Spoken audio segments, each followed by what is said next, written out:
Hello, everyone, and welcome to this live coverage of the New Zealand Open 2024. Joining me here in the commentary booth in Wellington, New Zealand, we have the executive producer of live content, David Vida, and the statistical correspondent, Tom Loftus. Hello, Dave. Hello, Tom. How are you both doing? Hey, good day, mate. Is that the right is that the right welcome, New Zealand? I love it. We got a beaut on hand today, that's for sure.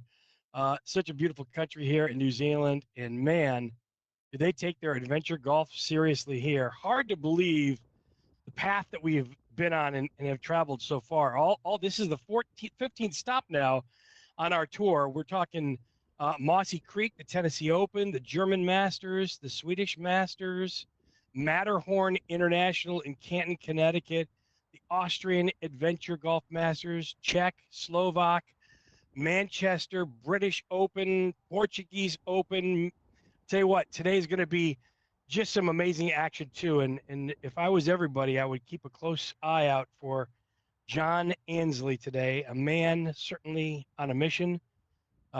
He's had some personal serious health setbacks that he's overcome. I spoke to him directly. He's been a real inspiration. And as you recall, he came in second in the WAGT finals here earlier this year in Bowling Brno. And then you got James McCarthy. I played with him at the WAGT Tour Finals, also in the Czech Republic. So he's fully capable of taking the top spot this year. So Cameron Cooper also too. Just to check you, that was Matt Ansley. You said John Ansley, who's his father. I did say John Ansley. I did make Matt Ansley. Yes. Lots of Ansley. Sorry, so Matt. It's easy to confuse. I will cross off my notes and make sure I have that accurately. You're right. Matt Ansley is the guy who's on the mission. He came in second at the World Adventure Golf Tour Finals, and then Cameron Cooper will be playing again today in our final grouping for the first three rounds. So you can look for him to make a charge too. So there's going to be a lot of action coming your way today from the New Zealand Open 2024. And we're underway. We already have John Ansley with a 2, and I believe Michael Schlag with a 2 as well. And I think this is Hamish Kerr with a 2, or Hamish maybe. So par for the course. It looks like Hamish has his name on the back of his top as well, so that'd be good for us to identify him throughout the tournament. You can see there Hamish at the bottom left of the screen. Yeah, like Dave mentioned just then, this is the first or the final WMF World Adventure Golf Tour event of the 24-25 season. So it's a final chance for all of these players to earn ranking points, and of course, the winner will win an automatic qualification into the WMF World Adventure Golf Tour final. That's in May in Portugal. So there's a lot on the line. Tom, I know you'll be with us all weekend watching the action closely. You're also watching last year. Any predictions as to how the tournament might play out or who people should be watching from home? It will be it's a course that doesn't have a ton of aces and can get really tricky around the cup. I've been told that it's like little volcanoes almost, or that it's not super easy to get those aces. So you're going to really depend on people keeping it together, getting to the cup, and staying as close to par as possible. I think the obvious big names are going to be the Ansley family, as mentioned earlier, especially Matt Ansley, but Faye and John play a lot of mini golf, as well as James McCarthy and Josh Mars from Australia. But Cam Cooper right now just seems on a mission this year.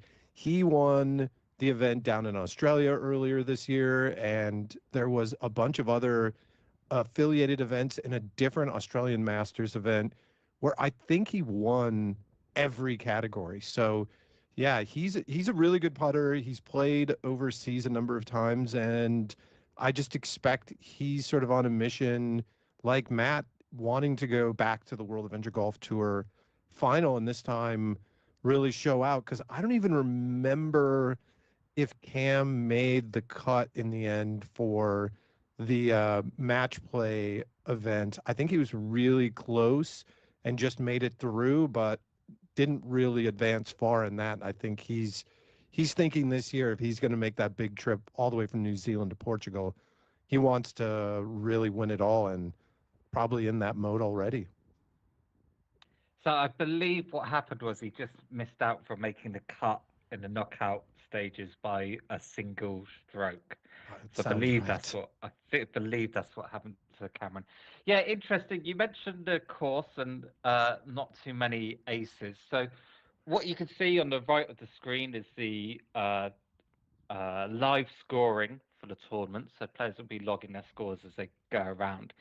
In this live scoring system, all of the lanes are marked as par 2.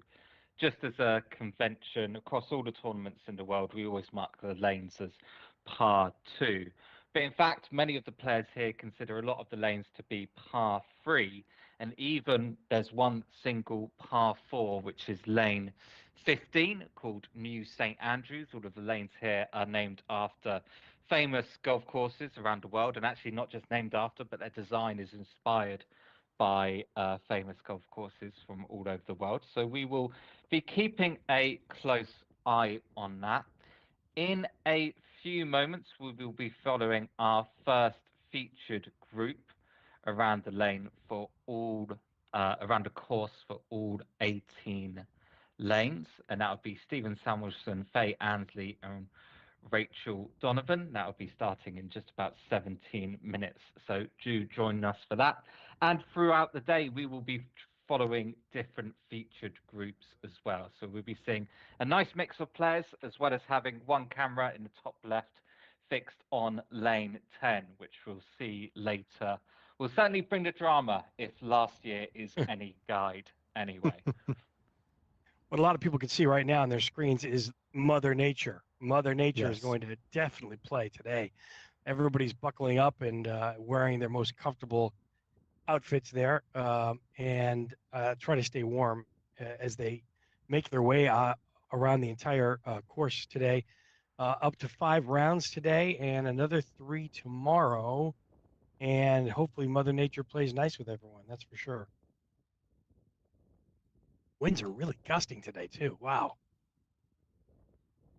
We'll see how the players attack each and every lane and if the wind will come into play. I remember last year at the Matterhorn International in Canton, Connecticut, the wind did come into play and affected some of the outcome of my shots.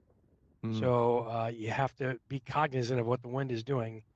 It is definitely a little bit of a blustery day today.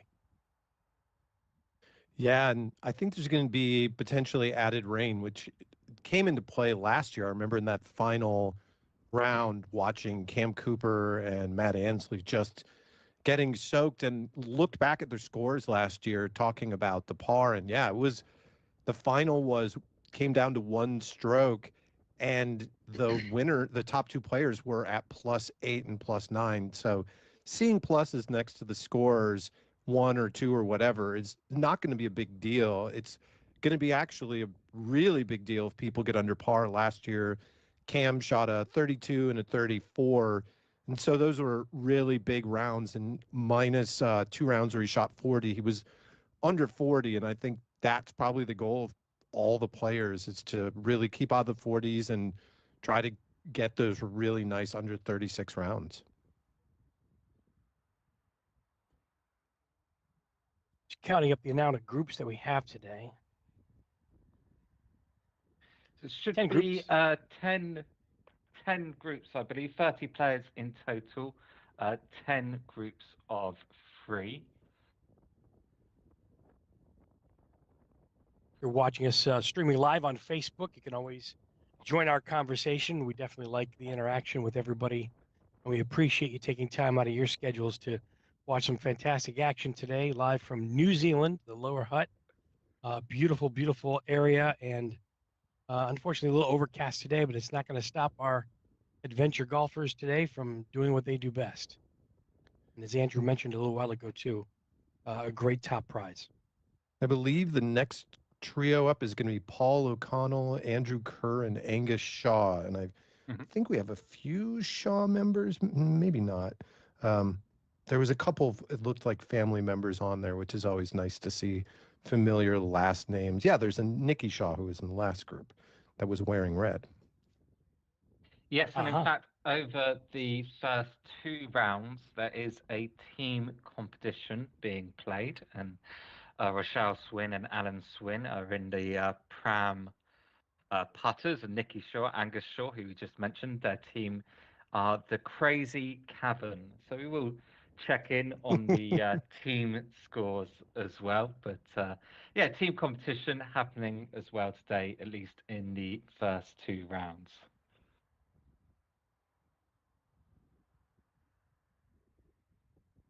What time of year is this again? Because I know they're in the southern hemisphere, so if it's opposite seasons, this has to be maybe the early spring for them.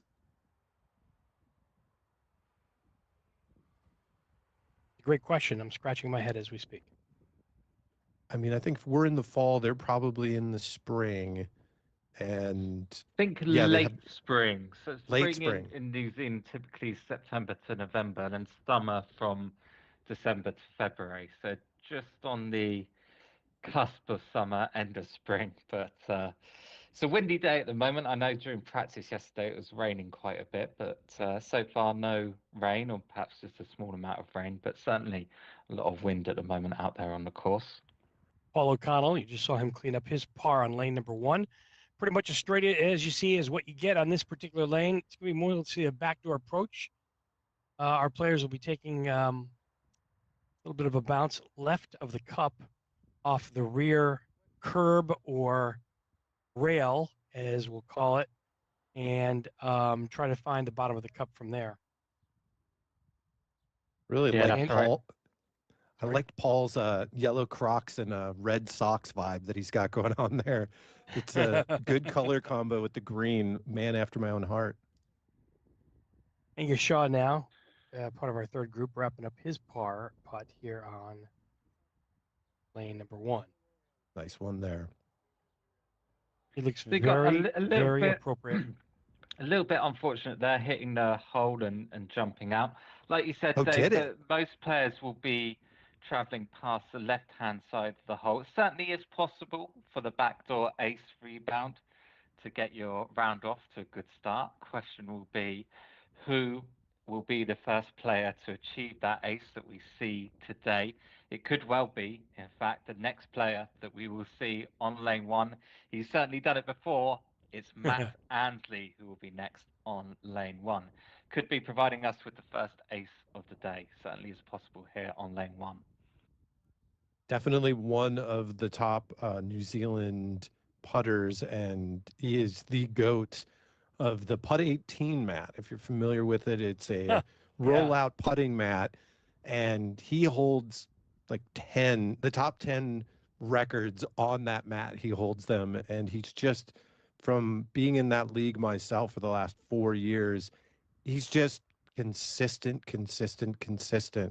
And I think that's emblematic of his mini golf game in general. He's just really focused player, really determined, and just an athlete too. I know he does those tough mutter races as well, and yeah, just all around a great athlete, which we don't always necessarily see in mini golf, but he definitely exemplifies it, and it's sort of a great example of just the wide range of players you get that take this game seriously, and as they should. So while we're waiting for the next group to start, that's Matt Ansley, Ian Thaler, and Hunter Broadhead.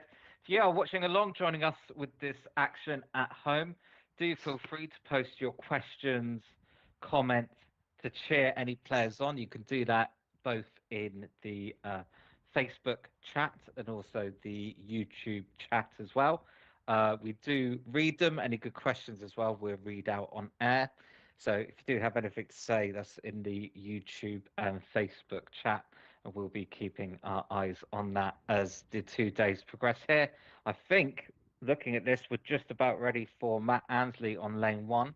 The players here wait for the group before them to be on so lane 3 in this case. The players try to leave one lane free between the groups as they go around. A little bit different to what some people might be used to in other parts of the world playing adventure golf, but it's normally how it's done here in New Zealand.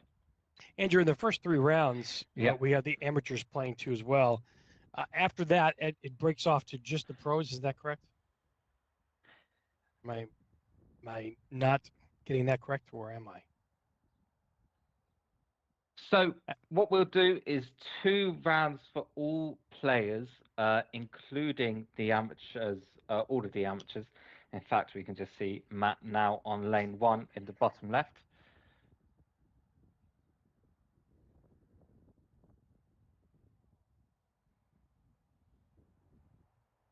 Looks like he tried to go front door on that. Great putt, though. Good. Left himself an easy 2. Well done, Matt. Off to a good start. Par's going to be a Yes, great score today. 2 rounds for all players, and then we will reorder the groups in reverse leaderboard order, and there'll be 1 final round for the amateur players. Well, that's close there for Ian. Ian Spella.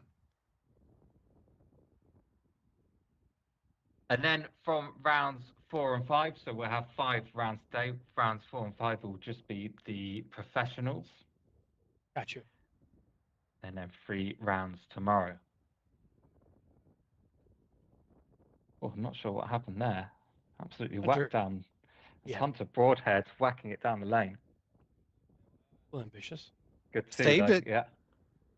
But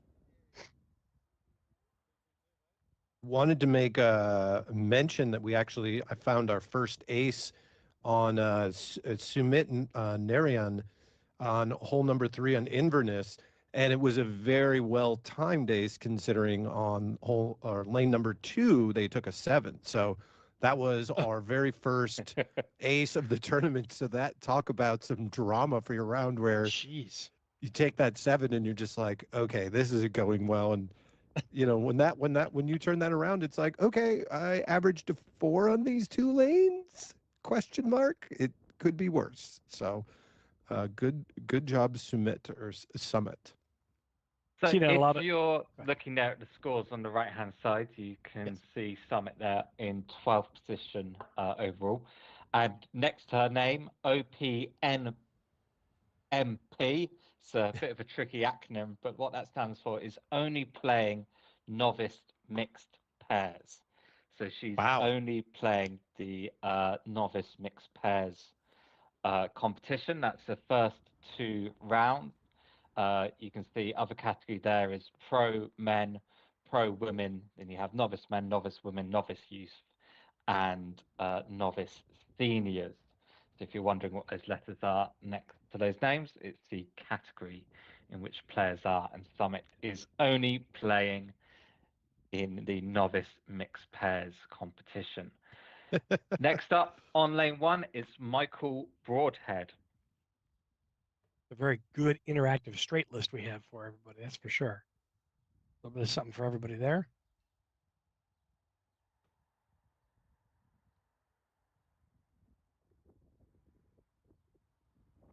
Does it seem like this lane is downhill at all? Or because I noticed the last player didn't really get it there. So it seems pretty flat to start. Yeah, I would say it's a little flat. You'll notice, obviously, the around the borders of all the lanes is the traditional, what I call a curb or a railing made of cement. A lot of the previous tournaments we've seen have had bricks and play off the bricks. So you'll get a little bit more of a truer bounce off these rails, but it does look a little bit downhill.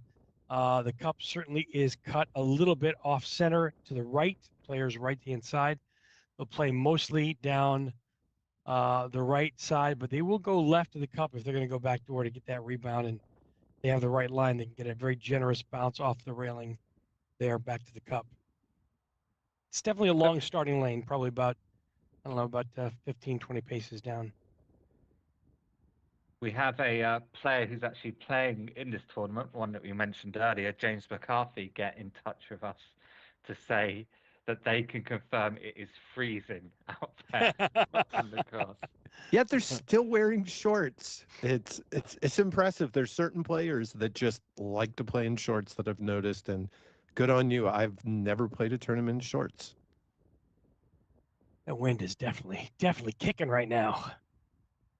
Another good attempt there at a back door on lane number 1. I think that was Michael Broadhead. Mhm. Alyssa Cunningham and Alan Swin next on the first lane, bottom left-hand section of your screen. Soon to see your top left, which will be lane number 10.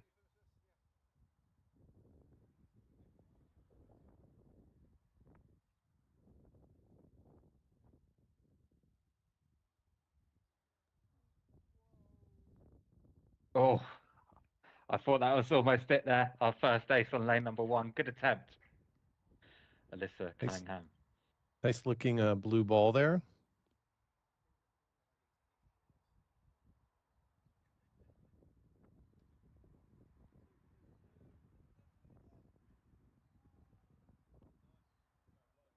A bit of a funny bounce.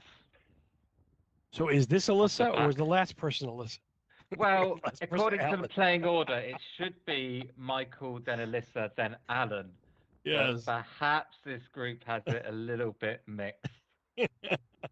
I'm just asking. It's just a question. Asking for a friend. Yeah. Oh, that's great. It's the 2024 New Zealand Open here from the Lower Hut in New Zealand today. Dave Vida, he's here. Tom Loftus, Andrew Edmonds. You're about to say, Andrew? Next up will be James Goatley, Christy Robinson, and Paul Kerrigan. And after that will be our featured group for this first round of the New Zealand Open 2024. Stephen Samuelson, Faye Ansley, and Rachel Donovan. Just as we'll wait for the scores to update, but I think play is ready now on lane 10, our featured lane for today. This is John Ansley Let's on go, lane John. 10. It's uphill. Rebound off the back. If you're too hard, you end up in the divot. If you're too soft, you can roll back down the hill, back towards your feet. That's sort of somewhere in no man's land there. Not too hard, not too soft, but not that close to the hole either. So this second putt slopes a little bit right to left down the hill. He's got to be a little bit careful. He's taking the allotted 20 centimeters, but this next putt is going to be a challenge from here. Yeah, we've got a good angle on it. As he said, John there using the regulation rod at the side of every lane to mark off 20 centimeters. And yeah, this is challenging. Yeah, Ooh, now that could lovely. Oh, he did get it. Nice shot, John. You'll notice that him and a few of the other players, I imagine Cam and Matt, maybe even James, are using those European style like Nifo putters. And I think that's been a change of late, just with a lot of desire of those players to head over to Europe. Another attempt on 10.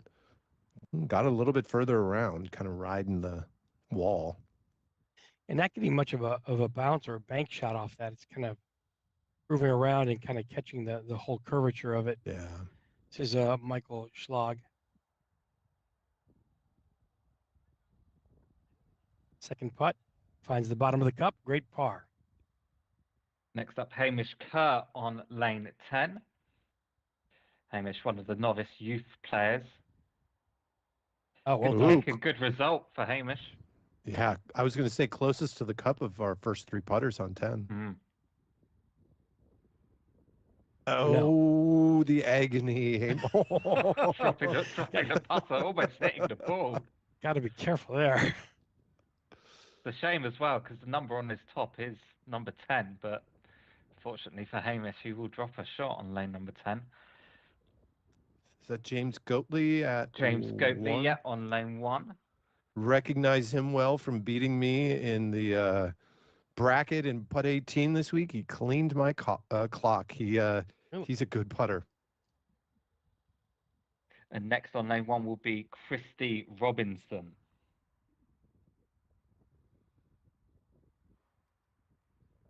Hamish also rocking Crocs today.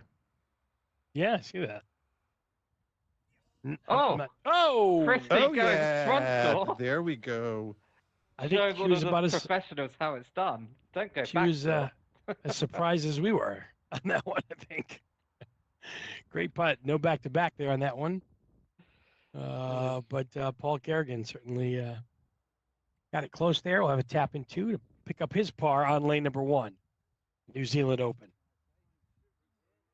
Christy Way to saying go, to everyone, Christy. why are you making it difficult for yourself doing this backdoor rebound just to hit it straight in the Exactly. hole? Go front That's foot. it. That's it. Nothing to this game. Ladies Only- showing the guys what to do. Only Just seven- put it in. seven- Put it in, guys.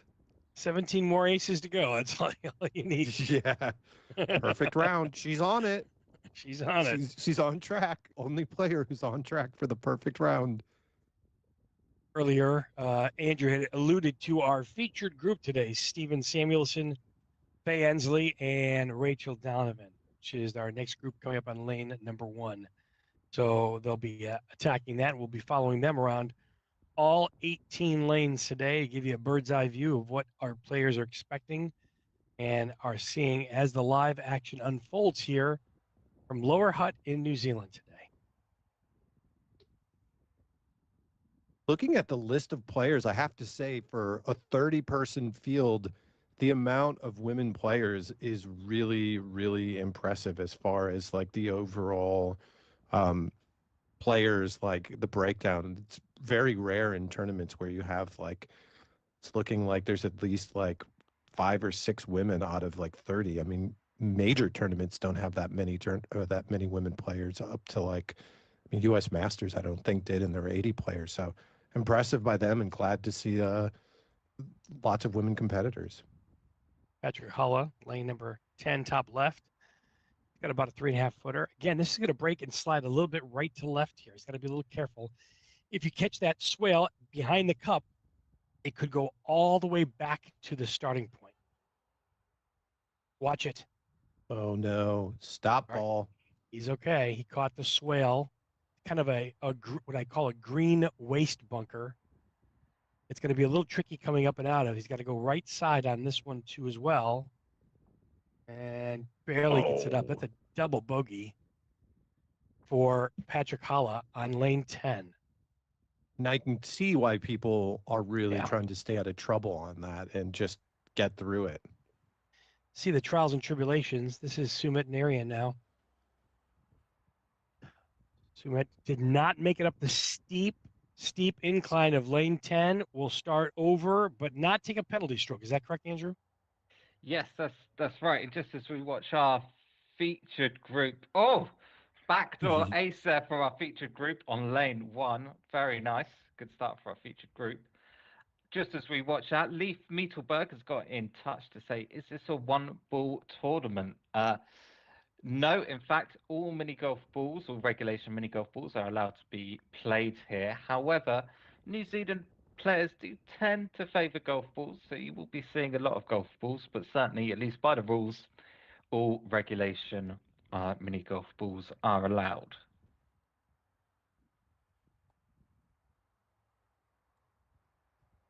That looks like that might be Faye there. Faye Ensley, the top of lane number 1 on the bottom left-hand section of your screen. The top left is Nikki Shaw, dressed in the red parka, and also suffers the same fate there as Sumit did as well. Looks like Rachel Donovan got a 2 on lane number 1. They're going to be following this group. Now, Andrew, correct me if I'm wrong.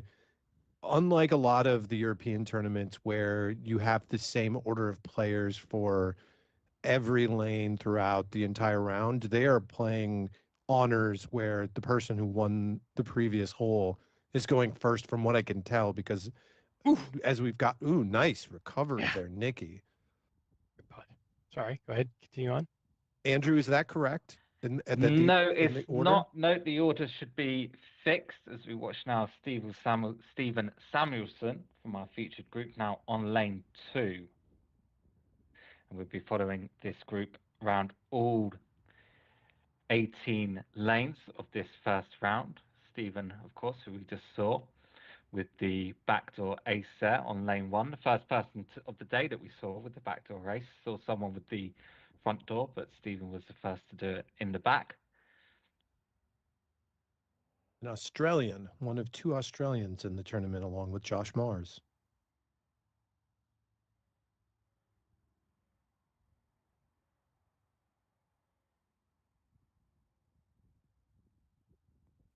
Oh, great second putt.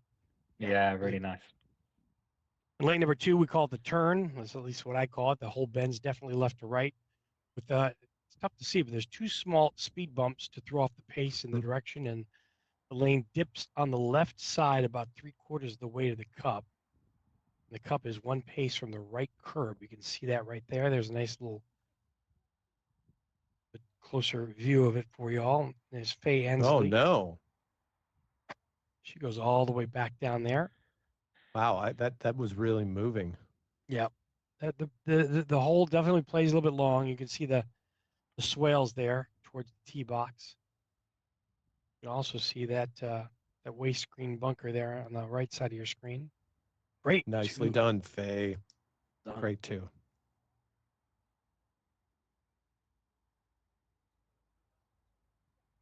Faye, the matriarch of the Ansley family, husband John and son Matt. Easy. Oh boy. Oh no. Too fast. Yeah, too fast. Right approach, good strategy, but too fast. So Donovan now taking her 20 centimeters relief from the right curb or railing. All pretty similar here on this course here in New Zealand. Looks like Paul O'Connell stepping up to 10. Yellow Crocs, red socks, green hoodie. It's a great look. Chew. Putting with assimilation. Double bank. I like this. I like what's happening here. Ooh, really just sat on that wall. So John Donahoe has got in touch to confirm the rule on no penalty strokes. By the WMF rules, if you hit your ball and then it leaves the lane, you replace it 20 centimeters from the boundary of the lane without a penalty stroke. And if it rolls back to the beginning, the tee off line, you're allowed to place it anywhere on the tee off line for your next stroke, and that's again without a penalty. Mark Chapman gets in touch to say, why is the video feed appearing the right way up? The joke there about New Zealand, I imagine. He'll be here all night, folks. He'll be here all night. All right. Action on lane 1 and action, on lane 2. Lane 3 and lane 10 now. at the moment. Lane Stephen 3. Samuelson, very close there to the ace on lane 3. Right, I was taking a nap. Your first look on lane 3, the straight and narrow. The green slopes slightly uphill with a depression on the right, about 3/4 of the way up. You can see it. Firm putt to the top, possible backdoor option. The cut is just left center there. Stay to the left side and don't be afraid to put some pace in the ball.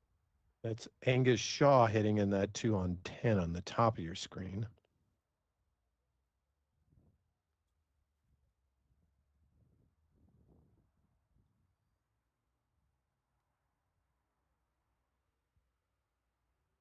Looks like Andrew Kerr, who's standing near on the top screen, is playing with one of those adjustable house putters.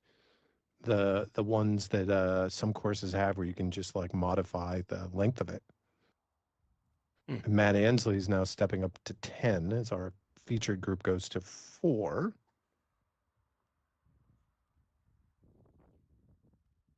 Yep, the bridge. Very interesting hole lane, this one. Oh, good shot from Matt. And there it is. Oh, fantastic. There it Great is. celebration as well. Classic Matt Ansley right there on lane 10. Yeah, nice ace, Matt. We call him Shooter Ansley. He likes the golf ball. It's the funny thing is like last year during the 2 in a row. Oh, did that just pop out? It may have popped out. Good Lord. Boy. This is not the easiest hole to ace Spella. either. Yeah. Oh, our feature group. Oh, another ace. Holy smokes. That's just fast action. Steven Samuelson just crushing it. I think that'll put him to, has him at -1. He must have dropped a shot, maybe. Maybe he's not in the books yet. Hunter Broadhead, top left, lane 10. Lane number 4, bottom left, our featured group with Faye Ansley on the snake hole or the S curve. Interesting design with a ramp in the straightaway. The cut is tucked back hard left, as you can see where Faye is right now, about 1 pace from the rail. There's a bank shot over the ramp, and then heading left will do the trick. Can't be short on this one either. Nicely done, Faye. And now Rachel Donovan on our featured group.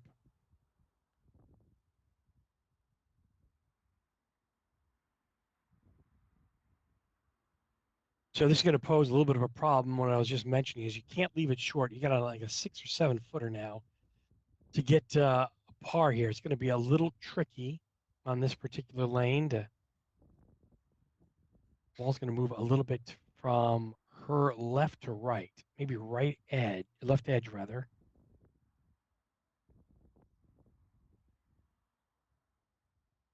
Let's see how Rachel does. That was a little too much left edge. Yeah. Gave the hole away on that one. Yeah. Steven Samuelson, though, in this group is leading the field with 2 aces so far. Only player to, or one of 2 players to have 2 aces and -2. Very well done. Player to watch. Yeah. You mentioned Steven Samuelson. Nathan Lamplow has got in touch to say Steven Samuelson is the number 2 putter in his family. Don't know who the number 1 is, but he's whoever he is. At least Steven Samuelson, the number 2 putter in his family, doing very well so far. 2 under after 4 lanes. Back up the top left, lane 10, Michael Broadhead. Lane 10 up that steep slope. Take a left bank there. This putt a little tricky again, a little slippery from the right to the left. We have a really good view on this one as we head to lane 5 in the bottom left. Oh, my Lord. Steven Samuelson getting almost his 3rd ace there. Yeah, really well done. Definitely in the zone right now. Excellent job. From New South Wales in Australia. Kind of a lengthy ramp on the lower left-hand corner. 1 channel right to the cup, 1 speed bump that could ruin your pace. You can see the speed bump right there, right before the up and over. You got to pick your line carefully. A backdoor bank on the left side of the rail is probably the option here. Ooh, Ellen missing on 10 up there with his pretty blue ball. Trying to clean this one up. Double bank up and around. Rachel Donovan on the lower left. All kinds of multiple action happening on the course. The New Zealand Open 2024 from Lower Hutt.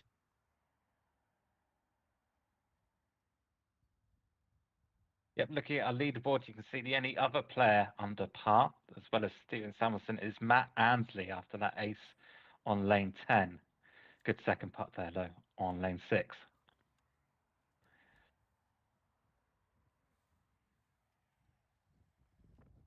The intel I got on Steven Samuelson is that he's only actually been playing for 3 years, but he's one of the top players in Australia and been a contender in a lot of events the last 3 years.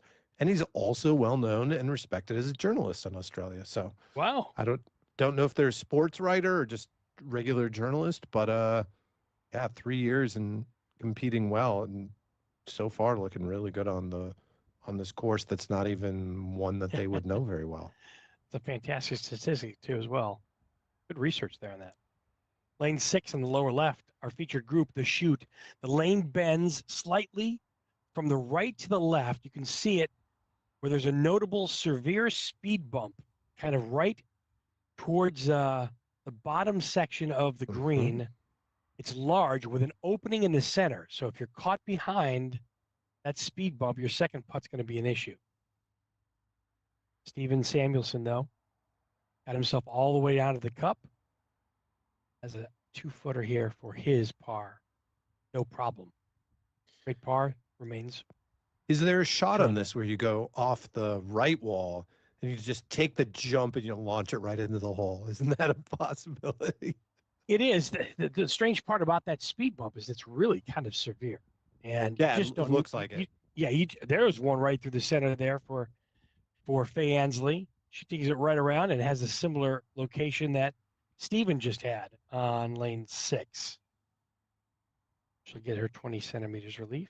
Action also on the top left of your screen on lane 10.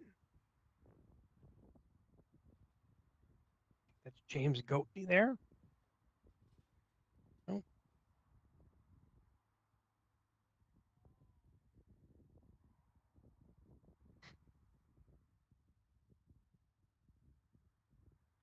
James Goatney there in the swale.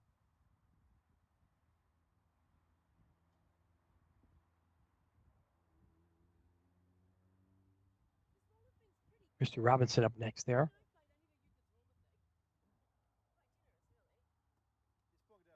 Featured lane number 10.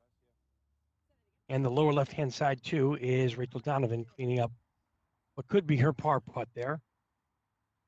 Top left on lane 10, the uphill slope with the left bank. Steep upgrade to a level tier. Cup is left center there. Guarded by a dish bunker that slopes right back down to the hole. And that is exactly what can happen on lane number 10 with Christy Robinson. Yep, I was just going to say.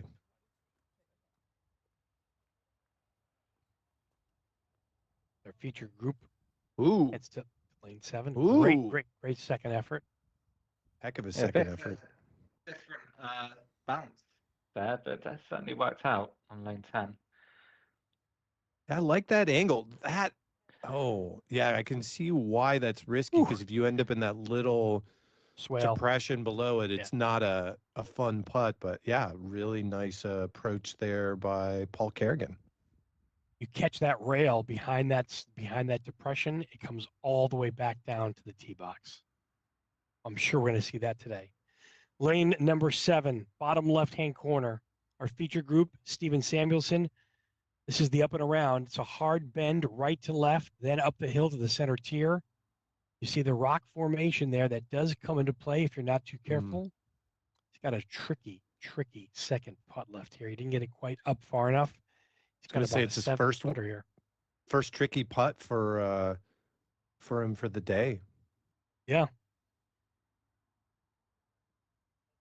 Not wasting any time, getting right to it.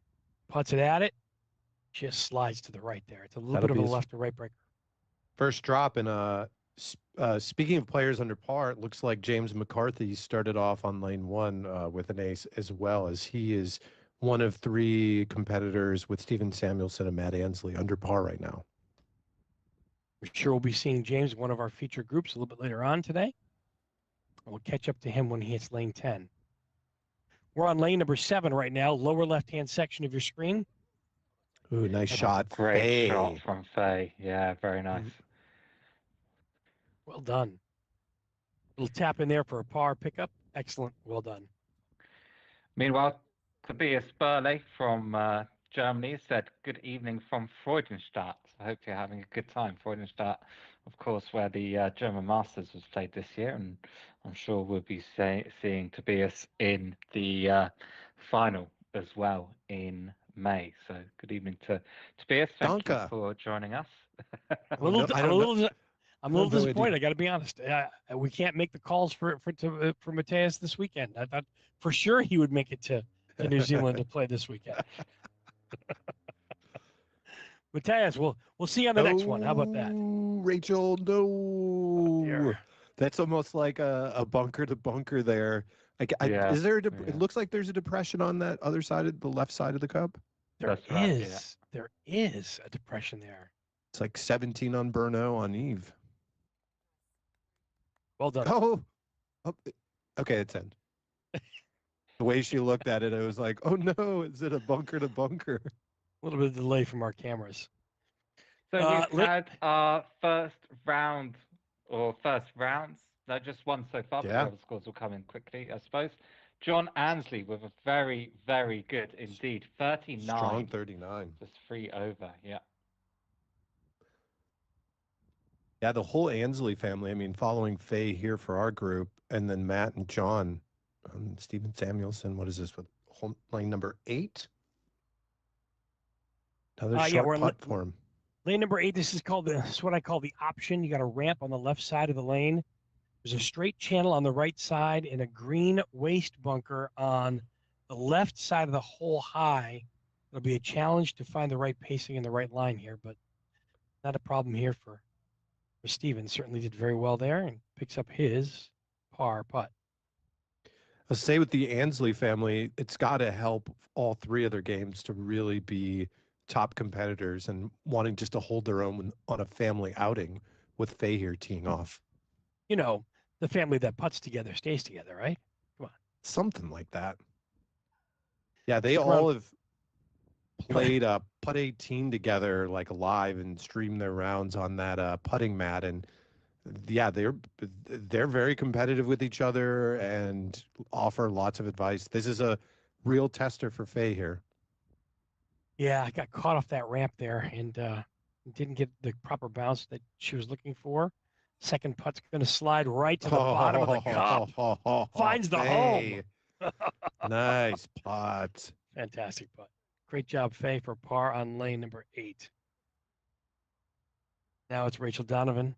Lower left-hand section of your screen. A little bit of a delay in pacing on the top left, which is lane 10. We'll get to more action on that shortly. Good pin high putt there for Rachel Donovan on lane 8. We'll take the measuring stick or the measuring rod and get that 20 centimeters relief from the rail. Yeah, I think actually it's going to be this group is the next group scheduled to play lane 10. Yeah. They got a little bit of catching up to do. Looks like they have a referee ruling here. I don't know if they went out of bounds and then came back in. That was interesting. I didn't see the actual initial putt, but that's probably what happened. That's pretty intuitive there, Tom. I didn't catch that. Because if you cross out of bounds, the ball is dead under normal international play. It doesn't matter if it comes back in and, just passed it with Rachel. That is an interesting rule that will come into play. Although the interesting part about this course, too, is you see those rails or those curbs. They're pretty high, so the ball does tend to stay in quite a bit. Someone with the handle, looks like Snidgy1, comments, "Go Daddy James." I think there's James McCarthy, I'm betting. James. Could be James McCarthy or James Goatley. Oh, that's true. Yeah, that's true. If you could say the last name as well. Who's your daddy? Who's your daddy? We'll find out. Stay tuned. Stay tuned. Oh, dear.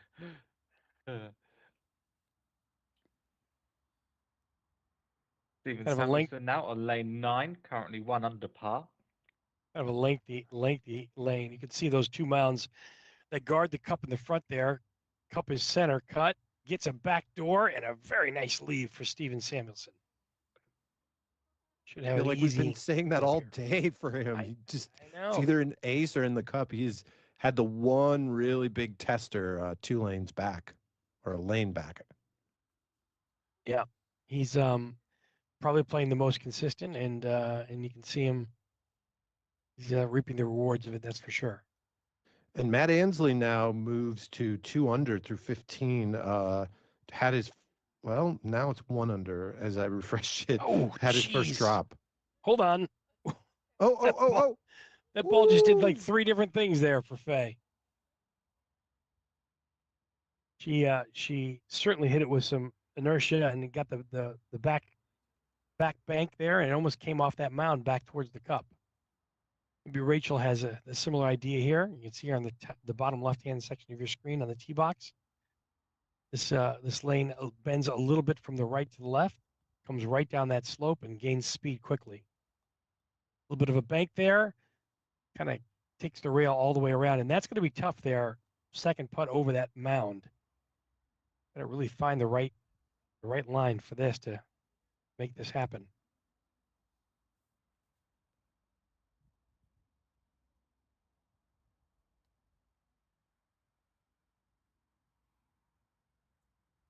So 10 centimeters relief, 20 centimeters relief. See that little bit of a swale right there in front of her, that mound, up and over, and just by on the left side. And now she might have another. Not sure if that tricky swale comes into play there.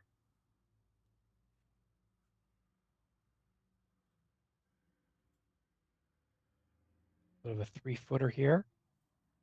But in, great putt. Good shot. Good shot. I think it did come into play just slightly watching the path of the ball, so it would have moved left to right, but that was a very nice putt. So Rachel Donovan will drop a stroke there on lane number 9 as we get dual cameras now on lane 10. Get a little bit different view of this. Lane 10 again. That little depression. Yeah. The uphill slope with a left bank. It's a steep upgrade to that level tier.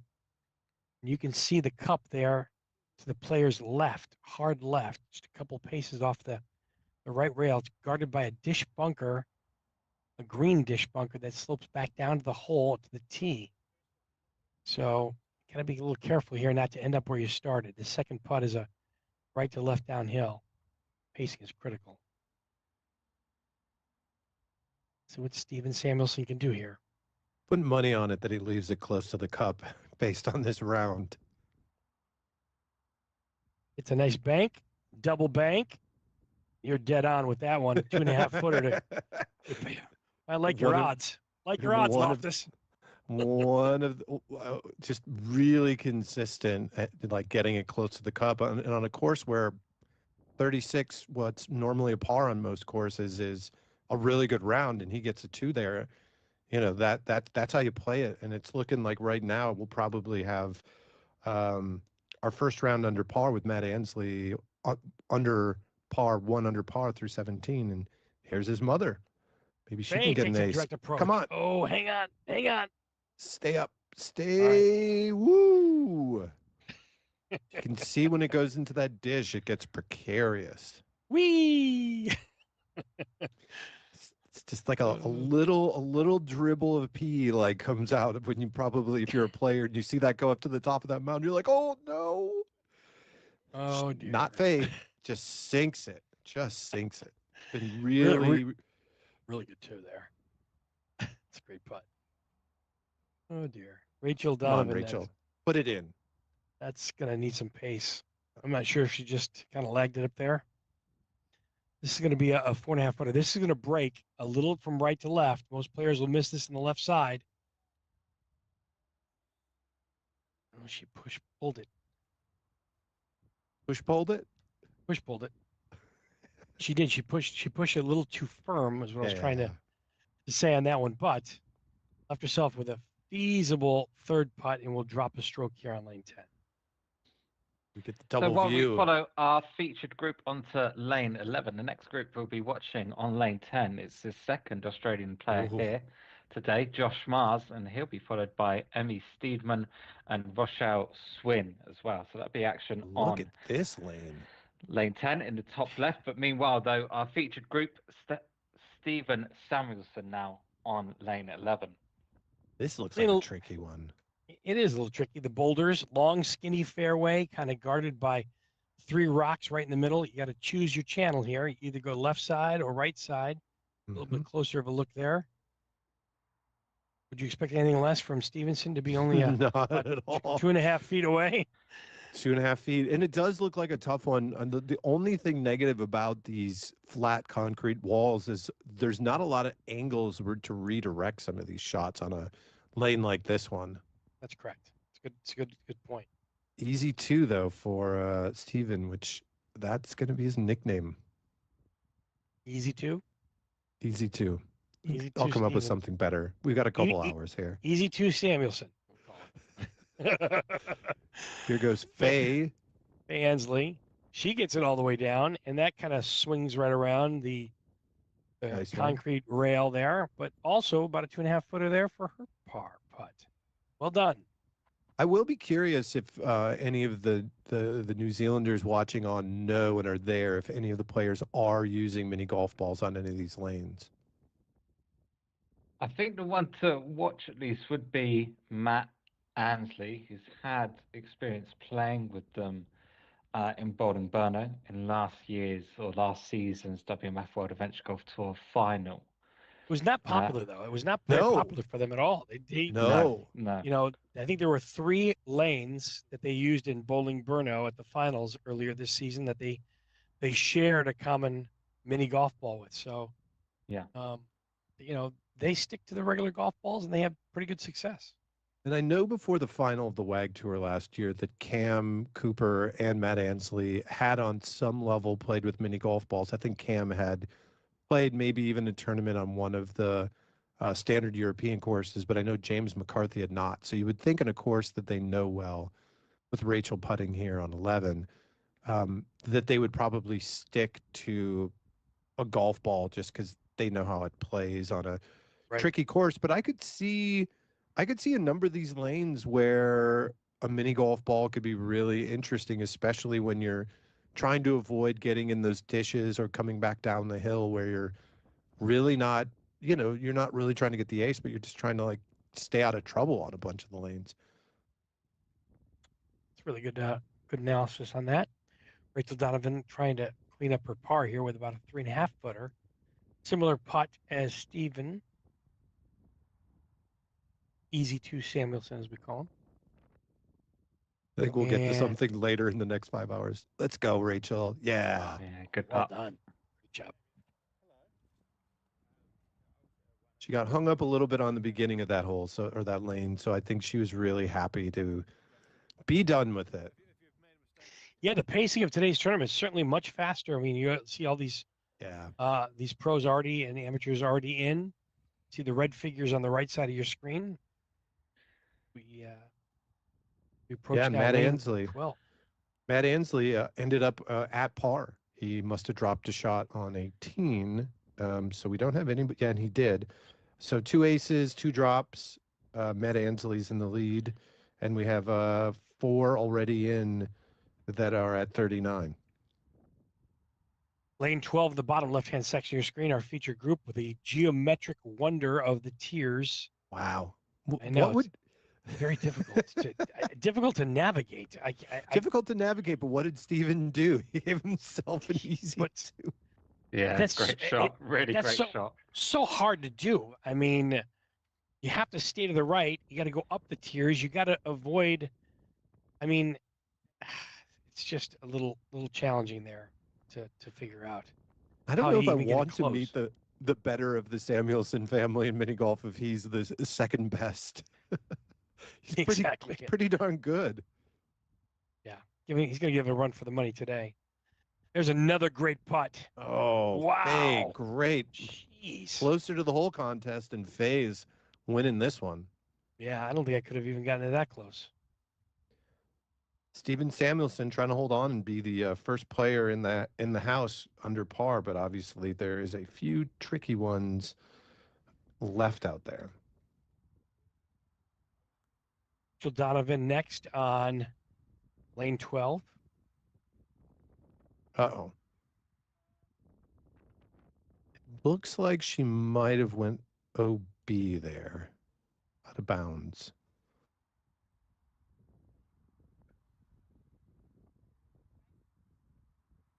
Hopefully the camera's not giving her too much stress. We're rooting for you, Rachel. Put this one in. Come on. Ooh, sit. Think that'll do. Yeah. Looks like they have some referees out there too, which is always nice to see in tournaments. Josh Mars is stepping up to lane number 10. Oh, the line's looking good. And then he goes, hang on. No. There you go, Josh. The familiar green and yellow jacket. If you've seen Josh out at tournaments, those are his colors.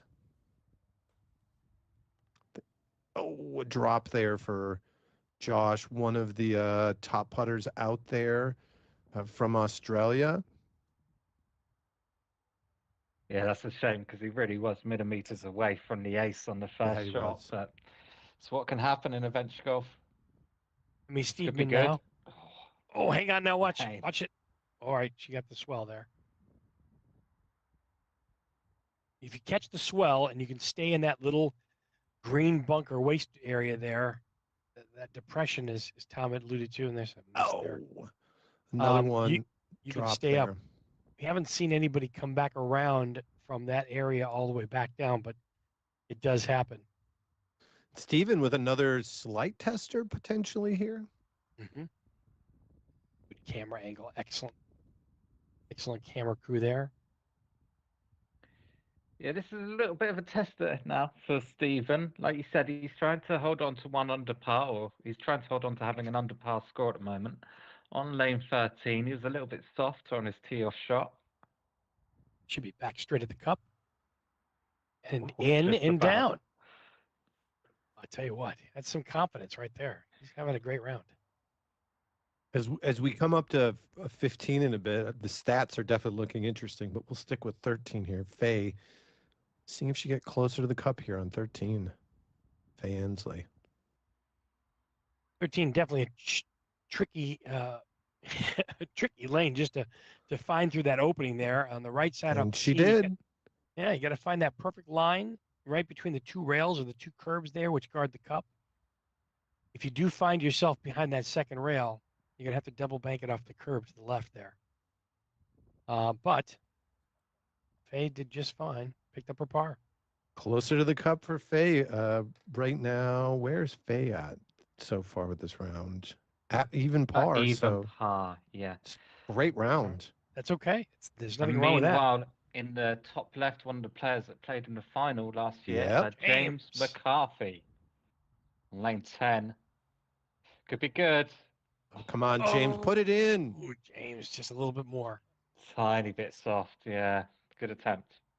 Some great advice from James on before a putt 18 round. He said he wasn't sure whether it was a good idea to mix rum and tequila drinks before playing putt 18, and so it's always a good idea. lessons from him. I think it is. Why always not? A good idea. Don't knock it till you try it 7 times. It's festive. It's festive. All right, 3 pars on lane 13 there. Very well done by our featured group. Then I think it's Ian Forsyth that's stepping up to 10. Oh, and he's watching the ball come back to his feet. I think that's the first time we've seen it go all the way around the world and back down to the players' feet. Yeah, I think so. Oh, come on, go! Oh, how does it not get in there? Oh, Ian with one of many really great recovery shots that we've seen. And I may have just stayed there and watched the ball for like 14. Minutes. Of course, Steven leaves it within about 2 feet and has on a tricky lane. And I think he's probably asking with that swale there if he's going to get any relief. I'll be curious if he does. Usually you don't get a lot of relief from them because they're not an actual border, but it's different in different tournaments. Yeah, that's right. You can be given a lane-specific rule. If I remember last year, that was the case. It looks like it is the case this year as well. I mean, you got to have that backswing. I mean, which makes sense. You can't really like penalize someone for getting stuck next to that swale. Definitely a tight channel there on lane 14. You got to find pick the right path, and you got those 2 swales there that will guard that cup and make it a little bit challenging, especially if you're caught behind those swales or those humps. But really well done there by Faye. She's putting the ball in an excellent position to pick up par almost every time. Just following well in the footsteps there of Steven. And I think really consistent play by Faye. Really, really Cam good Cooper's up there on 10. It's the first time seeing him today, Yeah. getting the 2, and one of the favorites. Again, shorts and all black is Freezing his the knees common off, look. as we say. Freezing his knees. A little chilly out there today. See the wind playing a major factor today at the New Zealand Open.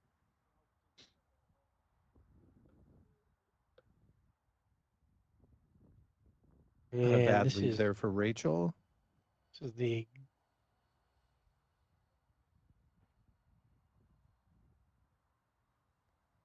Rachel on the lower left-hand side of your screen on lane 14. Well done. Good pickup. A lot of these lanes, Tom, long and lanky, huh? Jeez. Yeah. So I call this lane the whale, kind of like the sperm whale. I Yeah. don't know. Perhaps. Site of an incredible ace last year by Matt Ansley. Really? You might not think it's possible.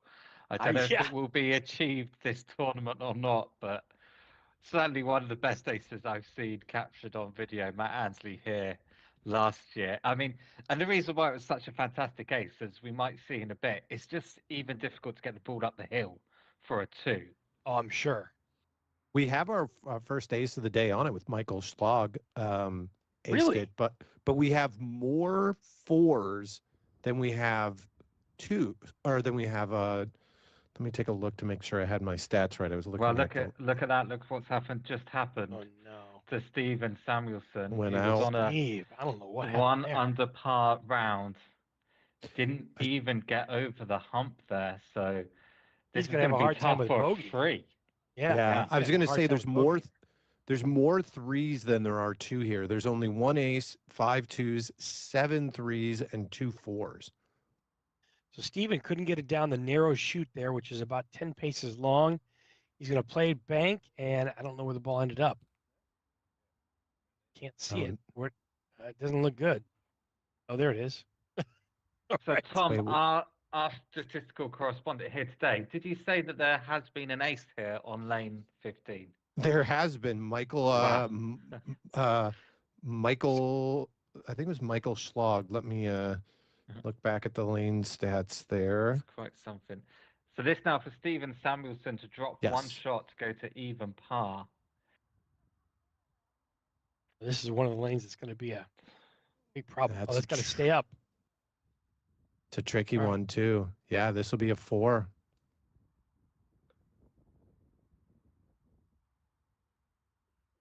So you're really expecting players when they come into 15. I think that they're really hoping to be 2 under to stay under par. It seems like that, or just somehow come out of here with a 2 seems like the best result. See if Faye can get this down the first initial shoot. Then you got to bank it off the rail. Oh dear. No, what happened there?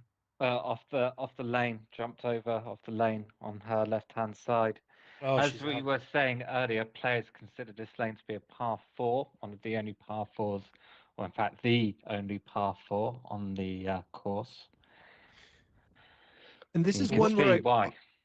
I wonder, when we're talking about people not using mini golf balls much, this is one I wonder if if some players were like kind of experimenting, if there's a way to maybe use something that's heavier and rolls well to get that all the way down there and get an easier leave for a 2 feels like a great approach to the lane versus like golf balls. It seems like you really get it kind of flying off the course.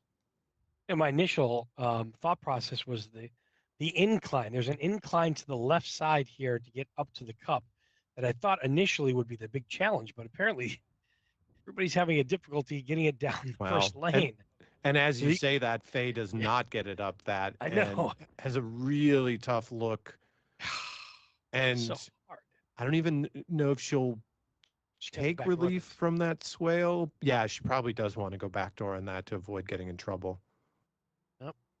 Oh, she went right at the cup. She lagged it.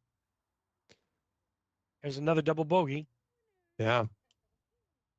So, lane 15, not without its troubles. Let's see if Rachel Donovan can figure this out. She's down, makes it all the way down there. It's going to sit right there. Wow. That's a good putt, Nicely done. but still the problem is this. That's a 12, 13 footer up the hill. You got to pace it front or back door. You got to pick the right line. It's not going to be easy. Par is just an exceptional score. 2 here on this lane is just really well done. Yep.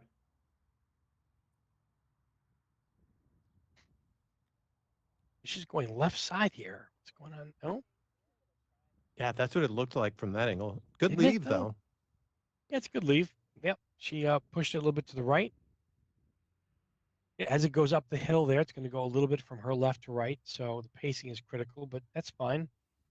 She's going to drop a stroke here if she's able to dot the I's and cross the T's here on this putt.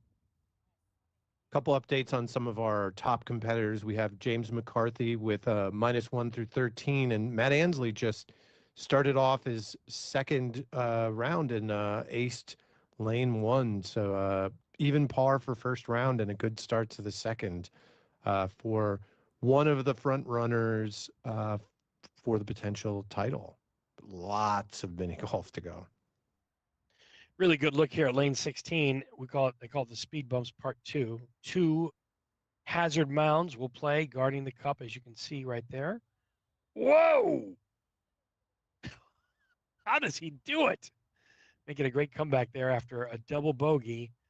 Steven Samuelson almost gets the ace on 16. Close to the cup.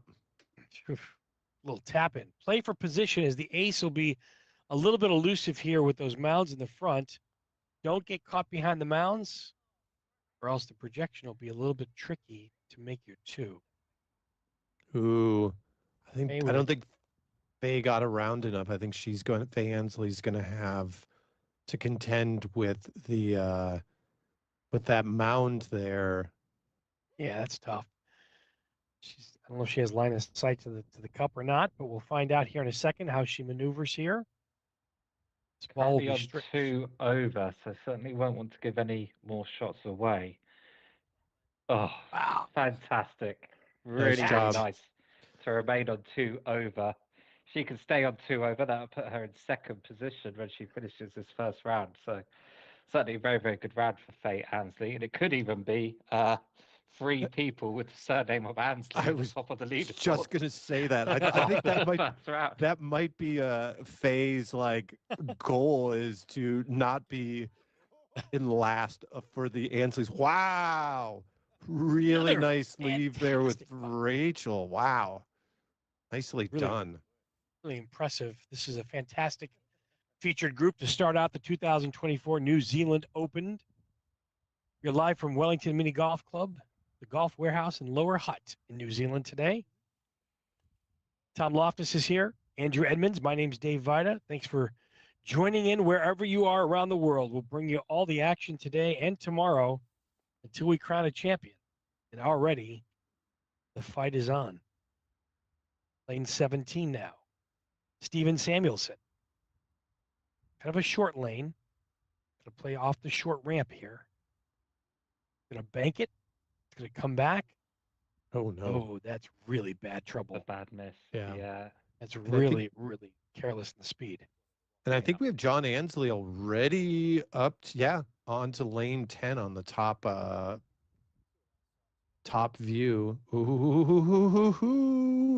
Nice look. Good shot from John. I wish John's we on had his second round here. I wish we had a mic on John in putt 18. He is very has lots of like responses when the ball gets away from him. So I could only imagine what it's like playing some of these really difficult lanes. Nice Steven just got some great relief from the rock there. He was able to put it in position. Nice. And picks up a par. Really well done there. Faye Ansley next. And Michael Schlag on up lane 10, but back down lane 10. Faye Ansley, though, also too fast, but not quite as bad. Michael Schlag, the only one to have aced 15. Faye with another easy 2. Oh, no. Dear me. I know Boy. that feeling, Michael. I know that feeling. Oh. Wow. Boy, that rocket's coming into play today on lane 17. Yeah, it is. So, Andrew, do they get so typically with a border, you get 20 centimeters relief, but I know with an obstacle, sometimes it's 30 centimeters. Do you know if that is in play? Got Yes, Hamish. that's right. So for obstacles that are in the middle of the lane, so in other words, aren't considered the perimeter of a lane, it will be 30 centimeters relief. Always 30 centimeters relief. If you cannot see the hole, though, you're not allowed to move the ball into a position where you would be able to see the hole, but you can still get maximum 30 centimeters relief, so you can have a full swing. Which for folks in the States, that's just short of 1 foot or 12 inches. Yes. Thank you for that metric analysis, because I was in the dark. And the other thing that people might not know is it is Saturday morning there. And for us in the States, it is Friday late afternoon. Hey. So we That's the have great- now Stephen Samuelson just finishing his first round. This is lane 18. Certainly a dangerous lane if you don't get in the middle of the horseshoe. Of Uh-oh, course he yes! does. Of course he does. And There's that'll an bring him ace! back to even par, I believe, for his round. Yep. What timing that was. That was fantastic. That'll tie him for top score. Yep, Through along first with Matt round. Ansley. Great way to finish. So we've got someone I doing a would little say dance so. there on lane 10. Faye Ansley now. Great finishing hole, lane 18. Dog leg, a little bit from the left to the right over the hump at the bend. Horseshoe mounds that circle the cup. It Nice help or two. hurt. Really helped there. Faye with a fantastic round there. Well And done. Faye can go into and go nudge her son Matt and let him know that she got it too, and that was the hole that dropped Matt from being under par. He dropped a shot on 18, so cleaning it up for the round and having a really nice start there for Faye. 2 over, certainly a Oh, very dear. good result. That should jump her near to the top of the leaderboard. Rachel But Donovan second place in Ansley's. Yes. John Ansley with the needs to figure something out quick to keep up with his family members, even though he's also in the top 5 players overall. Rachel Donovan out of position now on lane 18 over the mound that guards. And that's what can happen.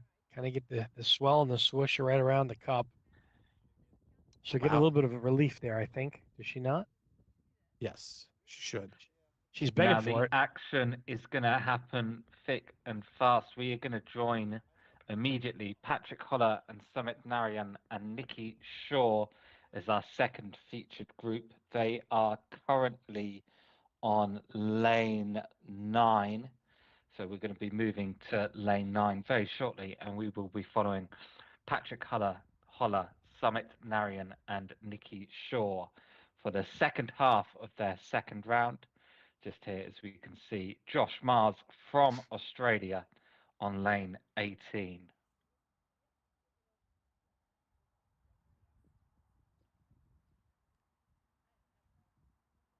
Find the bank shot, find the perfect Oh line. no, Josh! It's going to Oh, be tricky.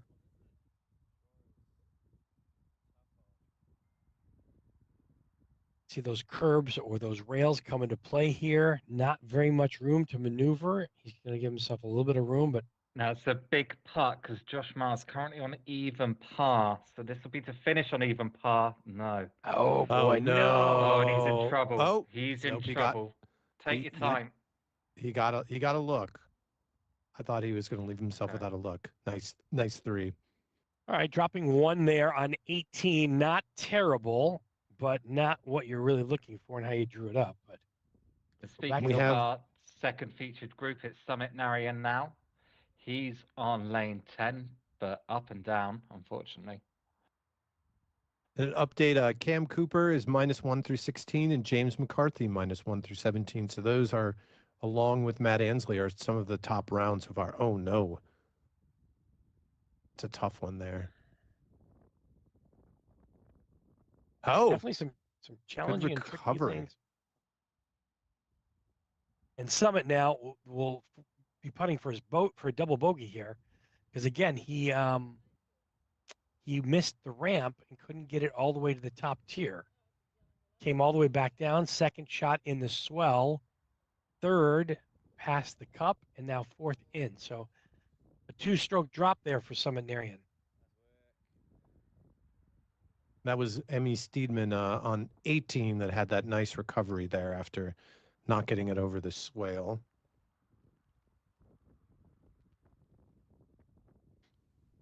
Nikki Shaw, top left-hand corner of your screen, lane 10. Our camera will go and find Nikki on lane 10 here. It's moving at quite a rapid pace, the camera around the course. Very nimble, nimble camera operator. Great. Kudos to our camera crew today. That's a fantastic 2. A Nice great job. putt. She's excited, I can tell.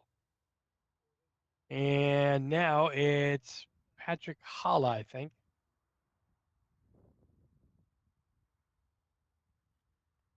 Patrick also donning the shorts, braving the cold. Gets a nice little bit of a bank there and leaves himself about 3 feet or so for cleanup par here.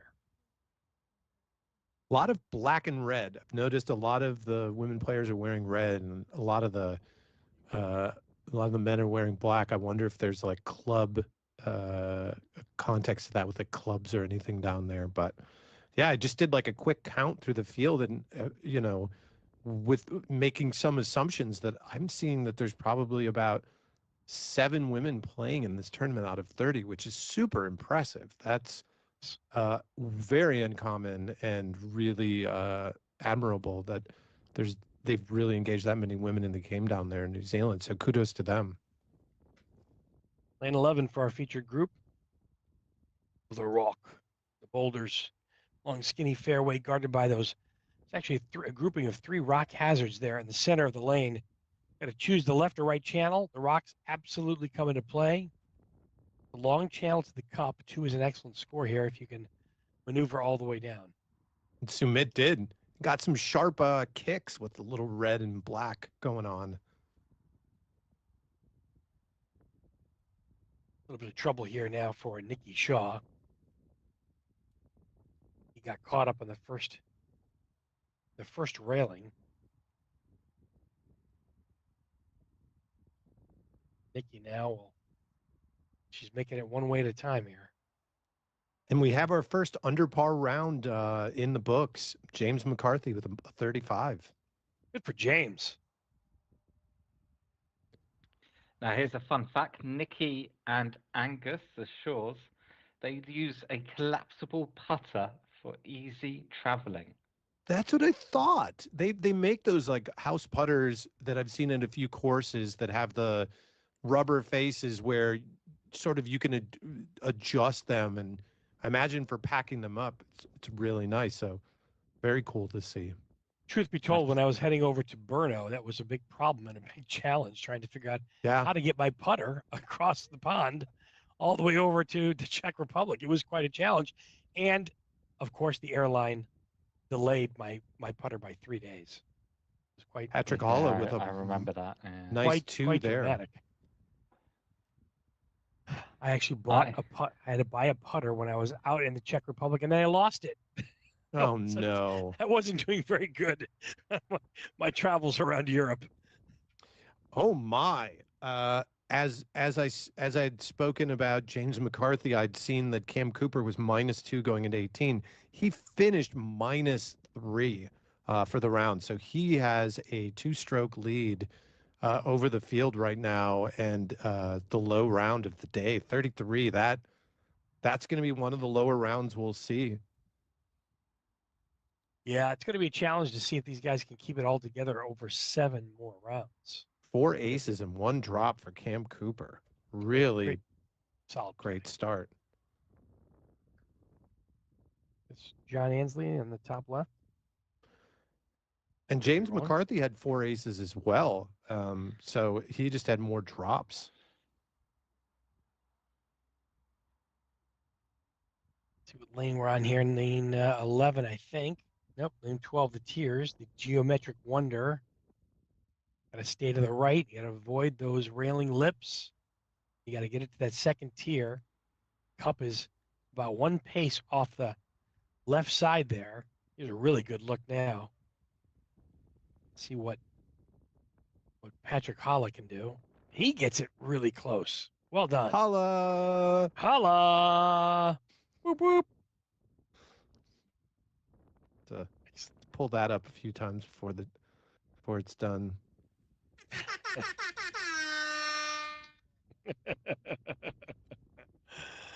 Oh, dear. Like a hockey game, only better. Exactly. All right. Lane 13, the opening, the right side of the tee box is where you want to start. You got to find the perfect line for the opening between those two rails. As you can see, Sumit Narayan.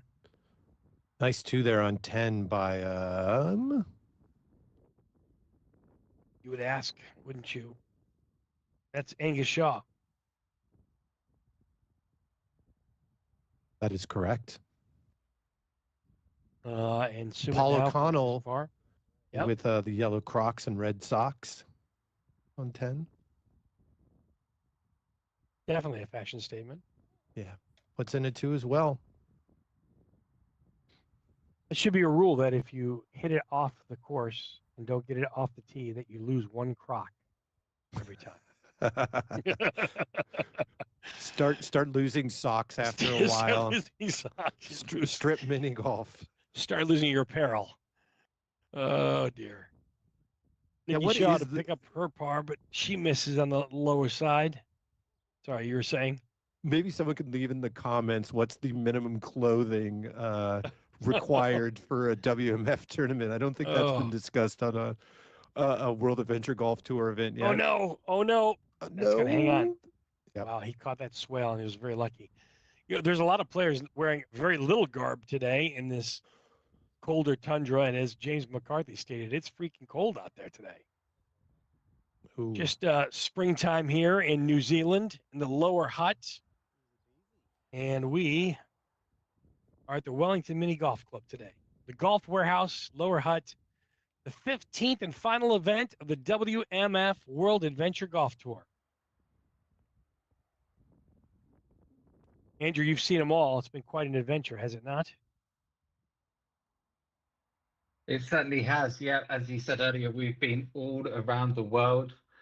About 700 players in total, although I will release the final statistics at the end of the year. It has certainly been an adventure, some new heroes emerging.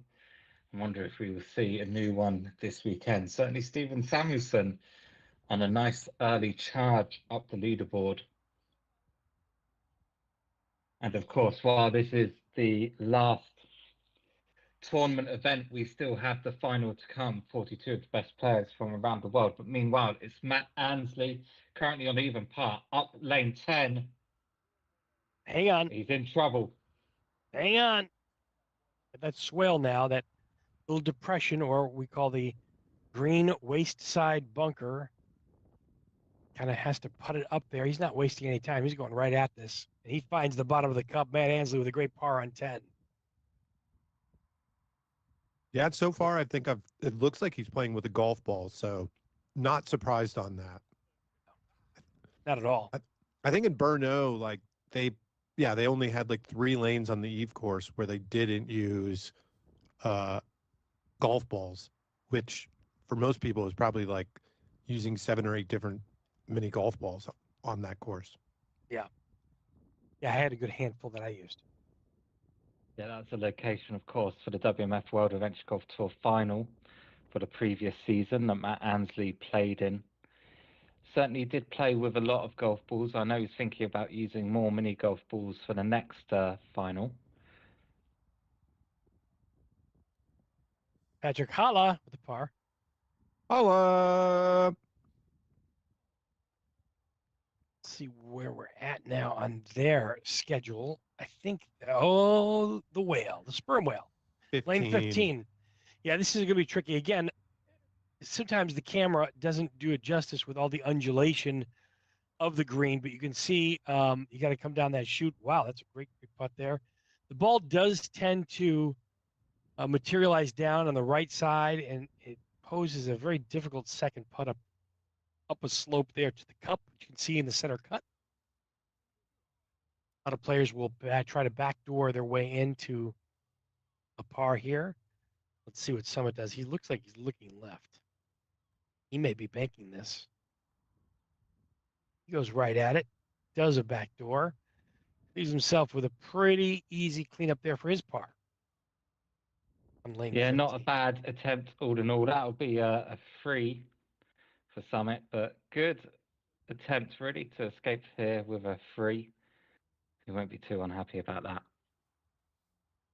Shaw on the tee box on lane 15 now. Going to carry it all the way down to the bank there, which she did. Good effort to try to get it up that hill. That's a really tough one. Only one ace, as Tom Loftus mentioned earlier today, by Michael Schlag.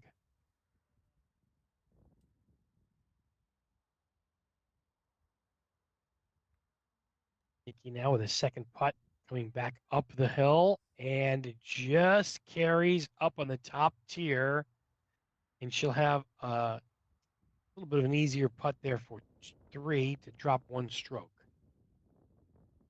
See how the wind and Mother Nature is playing along with us today at course here, New Zealand. Patrick Hala, let's see if he can make it all the way down here. His putt is on the way. He gets it to the top. Does it stay, though? Dear me. Wow, that was ambitious. I don't think we'll be seeing that too many times this weekend, up the hill and then back down. It's usually difficult enough just to get the ball up the hill. Really great effort, though. Right now, we're looking at 1 ace, 11 twos, and 15 threes. So a 3 is probably the more look at that. common result. Yeah, there it is. Fantastic, too. What a great par. Yeah, got a smile on that one. Yeah. Can't blame him, you have to say. Lane 16 now for our featured group. Patrick, Sumit, and Nikki. Lane 16, you can see the 2 speed bumps there as it kind of bends a little bit from the left to the right. Play is going fast and furious. Action on lane 10, top left-hand section of your screen too.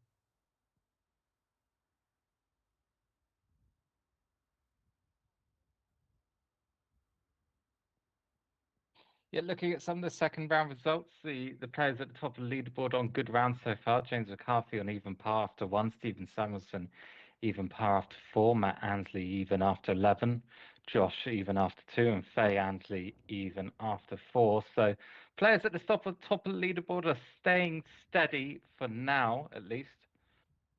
And John Ansley finishing up his second round already with a 37. So, 37 and 39, averaging a 38. That's a great results on this course. Certainly a good start. Yeah, it's going to put him in a good position for the rest of the tournament. Nicky Shaw with a very lengthy second putt here over the humps, plays the humps, and almost puts it in. Really good effort. Good attempt. Yeah, it was a good attempt. Really creative on that one. Yes, there's a few lanes like that. Lane 18 is another one where you can play the humps and try to get a sort of double chance. If you can't go front door, you can use on the humps to go back door.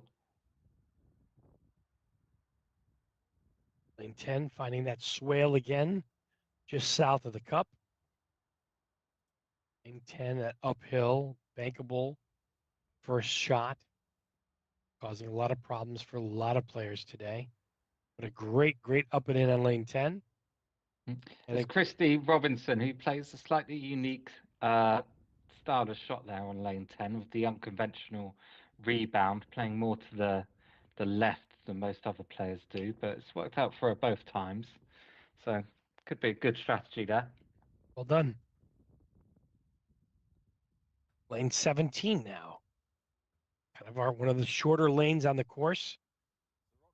The ramp in the front there. You want to try to bank it a little bit off the back curb there to the cup, which is the back right of the players, but As we've seen so many times, guys, the rock comes into play and it can leave a very tricky second putt if you don't get the proper relief. Take a closer look here.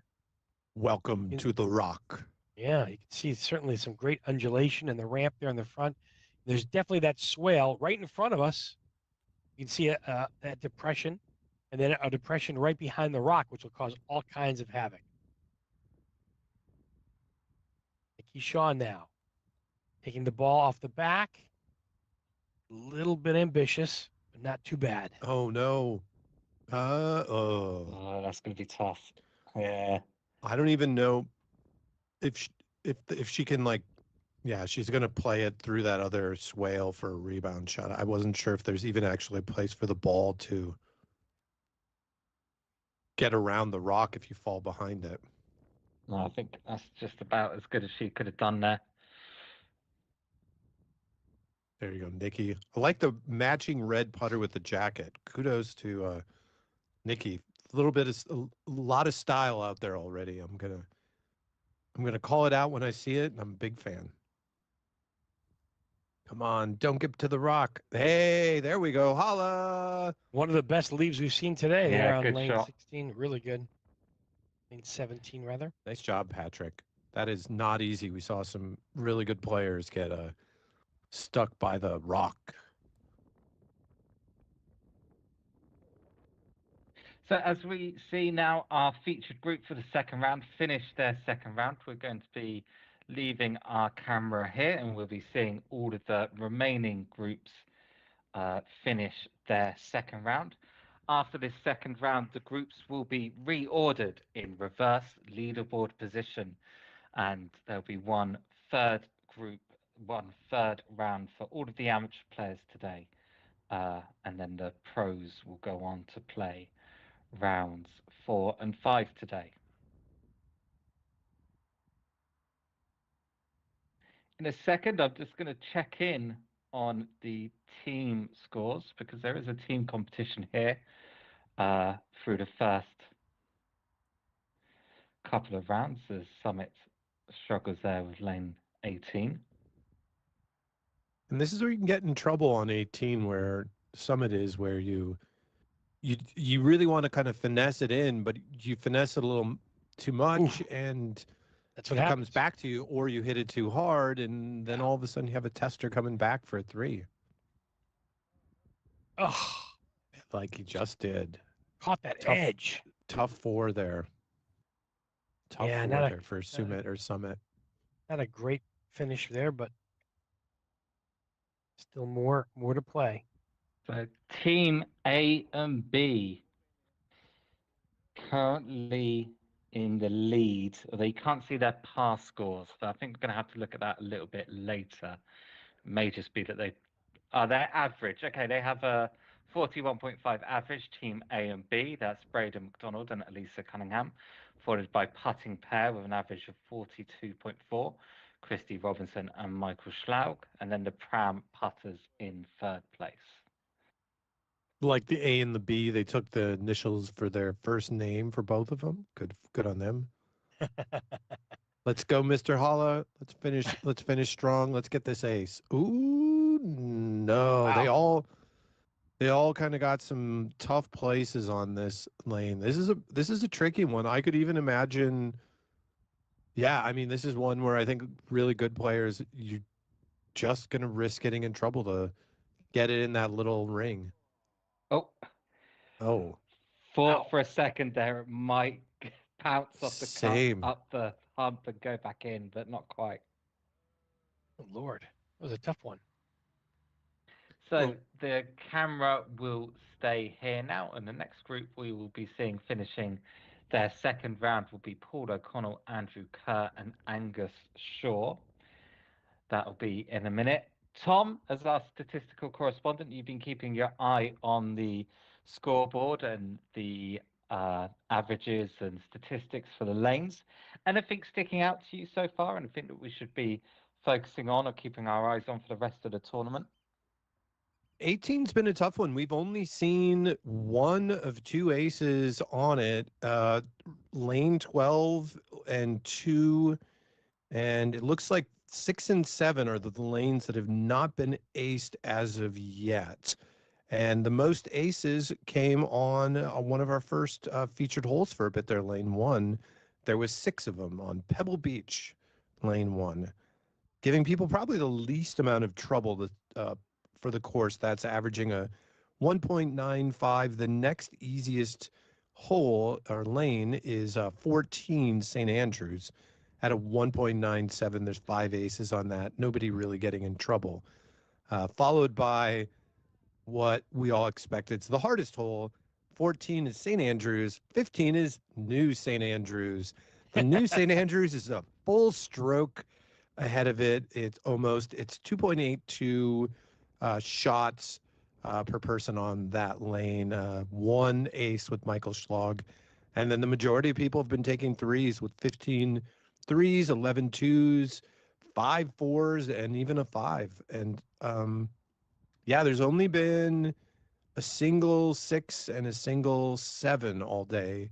So, yeah, I mean, the getting 4s and 5s are tough on this course, and that the expectation is, or the hope is to get a 2 so you can stay near par. But Sure, it's a tricky course. Not a wild amount of variance, but when you see that, what it makes me think is that with the top players really not dropping a lot and separating themselves, the players that are sitting up in the 40s after, average after a couple rounds are going to have a really hard time catching up with those top players. And as of right now, those top players are kind of who we expected: Cam Cooper, James McCarthy, Steven Samuelson, Matt Ansley, Josh Mars, Faye Ansley, and John Ansley not too far behind. And those are all the players that have put up there. James Goatley's having a little bit of a tough round right now. He's had a +3 through 14. Those are the players I was expecting and was told would do well, and that's what's happening. So what I'm hearing there is my namesake, St. Andrew, wreaking havoc on the players. St. Andrew is all over everybody here. Oh, Nice what a 2 great by the. Love that hat and the vest. It feels very like a cowboy kind of look there. Angus Shaw there on lane 18. That is Oh, a very Angus Shaw look. I like it. I'm a fan. That's very much so. So appropriately for the cowboy, he rode that hump down into the hole. Oh, get there. Oh, that's a good leave too. Paul O'Connell there with a good leave on 18. So No. finishing hole. Paul O'Connell's the one with the the blue yellow Crocs and red socks. Come on. Oh, you're right. Sorry, I was thinking the wrong. If they're playing according to the order, the cowboy should be Andrew Kerr. That was Angus Shaw, and this is now Paul O'Connell. Yes. You're right. This is Paul O'Connell.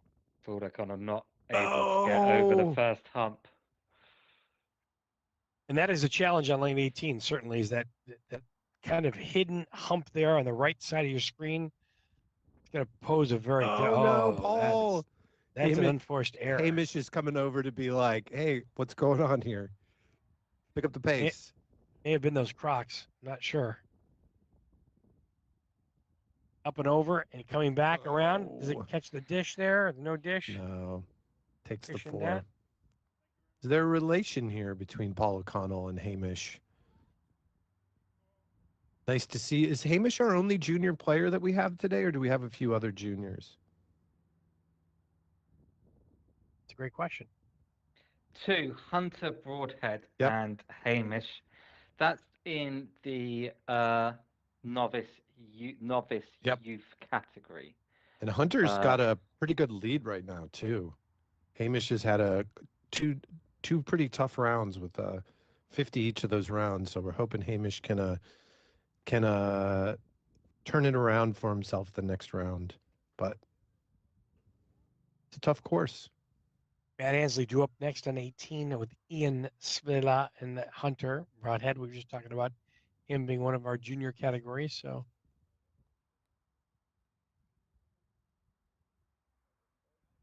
this is Ian now. Ian? Yep. On 18. Yep, and then our other junior, Hunter, will be following. Yeah. And Ian does have line of sight to the cup here. The horseshoe mound will not come into play that much. Matt just taking a look to see what. Ooh, referee's got status some nice socks there. It looks like some pink and white socks. Big fan. And shorts, black shorts. It's the look today. Oh, come back in. Come on back. No. I don't think he got it. I think he had to No, put no, that in. no, that was a drop shot. And preemptively, we'll tell you that in many places, everybody, people will tap in a putt one-handed. I know there were people on previous feeds are like, what are they doing tapping it in with one putter? And it's very common. Hunter Broadhead here with a 4.5, 5-footer to solidify his par. He's up and he slides it to the left. Going to stay there and he'll drop a stroke too as well. So Matt Ansley up next. Matt Ansley on 2 over currently for his second round, even par for his first round. So would love an ace here. Certainly doesn't want to drop any shots. Got to stay. All right, that's okay. And he's going to go into the house if he stays at 2 over here, playing worse than his dad, John. So John's going to give him some grief for that. John shot a nice 37. So Matt, you got to catch up with your dad and maybe even your mom there. Yeah, Faye's having a good second round as well. Come on, solid Matt. putt there for his par. A good pickup there for his finishing lane on 18 to end up his round today. Is been pretty good though. But Matt right now is in position where he might come in last for the Ansleys in round 2. So that's the real battle of the days. Who in the family wins each round for the Ansleys? I mean, don't get us wrong here. Even par and 2 over certainly really aren't good bad scores. And I'm clearly being funny because all three of the Ansleys are incredible putters and really dedicated to the game. So if they're all playing even with each other, it could be really fun to see them all in a group later on. That would be nice. Yeah, that would be nice. The groupings will be reordered according to reverse leaderboard order after this round. I think there's enough distance to Matt and John. They might not be in a group, but we'll keep our eyes on that. Maybe Faye. I'd love to see Faye come out ahead of Matt and John. She's really fantastic and has done an amazing job along with John, keeping track of stats and reviewing scores on the Putt 18 Matt game that a bunch of us play and have been playing since the pandemic. So very fond of them for all the work that they contribute to that game. Speaking of Faye, stepping up to 10. Faye is on 10. 18 as well, has more action too.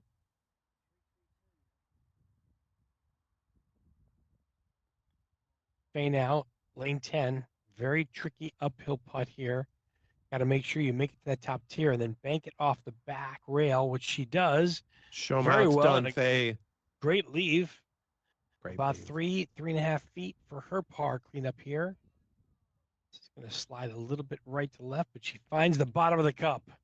Took like no time. Great putting, Faye. Yeah, the New Zealand players and the Australians do play faster than the Europeans. And Tom, you can comment on this, and the Americans as well, I think, are probably used to. Yeah, there's something about, I think, folks that play golf ball only the majority of the time that play at a much different pace than, say, like a lot of the Europeans that play the mini golf ball tournaments, where it's not uncommon to see people taking 30 seconds plus over every shot. And it can be, it can do a lot of things to the pace of play when that happens. But people play the game differently. I mean, you know, if you're good and you're over the ball that long, you know, to each their own. This is Christy Robinson, lane 18. She finds herself behind that horseshoe swale there, those mounds, which really are quite a difficult deterrent for a lot of players getting over, up, and in here. Not that easy. Oh, That's what happens. And we have Rachel on a 10 chasing the ball back to the tee box. Not a good sign. No. Not a good sign at all.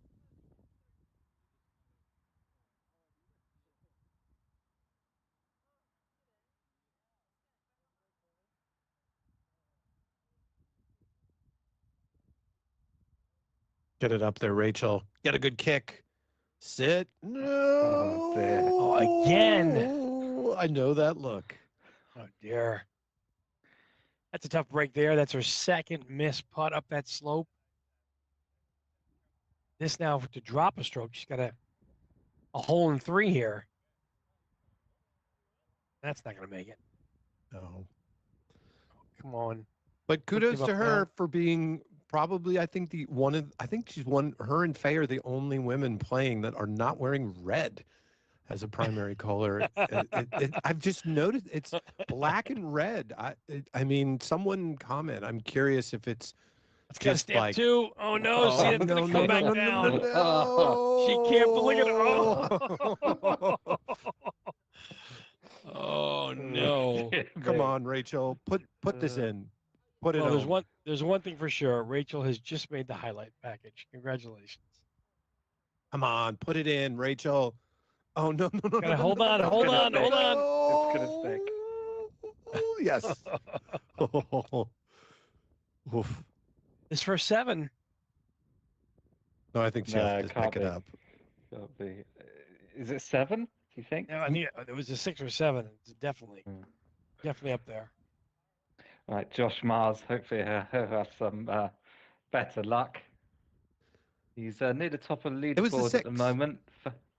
1 over and even par so far in his second round. Don't besmirch Rachel though. She had a 6, not a 7. Yes, yeah. Rachel just needs to move just a little bit. Come on, Josh. Mars here.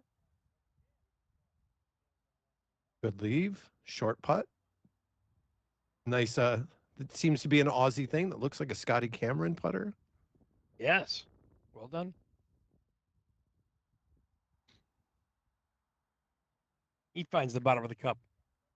Josh Mars, very involved in Australian mini golf, makes a lot of cool videos, been to the World Crazies, and has a history with professional wrestling. I believe he was a ref back in the day. Really? Yeah. This Some is long there you go. Long conversations with him over some fish and chips and pasties in Hastings a year ago. That ball makes it the second tier there for Emmy. And you know what? Matches just goes full on with the red and matches her outfit. I love it. That was planned. That was definitely planned. Oh no, misses. Hopefully, on the left side. No.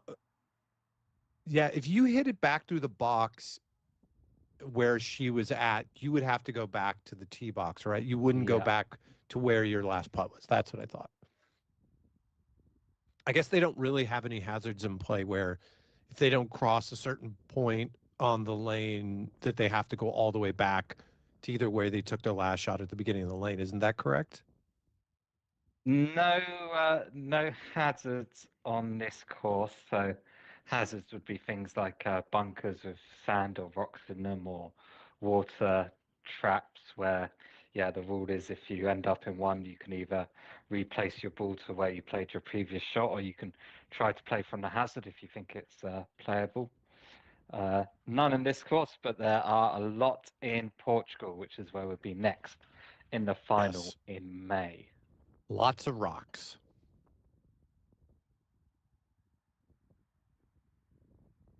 Could curve in. Oh, really nice leave. Yeah. Who is that putting? I believe that's a person playing with James McCarthy. Is that George Goodwin? Yep, George Goodwin there. James McCarthy now. Good bucket hat there. Love it. He's up. Plays the bank. It's got to stay up, though. Oh, Hold on. Not got a great look on his face. Yeah, he's okay. only just stayed up, though, didn't it? I think he got a bit lucky there with the line. The pace was such that if the line wasn't good for him, I think he could have been rolling that ball back down the hill. A little bit of a lucky escape there, I think, for James McCarthy. He was 1 under in his first round, currently 1 over after 9 lanes in his second round. You can see he's using the rubber-faced putter as well. A couple of those guys that have played over in Europe, I think, have switched up pretty much permanently to the rubber faces on the putter, which same ever since last year. That's been my modus operandi. In Forsyth now, he gets it within a couple of feet for his putt.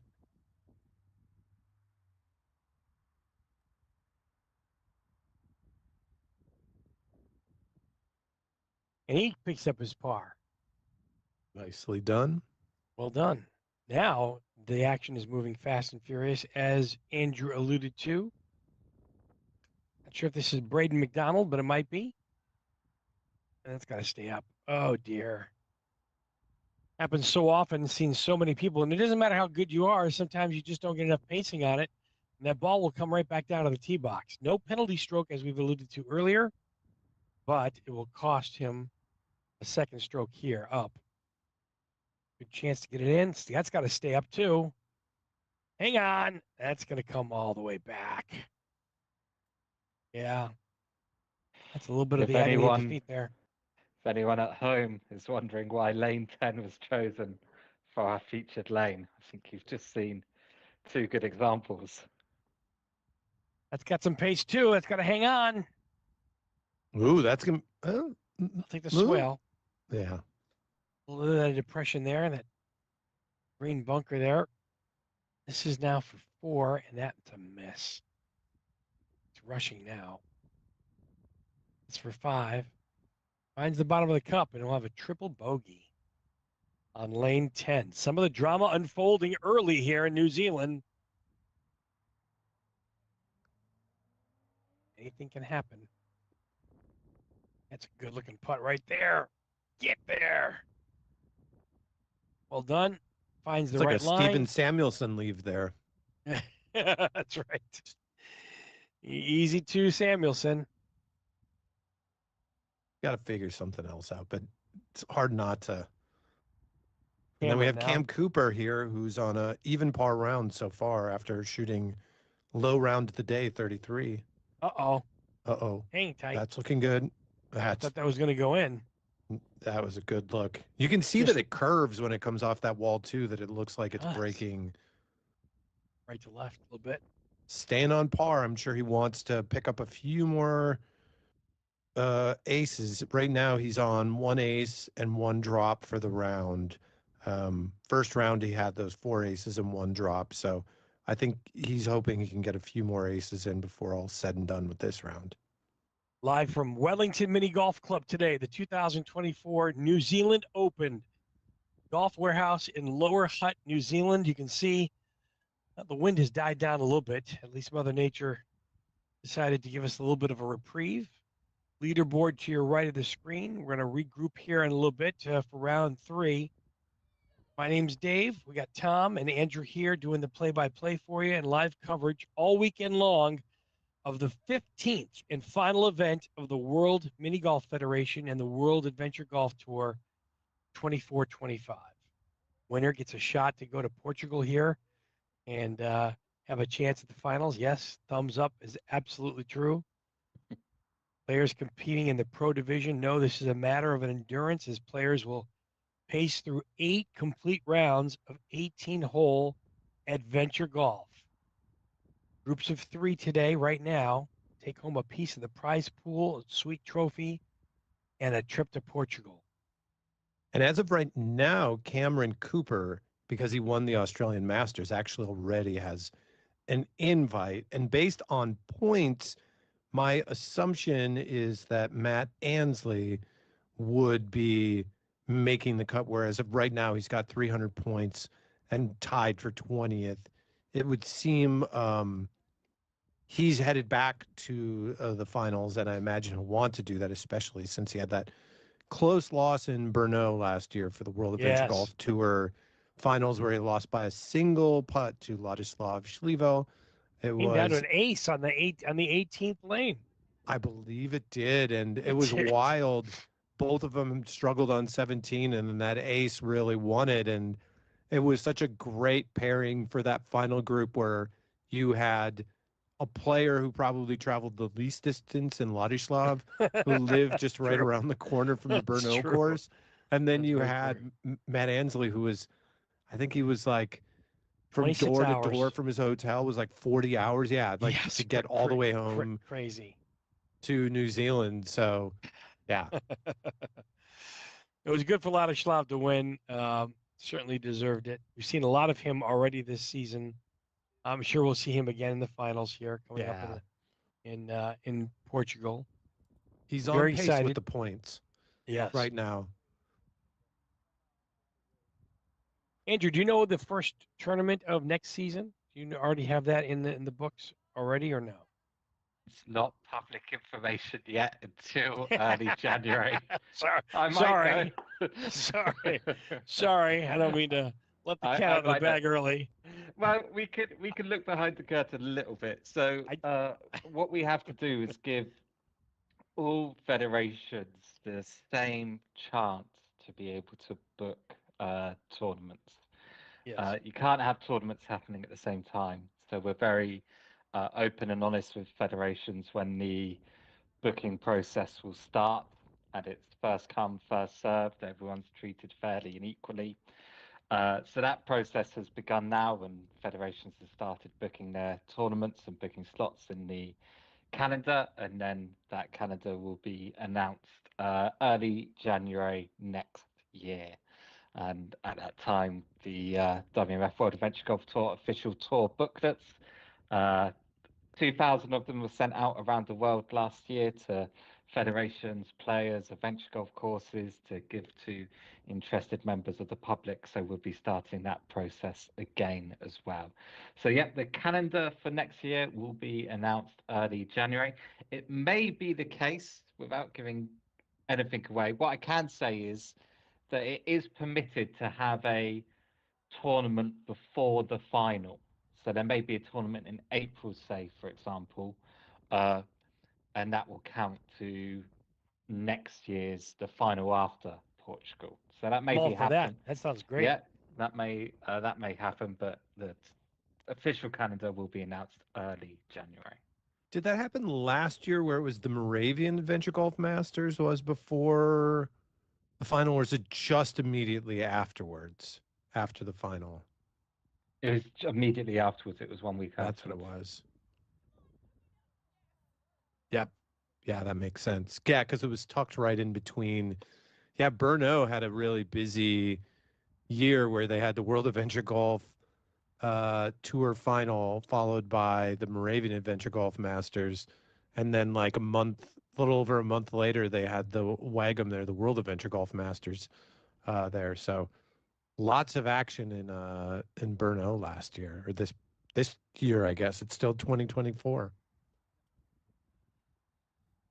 So as we wait for the final 10 or so players to finish round two, we will be following some different players of the field, trying to give viewers at home a spotlight on all the different players here. So we'll just be following some different groups of players while the remainder of the field finish their second round. Once the second round is finished, players will be re-sorted into groups according to reverse leaderboard order. We're now watching Cameron Cooper's group on lane 13. Yeah, and Cam's still leading the field right now with a -3. Matt Ansley's up through 2 rounds +2.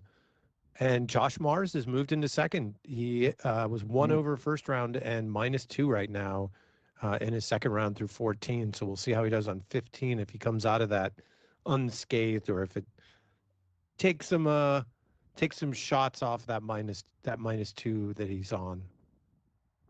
Yeah, excellent performance from the Australian there.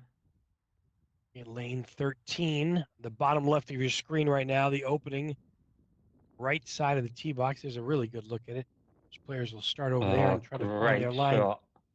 Great leave there. Jeez. Really Not nice. surprising, Cam Cooper. Cam's getting it done here, that's for sure, in the second round.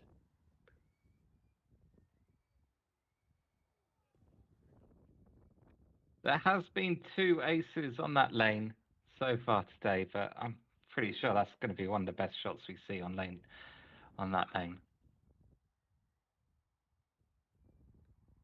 Live in New Zealand today. The Wellington Mini Golf Club at the Golf Warehouse in Lower Hutt, New Zealand. Been quite breezy. Weather is certainly a big factor today. Chilly, although some of the players haven't recognized the cold, that's for sure. Some are just kind of taking it as it comes today. Lane 14 now. Kind of a simple design, but see the two. Ooh, really good look. Yeah, really good look. It sneaked right by there. About a 2.5 footer here, maybe a 2 footer left for par. Should be very serviceable putt here before Cam Cooper hits his shot on 14. Cam starts to the right side of the tee box. See if he banks this off that corner there of the rail. He's going straight at it. Backdoor approach. And just hops over the cup. Does it come back enough? Ooh, Shy. really Close nice again. leave there, Cam. Wow.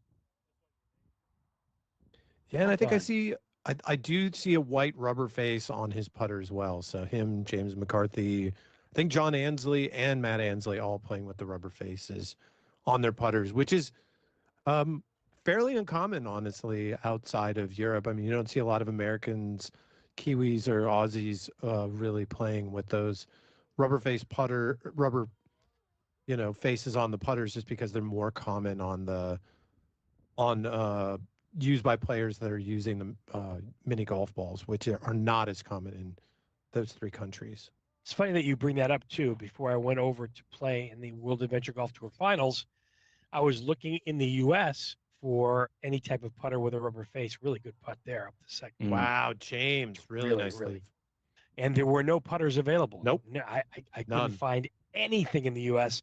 So you kind of had to make your own rubber face and reattach it. And then, the maintenance of that putter then becomes a chore as well. It does. Yeah, it really does become a chore. Great Great 2 there for really nice. McCarthy. Really great job. Meanwhile, Mikhail Riha has got in touch with us to say hello, good evening. People, many fans watching will remember Mikhail Riha as being a fan favorite throughout this season. In fact, is on the cover of the book that's this season as well. So hello to Mikhail, and thank you for watching and joining us today for the first day of the New Zealand Open 2024. I would say ahoy, but I would not say Dobry Den because it's evening there. Dobry Večer? Dobry noč. Dobry noč. Well, good night. You're both right. Dobry Večer is good evening. Dobro noc is good night. You normally say that when people are going to bed. Yes. Are you telling them to leave? Is that what you're saying, Dave? You're telling Mikhail he's not welcome here anymore? My father speaks a little. My father speaks a little bit, so I hear him say "Dobry noč" a lot. Maybe he's telling me to go to bed. I don't know. Maybe that's what it is. Maybe he's sick and tired of hearing me. I don't know. Mikhail also plays. He recently started playing putt 18 well. The mat that I had mentioned earlier. I bring that up just because I think probably 5 or 6 out of the top 10 players, the 3 Ansleys, Cam Cooper, Josh Mars, and James Goatley as well, and James McCarthy all play on the putt 18 mat regularly. So familiar faces to me from seeing them stream on a carpet from their house where they're hitting a ball. Cam Cooper now on lane 15. You just saw 2 of those mini golf balls end up on the top tier. Let's see if Cam can do the same. He's up. He gets a nice kick and a really great putt. Wow. Fantastic lead. Nice job, Cam. I'm sure he's looking over to his side. I'm sure someone's saying like, okay, Cam, like, are you just going to run away with this or what? Man on a Jens mission, that's for Bergstrom sure. has got in touch to say hello from midnight Gothenburg. Hello, Jens Bergstrom. People, a lot of fans as well, will recognise Jens. Played Yes. at least a couple of tournaments this year as well. And he coached the Swedish team at the World Adventure Golf Masters. Lovely person. And big congrats to him on his win in Slovakia, wasn't it? Yep. Saturday midday here at New Zealand. And players are taking all kinds of advantage of round 2 as we finish up the second round. Like that, giving a little bit of a wave to Yeah. the crowd there before he walks down the lane. Yeah, that's all right. Everybody can take advantage today. Yeah. There he is. Yes. Like, wave. the crowd's going wild, really is. I think there's some admirers there. I'm guessing there's about like 5,000 or 10,000 people watching that we just can't see in frame, but that's all right. Sorry about that. We want to focus on the play, not the. Ooh. Really good putt there. Really nice leave. I don't know if that's Braden. Is that not Braden? No, that's not Braden. That's the gentleman without the name on this particular start, I think. Or is that Braden? Couldn't tell you. Moment. But I do know this guy. Mikhail Rihas said Jacqueline Helm, Jackie, is also watching. Fans will remember Jackie's fantastic performance in the Slovak Open. Oh. Wow. Yeah, it's off the lane. I didn't see it go off the lane. What happened? I didn't see it. So it went out and back in. The bricks. Yeah, and the thing is, if you ride the bricks, some people could say, well, it didn't go off the lane, but the edge of the lane is the grass. So if you're on top of a brick, you're out of the grass and you have to go back. So unfortunate there, but those are the rules. Look how cold this person is. It's like, you're wearing shorts, right? I tell you what, all things considered there, though, that wasn't too bad of a drop stroke there for Cam. Could have been much worse behind that hump there, the mound. That puts him to +1, but it looks like Josh Mars did also run into some trouble over there on lane 15. He was -2. No, it was lane 16. This one as well, actually, that we just saw Cam drop a shot on. Josh Mars dropped one on that to only end up at -1 so far for his round, and trying to get to even 4 through 2 rounds, which if he holds on 18, he will be only the third player to be under par. Lane 17 on the bottom left-hand side of your screen there. Or I should say par. Holes. Yeah. Cam Cooper is currently the only player under par. 3 players at par right now. James McCarthy, Steve Samuelson, who finished 236s, makes sense with his game, close to the cup. Easy to Steve. Oh, stays away from that rock. Nice one. Yeah, you do yourself a service. You're staying far away from the rock on the left side there. There's that depression that goes down. You get caught behind there, and that really becomes a very difficult, challenging hazard to get out of. Lane 17 here. Cam Cooper once again. Our leader. Setting up the left side of the tee box. He's going to play it off the bank. Cuts it close. He's got to slow down. Really great leave. Yeah, good attempt. Ball did some magic there for him and behaved quite nicely. Going to get a very easy tap in 2 here, and we'll head to 18. Head to 18 +1. So with his -3 the last round, he would be the only player finishing through 2 rounds under par. James McCarthy still has a chance, but right now he's at even with +1 through 17. He's going to need an ace to get himself under par overall, which we'll get to see, I think. And looking at leaderboard as well, Tom, you're saying it might be funny if some of the Ansleys were playing together. Matt Ansley, John Ansley, and Faye Ansley, they're very close on the leaderboard. Very close. they could well be in a group together in this third round. We'll be Oh, they watching would that be with in the great third interest. group. Oh, that would be so good. The question is, do they all have to drive home together? That's what we really want to know. Probably. Or what works out well, they don't have to really wait for anybody. That's like the person who gets done early has to wait for the people that do better. They're all going to be done about the same time. Yes. You're looking at the closing lane. Ooh, 18, which is already causing a little frustration here. I dropped 1 or 2 strokes there. I'm not sure which one it is, but it's not a positive. Back to lane 18 of the tee box now. These guys playing fast and furious. Lane 18 is a dog leg left to right over that hump in the bend, which our player here has gotten caught up. I think that's Braden McDonald. Braden's gotten caught up here, and then he'll have to maneuver a long 7-8 footer. He's up and over the mound, which is going to cause, I know, it's painful. To cause a tough putt. Give himself a little bit of a move there. And now this is going to be tricky. It is tricky. And around the cup it goes. It'll be a two-stroke drop. He got it. He got it.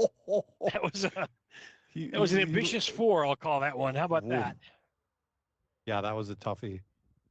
Come on, let's give it a good finish off left strong side. here, guys. Got to hit off the rock there, the rail there, and he gets a nice kick. Just gets line of sight there, and that's great. Good putt. I think he'll. I don't think that little hump there is going to be in the way, and probably even gets like a tiny bit of relief, maybe. He should be able to take relief from the right side there. That's all right. He gets his 2. And our leader, Cam Cooper now. He'll set up on the left side of the tee box. He's going to aim it down towards that rail that sticks out there right before the hump and kind of get a kick off of that. Let's see how he plays. It's a kick, but it goes behind, though. Ooh, this could be another drop, and this if Cam drops on this, that will leave him at just 1 under par overall. And there are 3 players in Steven Samuelson, Josh Mars, and James McCarthy, all at even par, with Matt Ansley short, just behind at 2 over par. So tough putt here for Cam Cooper now, up and over the mound. It's a very delicate putt. We have seen most people miss this putt, and that's what happens. Ooh, and that's going to be easy as well for free. No bargain here. And he's got James over there, who's probably licking his chops, and that cuts around the cup. And that gives us drop. A 4-way tie for first, where we have. He ends up dropping 2 strokes on that last hole to put him at +3. Shot a -3 that previous round, so takes him out of the lead. We're all even, and you have Steven Samuelson, Josh Mars, James McCarthy, Cam Cooper, all tied at even par 36, with Matt Ansley 2 over, Michael Broadhead 4 over, John Ansley 4 over, Braden McDonald 6 over, Faye Ansley 6 over, and then James Goatley at 8 over. And those are most of the players, other than I think Braden and Michael, that I kind of expected in the top 10. So not a ton of surprises, but yeah, it's a tricky course. Big swings. You can see Cam shooting a 33 and a 39. Don't get too excited, though. As you can see on the straight list, there's 8 rounds total, so we're only through 2. So the field will narrow down to the pros after the next round. And right now, as Andrew mentioned, they are recalibrating the groupings. They'll be in reverse order by leaderboard, so we'll have a chance to see how all of our amateurs do, our novices, and we'll see how everything kind of unfolds here shortly. Any idea, Andrew, if they're taking a short break or a long break by chance? A short break, I think. Okay. Are they more tea drinkers down there or coffee drinkers?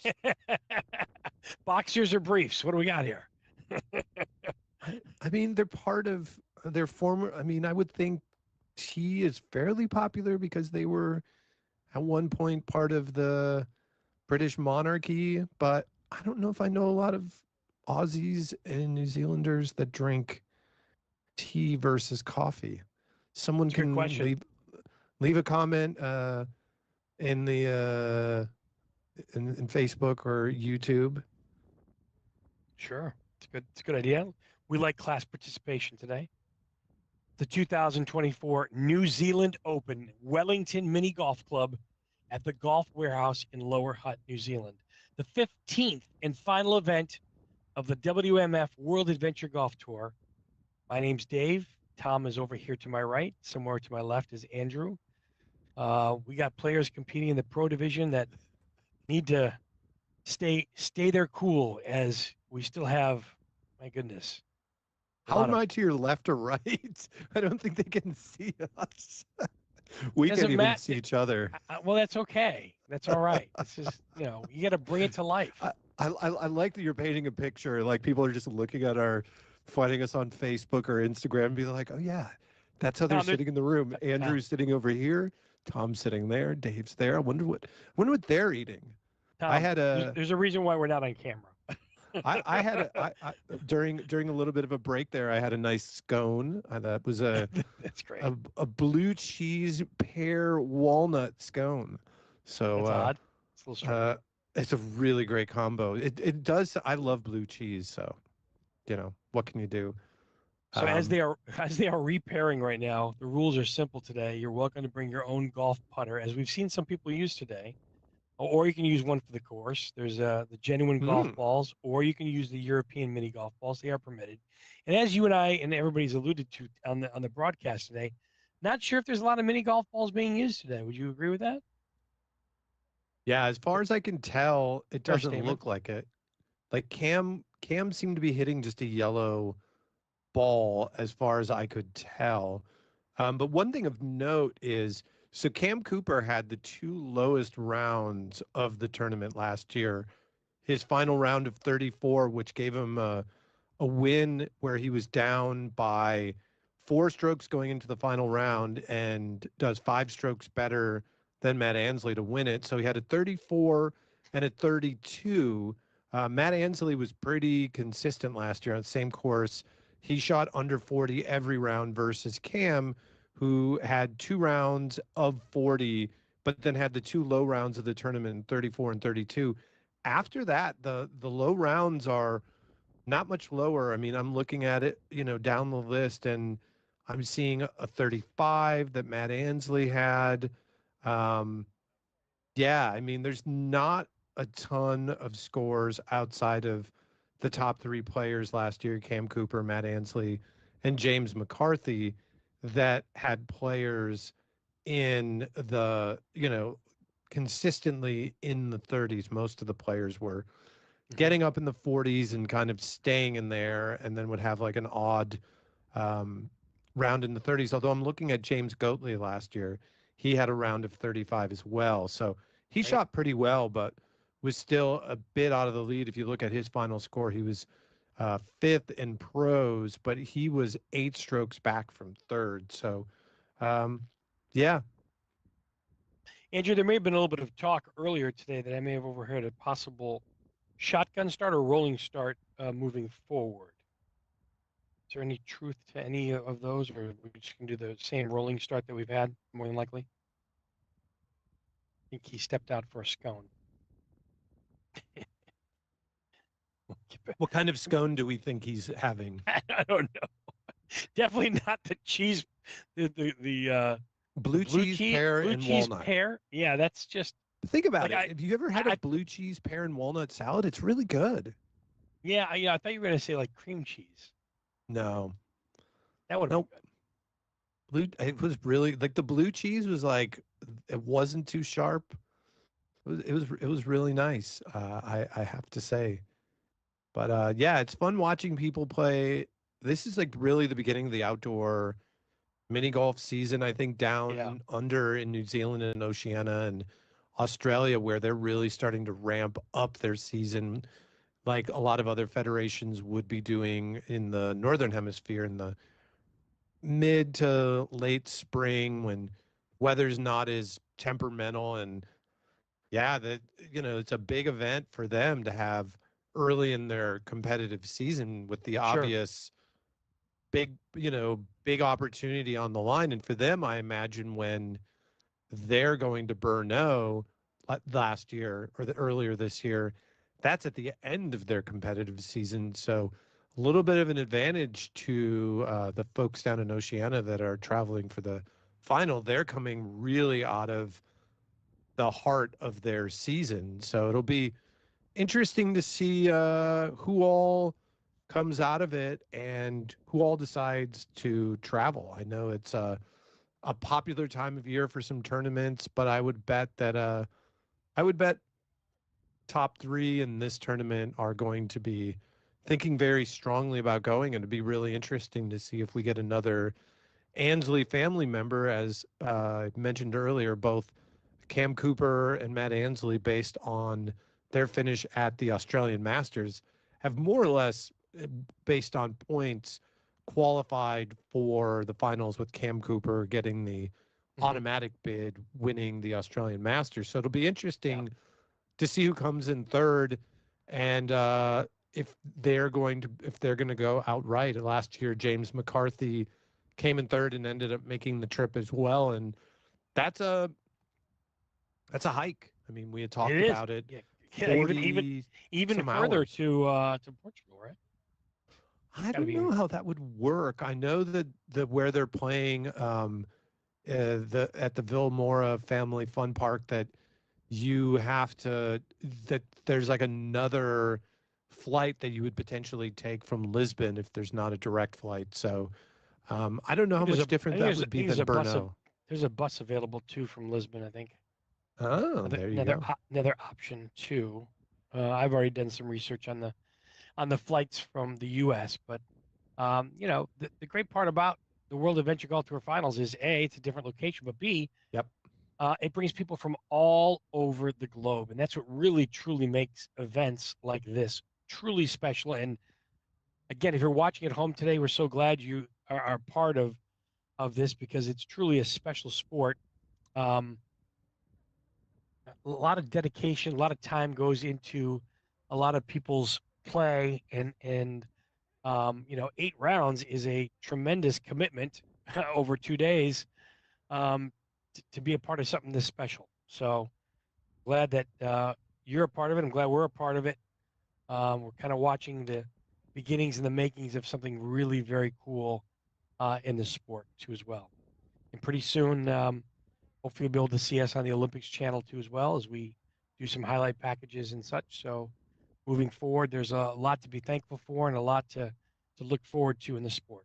So, and if you're looking at the straight list, for those of you that may be unfamiliar with it, really in Bond Golf, what they do is they take the results and then they sort of do like the tiebreaker and ranking at this point by using the differential, which is, what was the difference in strokes between one round and another. So like Cam had a 6 strokes difference between his 2 rounds, but it doesn't really matter. They're all tied at the same score. And I'm pretty certain that none of these tournaments really use differential as anything, but it's just kind of, I think, a default that's used in Bond Golf that might decide some tournaments, maybe more on the European standard ones. But someone like Jens in Sweden or Mikael might be able to comment on that, on whether or not differential ever really comes into play in tournaments.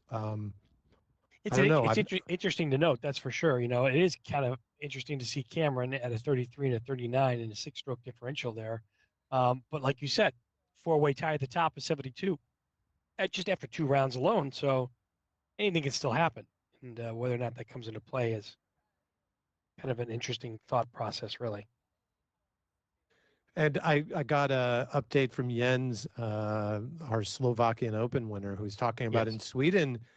And I see this online because the Swedes and the Germans and a number of the other European countries just have these amazing club systems. And in Sweden, they're playing indoors all year round. I even saw at Uppsala, they have a adventure golf MOS course inside, but then they also play the felt, the concrete, and the Ethernet miniature golf courses indoors. And yeah, they have a big tournament.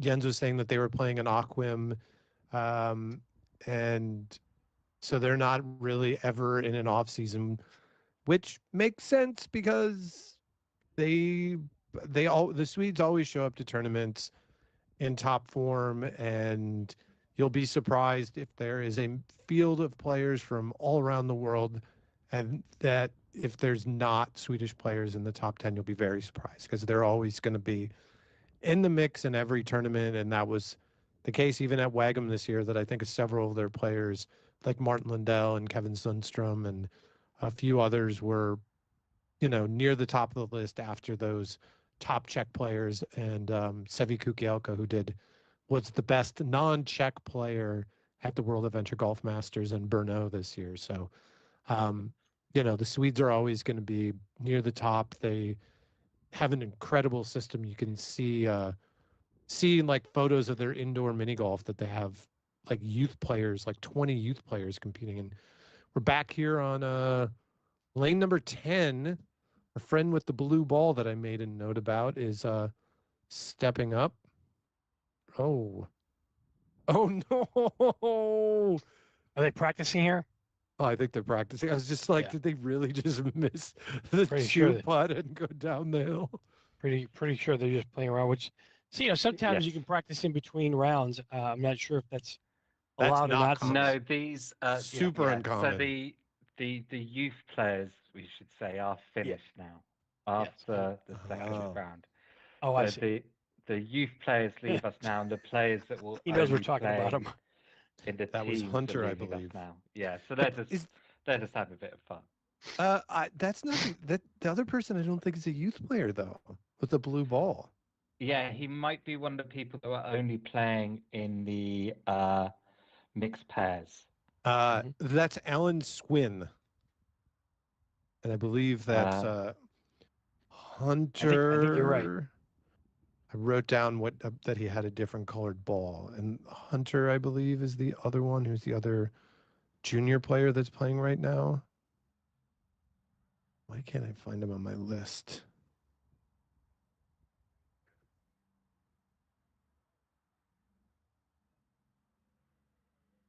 Hunter Broadhead is the one taking the putt on 10. Missed that one. Come on, Hunter. Got to finish it off. Yeah, so the groups now have been sorted into reverse leaderboard order. And just like Tom, you said it might be possible Faye Ansley and John Ansley are in a group together. They're in the third to final group along with James Goatley. I love it. Oh my gosh, 3 people that regularly play Putt 18 too.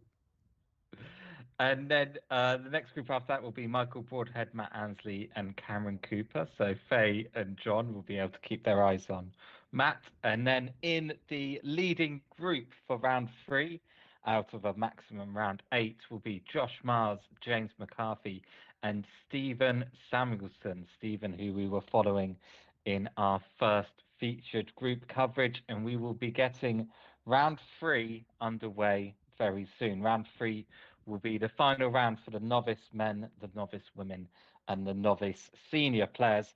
And then after that, there'll be 2 more rounds today for the professional men and the professional women.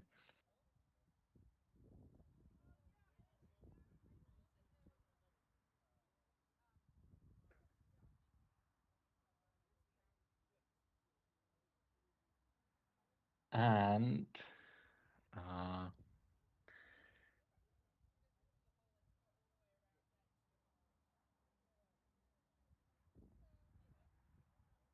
so if you look at the scores at the moment, Braden McDonald in 8th place. You can see he's in the novice men's category. He's currently the leading novice player. In terms of the novices after that, we have Alan Swin. And then following that, Michael Schlog. Braden McDonald. McDonald. Yep, you had him at the top spot for Novice Med, and then Alan Swin and Michael Schlag, who I believe Michael is the only player to have aced lane 15. And so we will be following that group of three. Again, that is Michael Schlag, Alan Swin, and Braden McDonald as they battle it out to become novice champion of the New Zealand Open 2024. So round 3 is the final round for novices, and we will be following the 3 best novice players. That is Michael Schlag, Alan Swin, and Braden McDonald to find out who will be the novice champion of the New Zealand Open 2024. So far, Braden McDonald is on +6, Alan Swin on +9, and Michael Schlag on +12. So a little bit of distance between them, but as we've seen, that can all change Anything can over happen. the course of a round. Anything can happen, especially when you're looking at lanes like 15, lanes like 10. There's some dangerous lanes there, 18. even 18. You're quite right. We've seen even the best players can get a 4 on lane 18. So certainly, by no stretch of the imagination, a done deal is the novice championship. And very shortly we will be watching the 3 best novices battle it out. And it's funny you're talking about, I mentioned 18, that I had written Matt Ansley behind the scenes to ask him about it, and he said 215, 16, and 18 are causing people the most trouble. And you can see that on the scoreboard that a lot of the players might ace 1 and then give it right back on 2. That just some tricky lanes on this course.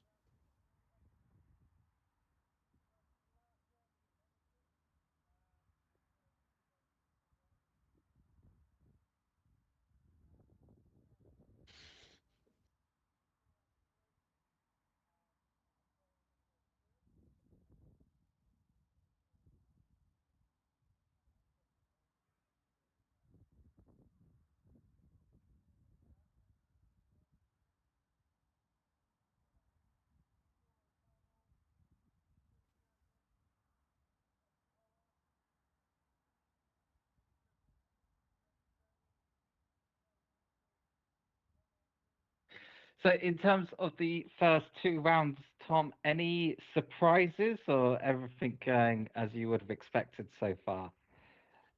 No really big surprises. I was a little I can't even say that I'm surprised like the Cameron Cooper bumped into a little bit tougher of a round the second round, because it just seemed like he had those drops on a handful of those last couple of holes that really sort of cratered his round, but otherwise played really well. Yeah, he had a 3 on 16 and a 4 on 18 that we saw, and he just didn't get the aces. And the first round, he just only had the 1 drop and 4 aces, and that's kind of where it's at. I mean, if you're going to really score well on this course, you really need the aces to fall. But for everybody, you just need to avoid dropping, because even if you look at James McCarthy, who's right in the thick of it, one of the 4 people that's tied for the top spot, he his first round shot a -1 and also had 4 aces, but he had those 3 drops versus Cam Cooper. We just had less drops, and that's where he had the better score. But it looks like we might be getting set up on 1 to get going. Yeah, we're starting now with Nikki Shaw and Rochelle Swin. Will Pourmore does have did not finish status. I'm just looking at leaderboard. I can't see that on the leaderboard. Let me just double check.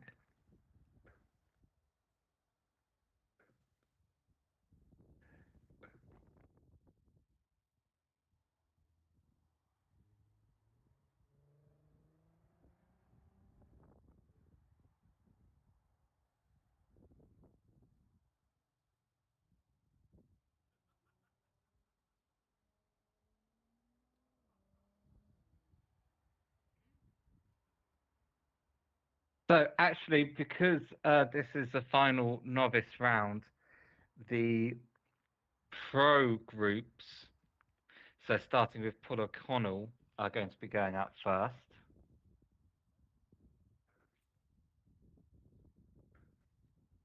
So it'd be Paul O'Connell, Paul Kerrigan, and Patrick Hodder that we see on our screens. Holla!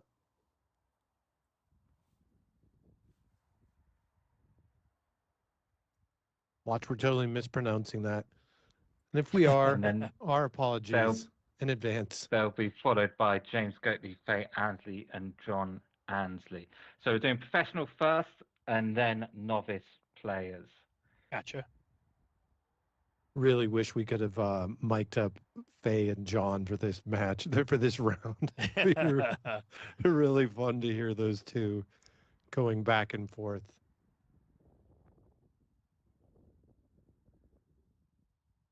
They're doing practice putts at all too as well, Andrew, on this? Not from what I can see, no. Okay. Speaking of Faye. She is. Come on, Faye, put it in the cup. Playing the back door. A good start. Seemed to lose a bit of enthusiasm there at the bounce. On a good line. Good two, though. And now Faye Ansley followed by John Ansley. Who only decided to play this tournament as of a couple days ago, had some health scares, and just really thrilled that he's out there enjoying this round with his family. Come on, ball, go in the cup. Yeah, he's got a great sense of humor, a real character, and just really glad that he's in good health. It's the Ansley's family. Ansley family. Yeah, I like it. Dun, dun, dun. Dun. He's also a big fan of international adventure golf, is John Ansley. Yes. Regular on our streams, always commenting and following along. Wherever we are around the world, if it's night time for him, he'll watch the next day and he'll message about the play. So yeah, it's great to see him here after he's been following the action all season throughout the WMF World Adventure Golf Tour. Boy, how nice would it be for him and or Faye to make that final in Portugal? That would be really special to join Matt there. Matt, just, you don't need to win this. You already got enough points. Let your parents go too. Like that would actually happen. From Jordan Walsh. Jordan Walsh says, with the tough holes as you described, does that change the approach to the round for players? Well, I think I don't know in the specific course, but yeah, you would. I would bet not, based on what I've seen for play. Like I think, didn't Cam go OB on 16, one of like the trickier holes? I think there are lanes that I think all of these players know that aces are to come by, so to concede the hole or the lane. I keep saying hole. My apologies to those who are used to hearing lane. That to concede the lane and just take a 2, I think for a lot of players would not feel right. Look at that, Matt Ansley right behind his parents. Yeah, very funny. Well done. And looks like the Ansleys are going to tie on lane 1 with a 2. So nobody separating themselves in the Ansley family. Yeah. All of them too soft as well. The same Ansley approach here on lane 1. Next up, are you saying Cameron Ansley... Cooper. Are you saying the Ansley family is soft? Yeah. That's what I'm hearing. Again, and shout out to Jordan Walsh, who's listening and watching in the U.S. Great question, and that is an ace. Appreciate the participation, and an ace on lane number 1. Yeah, really textbook from Cameron Cooper there. Lovely rebound, lovely pace just to drop the ball into the hole. Great ace on lane 1. That's his second ace on lane 1 too. So that's a lane that he he's feeling confident. And he front doored that, didn't he? No, backdoor, Okay. perfect example. Backdoor rebound, perfect pace, just dropped it into the hole, really nice ace. 2024 New Zealand Open. We are into round number 3. A lot of action still to come today and tomorrow. So make plans to be here all weekend with us if you can. We'll crown a winner in New Zealand. And then the next stop will be the World Adventure Golf Tour Finals in Portugal. Jordan also asked, what about the weather conditions? I think here the question is, will players be changing their play according to the weather conditions? Now, I've said before, I think this is something that can separate the good players from the very, very best players, knowing how to adapt to particularly the wind that we're seeing here today. It could be difficult if the wind is, say, inconsistent or intermittent, but if you've got a steady wind and you can react to it and adapt to it, that can really set you apart as one of the best players, I think, making those decisions on the fly. Dave, Tom, I don't know if you have thoughts on this question. Yeah, I'll let you answer first. I was going to say, and it also getting wet there and knowing how to really play, when a course is wetter is going to come into play. And obviously Cam and Matt really went through that last year to finish up. So they have that experience and probably have had that experience on a lot of other courses and know what to do.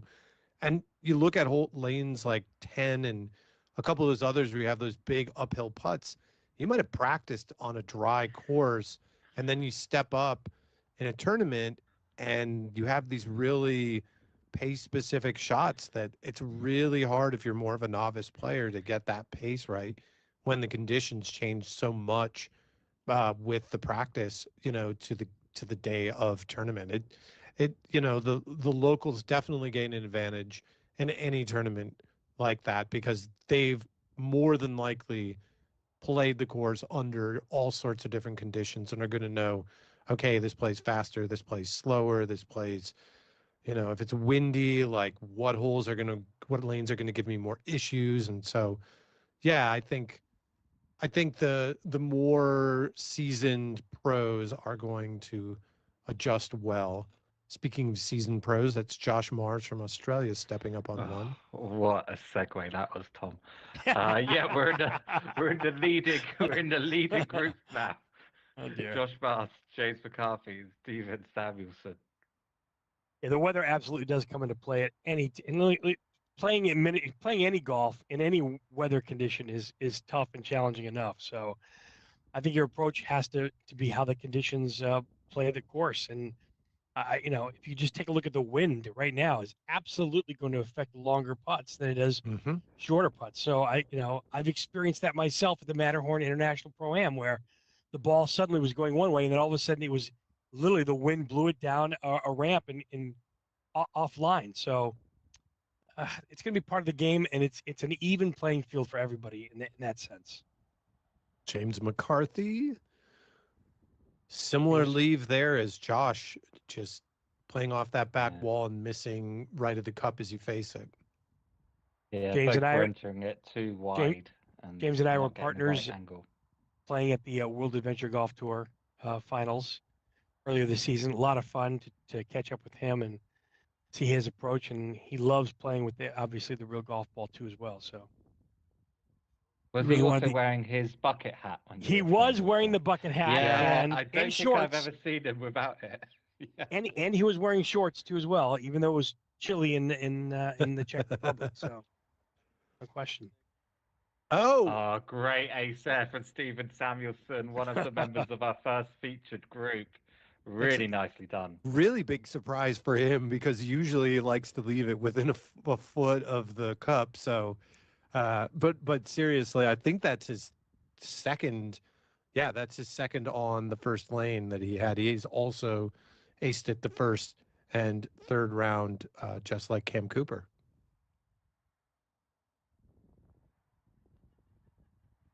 So half the field now into round number 3. From New Zealand, we're live, all the action, and still so much to go today. And the Wellington Mini Golf Club at the Golf Warehouse in Lower Hutt, New Zealand, 15th and final event of the World Adventure Golf Tour season. And the finals to be played in May in Portugal. I know both Tom and I are keeping our fingers crossed to be a part of that event. I think you're good to be there. My fingers are very crossed. Well, anything can happen. It's quite a travel for a lot of players internationally, and sometimes it works out that way where players don't go even though they've earned a spot, and it still remains to be seen. I think, Andrew, you mentioned in the finals there's 43 or 46 this time. 42.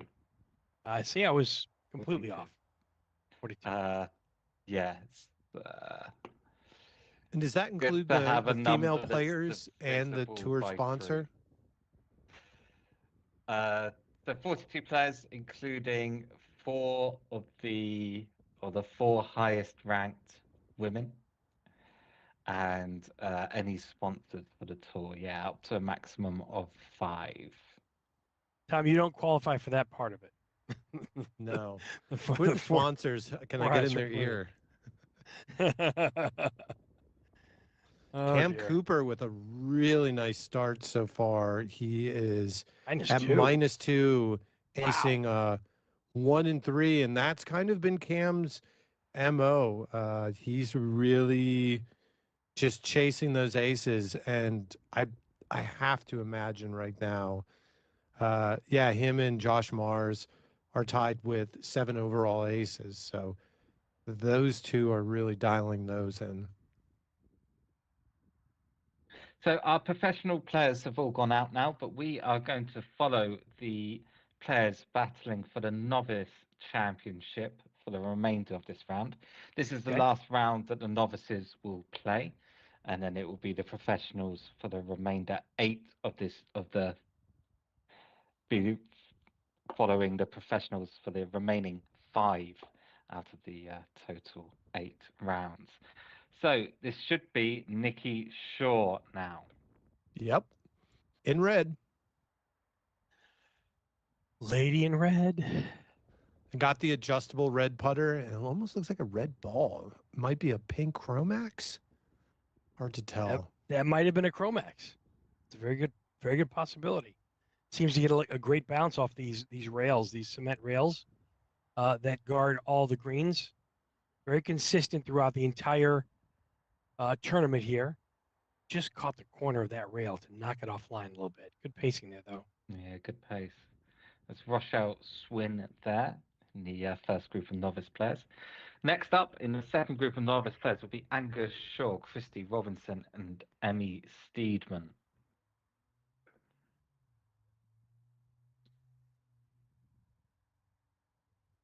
And that final group of novice players that will be following around to see who will win the Novice Championship in New Zealand Open 2024. That would be Michael Schlauk, Alan Swin, and Braden McDonald.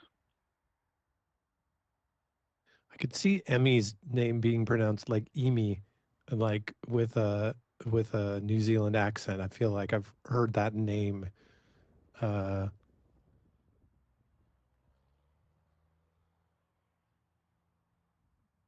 So Greg Newport has got in touch to say, I don't know if it said before, but is this a golf ball only event? No, it's not a golf ball only event. It's a mini golf ball event, but a lot of the New Zealand players favor the golf ball. Even the 3 players that are at the WMF World Adventure Golf Tour final for the last season also favored a golf ball. So it is technically a mini golf ball event, but yeah, we're seeing a lot of golf balls in play today. I really think for the top players who have that opportunity to play in the final, they should be sort of looking at this as a opportunity to perhaps test out mini golf balls and to try them and to get used to them. But so far, it seems not many people taking that opportunity. And I can understand that, just coming from perspective from the States, that we currently have a single tournament, the Matterhorn Pro-Am, that allows for mini golf balls. So if you think about playing with mini golf balls versus golf balls, that it's a little bit of a big shift in how you play. And I imagine with a lot of these players, they are playing other tournaments on this course and others, and probably don't necessarily see the utility of mixing in mini golf balls, let alone, I mean, mini golf balls are not necessarily common and easy to acquire for people in the US, Australia, New Zealand. I would bet. I was having a conversation with my podcast co-host, Pat Sheridan, and we estimated there probably no more than 50 US players, maybe more, but out of hundreds and hundreds that have ever played with a mini golf ball, let alone the amount of people that even use them. I think the Matterhorn Open this year, there were probably more than usual, but the previous year, I think, I don't know if anybody had used a mini golf ball even in 2023. Not sure if I would have gotten used to a mini golf ball either if it wasn't for the World Adventure Golf Tour Finals. So if you want to compete internationally, I think you have to come to the conclusion that you need to adapt to the sport a little bit. Just like in real golf or in other sports, the technology can certainly help you improve. Great putt there on lane number 1. But look, if you want to improve and you want to have a chance at staying in competition with some of the best leaders, if that's what the group of people that are better than you doing, then you should probably adapt to that. Certainly, it's going to give a leg up to certain holes. If you're able to choose a different type of golf ball that has a different density, a different spin, a different bounce, then it's going to give you an advantage, certainly, moving forward. Tough to adapt, though. You're absolutely right, by the way. Tough to adapt to those balls. Andrew Kerr with a 2 there. Yes. I think this is this Christy Robinson here? Maybe? You're right. And then it's Emmy Steedman right behind. I think that was Inga Shaw that was earlier, I believe. I could be wrong. No, remember we had corrected that. That's correct. We did. It was Andrew Kerr. Andrew Made a note. Cowboy hat. Apparently, I'm looking at the wrong start schedule. Clearly. There we go. Yeah. Oh. Maybe it was Angus Shaw. It might have been Angus Shaw. I'm looking at the wrong. Wrong start schedule, I think. I think I am too. Now, Andrew Kerr, you're probably looking at the right start schedule. Andrew Kerr did not finish. You can see in position 17 there. Oh. That's a bummer, Andrew. Yeah. Total bummer. Okay, we've got a action couple that on didn't lane finish. 10 now.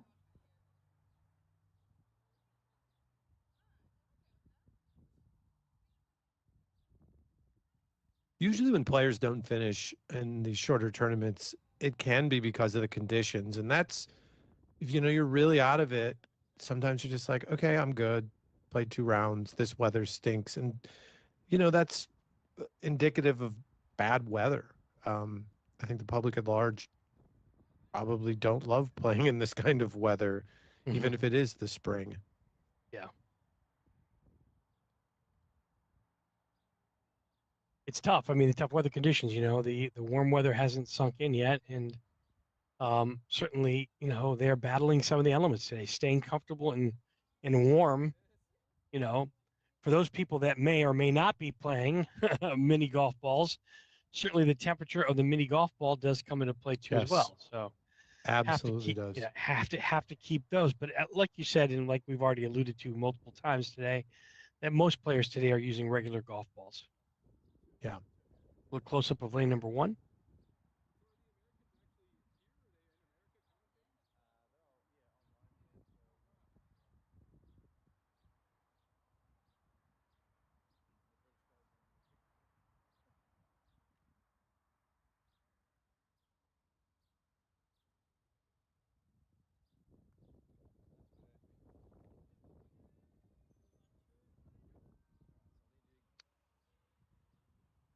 Okay, and now we are following this featured group of Michael Schlag, Alan Swin, and Braden McDonald as they battle it out to become the novice champion of the New Zealand Open 2024. Like it. It's currently Braden McDonald in the novice category with a narrow 2-stroke lead now after Alan Swin just aced the first lane. That looks like lane number 2 right there. Is that correct? Yep. Kind of the turn, the whole bends a little bit left to right. 2 small speed bumps that you can barely notice there in the beginning there that kind of throw off the pace in the direction, and the lane does dip on the left side about 3/4 of the way to the cup. Cup is located 1 pace from the right. Let's take a look here and see if they can make this 4.5 footer. Tough putt. Leaves it to the right and holds. Tough putt there. And that kind of see where people drop shots on that lane. Looking at the scoreboard, and we haven't looked at this lane a ton, but we have seen that if you look at the scoreboard of some of the top players, that is a lane that people have dropped on. I think that's the play right there that you just saw Alan Swin play. I think you have to play it around the railing there and try to pace it so that it ends up just on the rail on the top side of the cup there. He's got also a 4.5 footer. Just saw this one slide to the right. Let's see if he can get it to the bottom. That also slides to the right. Tough.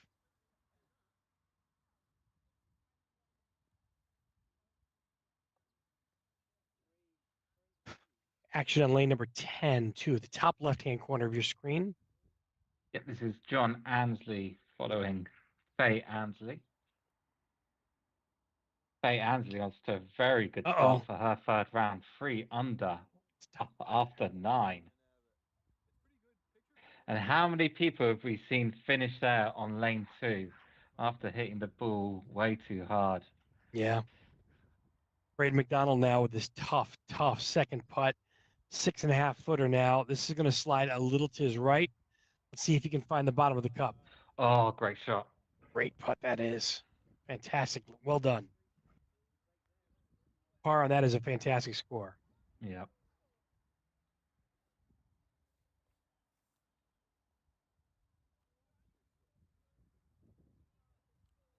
So lane 3 now for our featured group. This is the final round for the novice players. They will leave us after this round, round 3. So it's Michael Schlag now, and Alan Swin, and then followed by Braden McDonald as they battle it out to become the novice champion.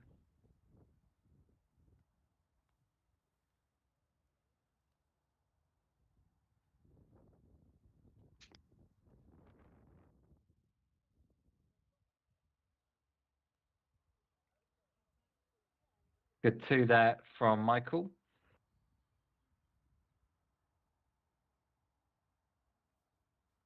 Oh dear, we just missed out. That's a really bad putt on lane 10 from the top tier, rolling all the way back down to the bottom for Michael Broadhead. Swin backdooring it, almost an ace. Good try and good effort there. From Alan.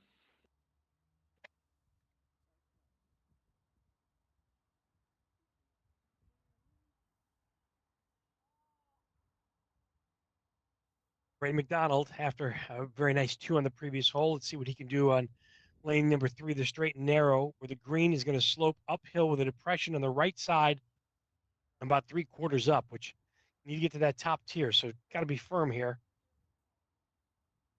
Good pacing. Meanwhile, Matt Ansley on lane 10.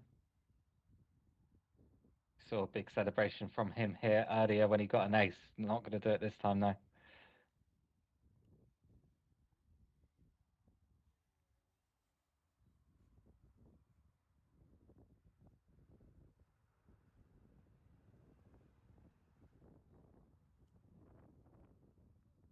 Good 2 though from Matt Ansley, and next up on lane 10 will be Cameron Cooper. Cameron Cooper also on a good round, 3 under after 9 lanes. Looking at the novice tournament, it's still Braden McDonald with a 3-stroke lead over Alan Swin.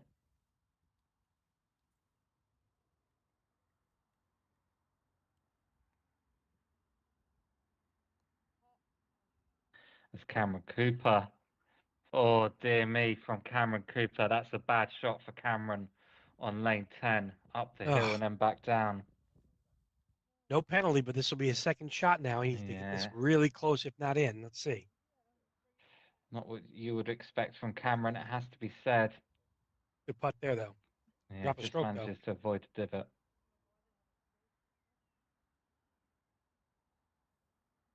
I mean, he did have the strokes to play with. He was on 3 under after 9 lanes. That'll move down to 2 under, but still.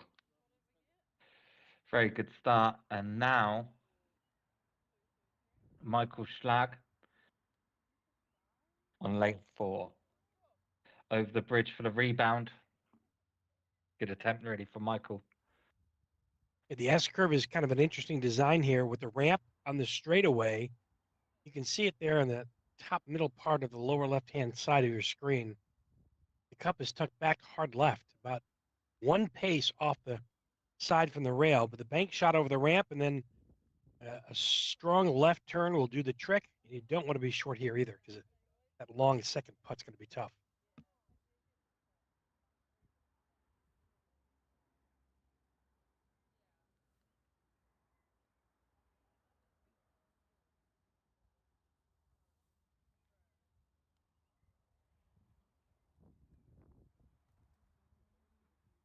Action unfolding. Now.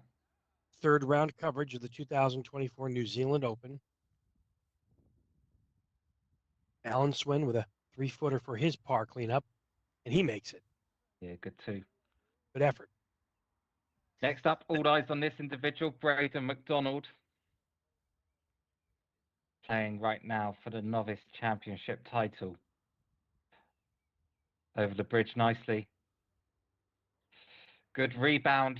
Oh, a little bit short, but very nice line. Wow, I thought he had that one all the way. Yeah, it looked good, didn't it? Still, he's playing very well, and that's exactly what he needs to do in order to win the Novice Championship here. Next up on lane 10, top left, it will be Josh Mars from Australia. Josh Mars currently on even par after 9 lanes. Looks like he's with James McCarthy there. You can see that bucket hat, and I think Steven is at the tee box.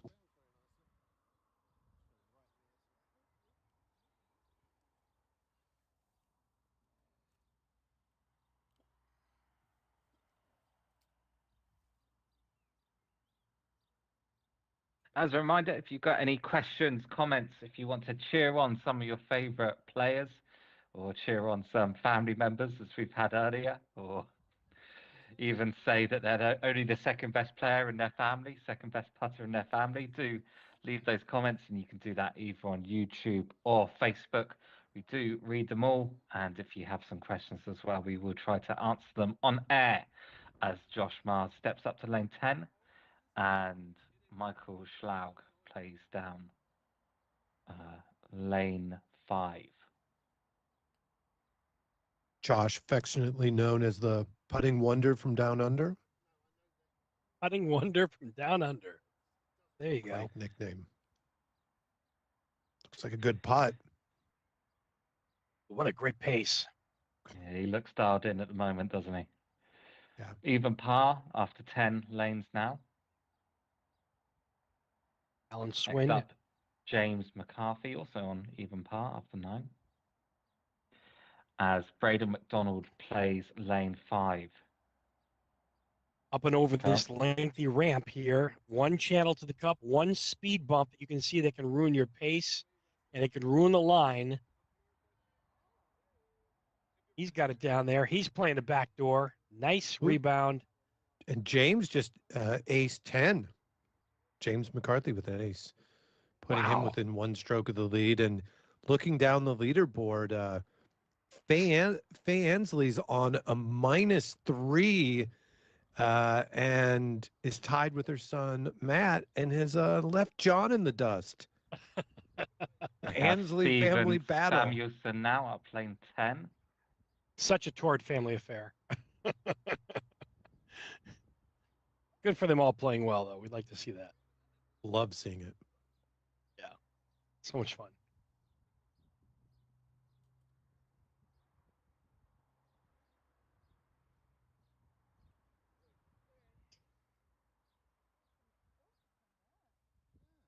There's a good look right there at lane number 6, the chute, right where the lane bends. And you can see where there's a vicious speed hump right there with kind of an opening in the middle. Anyone who's stuck behind those humps certainly will have a challenge to the hole. This one is Emmy Steedman right here. She's got about a 4.5 footer here to get her par, but got it through and got it down the lane. So that was half the challenge. The second half of the challenge now is the cleanup. Nikki Shaw at the top left of your screen on lane number 10. It's a good attempt from Nikki. Both ladies Really on their nice. screens pick up their pars. Well done.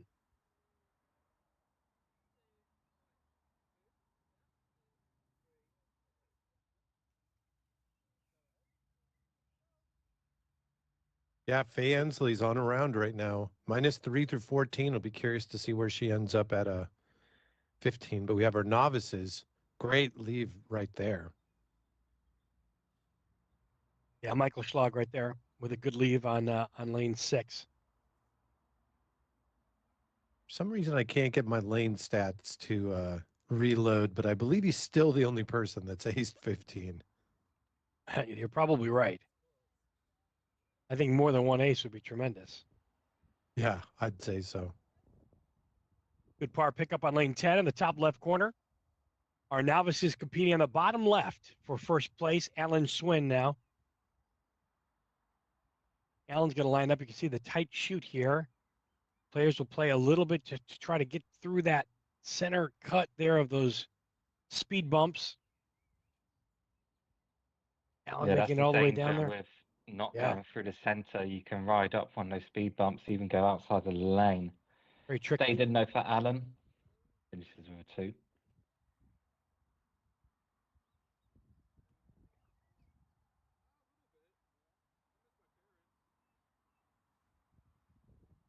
There's Braden McDonald now, bottom left-hand section of the tee box. Right down the chute, looking for the center cut there. He gets it over the humps. He's following around. He's going to have a good leave there. Be a 2.5, 3-footer also for par. Be very happy with that. Just holding on for that lead, and, that's what you do. Yeah, let them come chase you at this point, right? Yeah. Yeah, especially on this course. Force someone to, honestly, if the people in your group are ahead of you, force them to make the errors and take the tough shots and kind of react as you go along. It's a great position to be where he's in.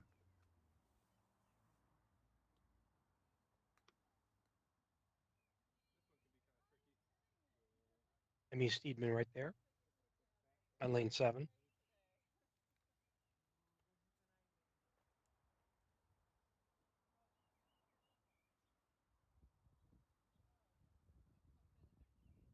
Lane 7, really tremendously long hole. It's a hard bend from right to left, then up the hill to the tier where that cup is center cut.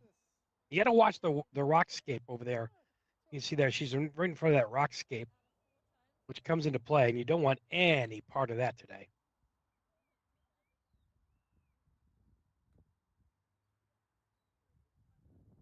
Two is a fantastic score. Tough to get it up and down in 2, especially if you're stuck there at the curve and the bend.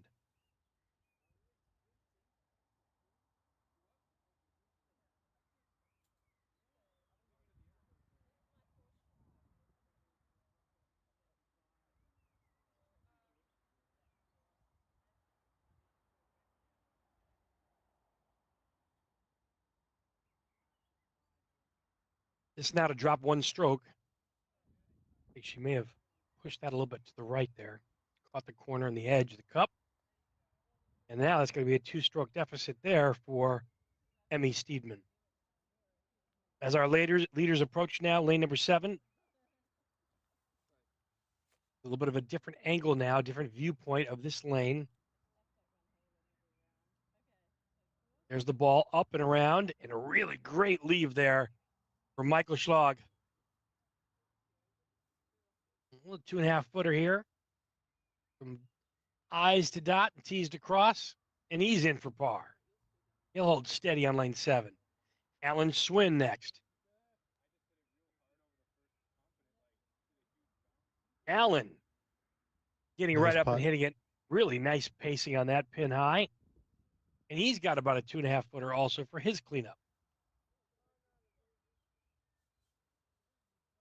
And he pushes it to the right. And you can look at the leaderboard right now. See, Cam Cooper now is at -3, and he's on the form of that first round. 4 aces, 1 drop. That's having another real heck of a round.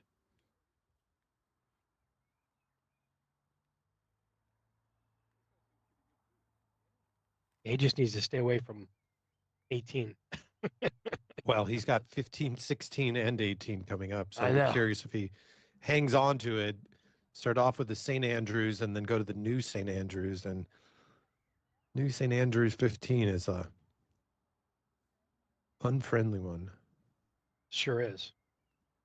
It does look like if things stick the way as they are at the moment, Faye Ansley will be the best, highest ranking Ansley by the end of this round.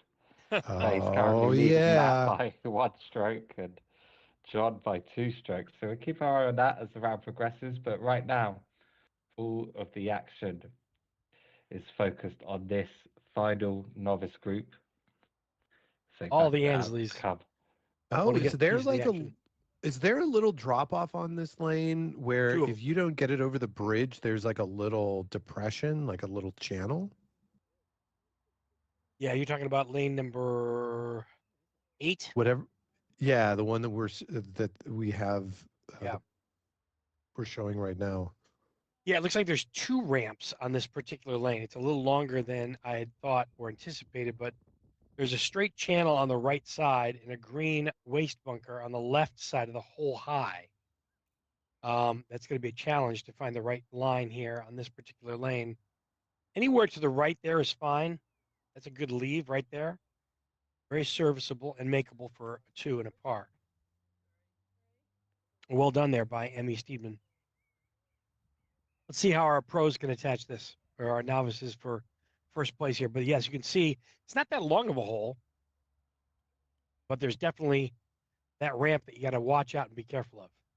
Well, I was looking adjacent to the ramp that it looked like if you can't really go to the side of it, that there's like a little bit of a depression as the camera went over it that I was looking at. I think you're right. Now, if you try to play through it, ooh, that's gonna be a tough putt. Yeah, this is not pretty here for Michael Schlag. He's got about a 10-footer here. This is going to be a slider too, a little bit. It's going to go a little bit on the. It's going to be a little bit of right edge putt. Let's see if he keeps it. It's a little too much. One thing we had talked about earlier about the conditions, playing conditions, and the one thing when I heard you say the word slide, made me think of like the rebound shots if it does get wet there, and how some of those side rebound shots, the ball will really slide instead of like rebound well. And it'll be interesting if that ever comes into play, if the weather maintains this. But it looks like it's getting sunnier. It's still windy, but Alan Swin just took the most unique shot and played left right through that swale on the bottom right hand of your screen. Ended up with a beauty right there, just about behind the cup, about 1.5 feet, 2 feet, and that should be serviceable for his par. So the novices are on a mission right now. Braden McDonald now. Let's see what path he's going to take. Braden, if they were playing in the overall tournament, they would be in the top 10 overall. Mm-hmm. I don't know if they have an option of continuing on. There's some tournaments where you can have that option, like the crazies. Like if you do well at novice, you can continue on and play the second day with the pros. But Braden might be one that gets that experience. So lane 8 just takes Michael Schlag as a hostage and drops 1 stroke. Alan and Braden both end up with pars and will stay right where they are as they all go to lane number 9. And unfortunately, while that was happening, Faye Ansley did drop a shot on lane 18, but still finished with around a 2 under par on 34. So very good round indeed for Faye Ansley. Matt Ansley, though, struggling a little bit, 3 over after 16 lanes. Next up, though, action from our novice tournament, Michael Schlag. Faye with the second best round of the tournament so far with 34. Last year, I think 32 and 34 were the best rounds. So seeing some really good performances very early in this 8-round tournament. Yeah, kind of a treat tonight to see exactly what's going on out in the field and how well our players are focusing during this tough weather condition. And just like that, Michael Schlag misses one, unforced error, left side of the cup. And he'll drop another stroke. That's 2 back-to-back drop strokes for Michael in consecutive lanes. The 2024 New Zealand Open. We are in round 3, the final round for the novices, the amateurs, if you will, as they're playing. Nice line. Ooh. Andrew what a great pace on that one. Wow, it just stopped. Yeah. Really left himself with a nice 2. Andrew Edmonds is here, Tom Loftus over here, and my name's Dave Vida, and we're bringing you all the action live from New Zealand today on the 15th and final competition this season. Who is going to go to Portugal?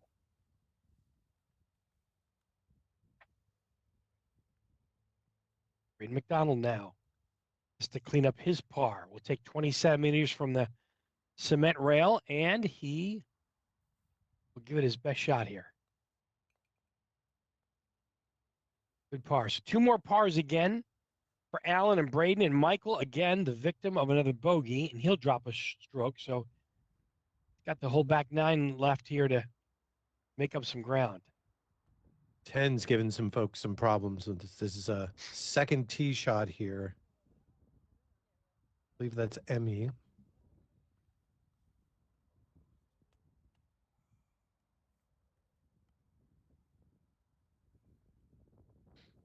She may have taken off her red jacket. Yep.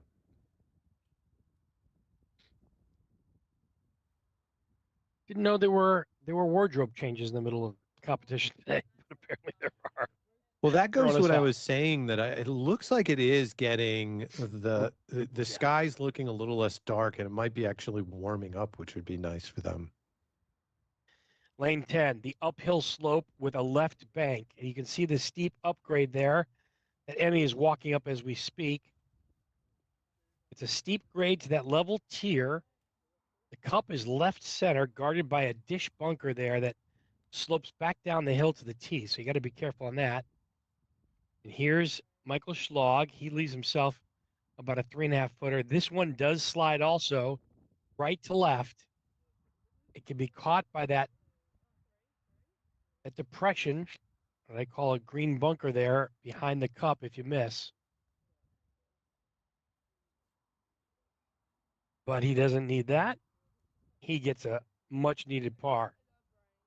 And looking at the weather, they're at 13 Celsius, 55 Fahrenheit. So not warm, but not cold.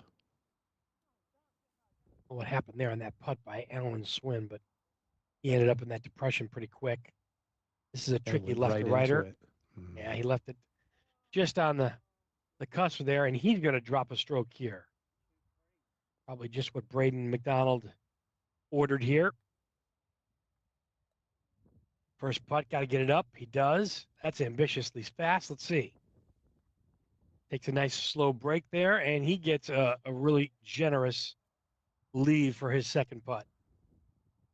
Great new camera angle there.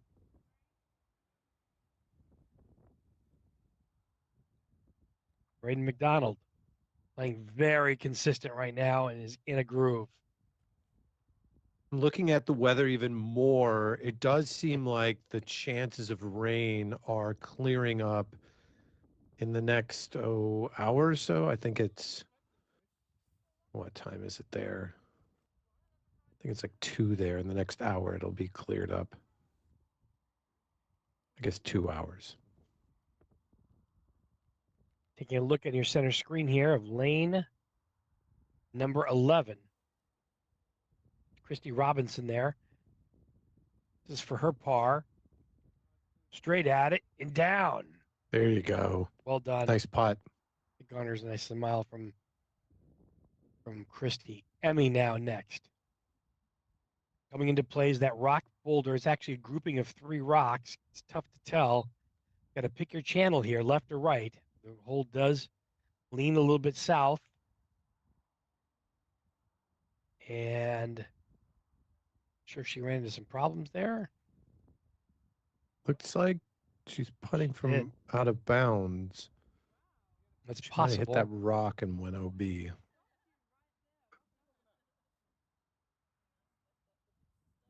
Emmy Steedman now. This will be her 3rd putt. Gets 20 centimeters relief there from the side.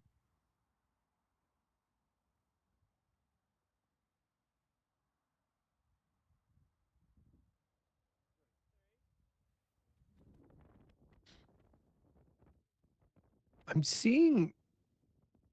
I don't think it's a coincidence, actually. I see a Wellington Mini Golf Club on their outfits, and I'm wondering if the Wellington Club is red and black.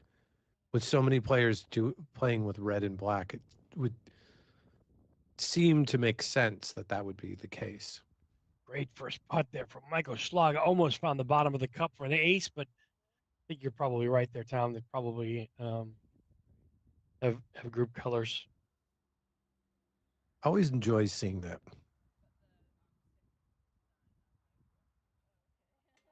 Alan Swin now, lane 11 on the tee box. See which channel that he picks here. Left or right side.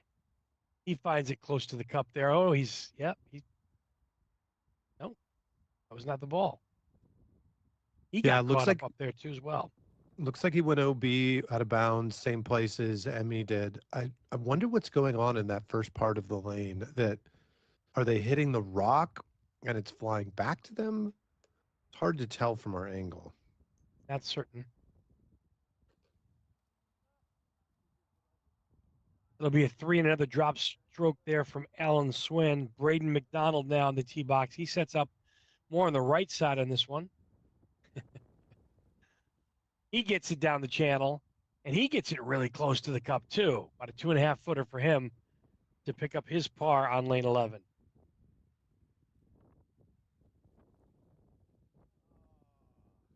Oh, I was just going to say, don't say it too soon. Jeez, Maniz, he's just pulled that one a little to the left there.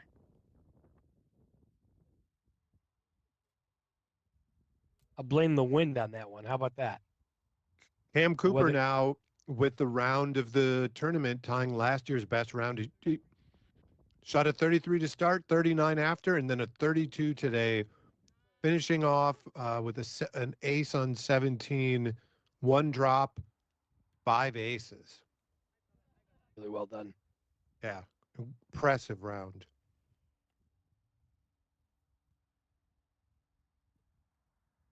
Lane 12, a challenging and very tricky lane with the tiers here. Got to stay to the right side. You can see those rails come into play here. You got to make sure you avoid them at all costs, or else it can wreak havoc on a rebound shot.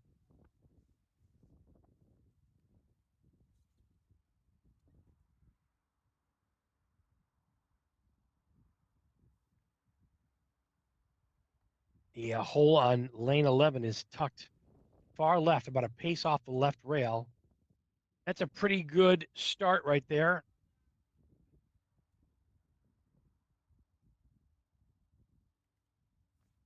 Good first putt there from Alan Swin.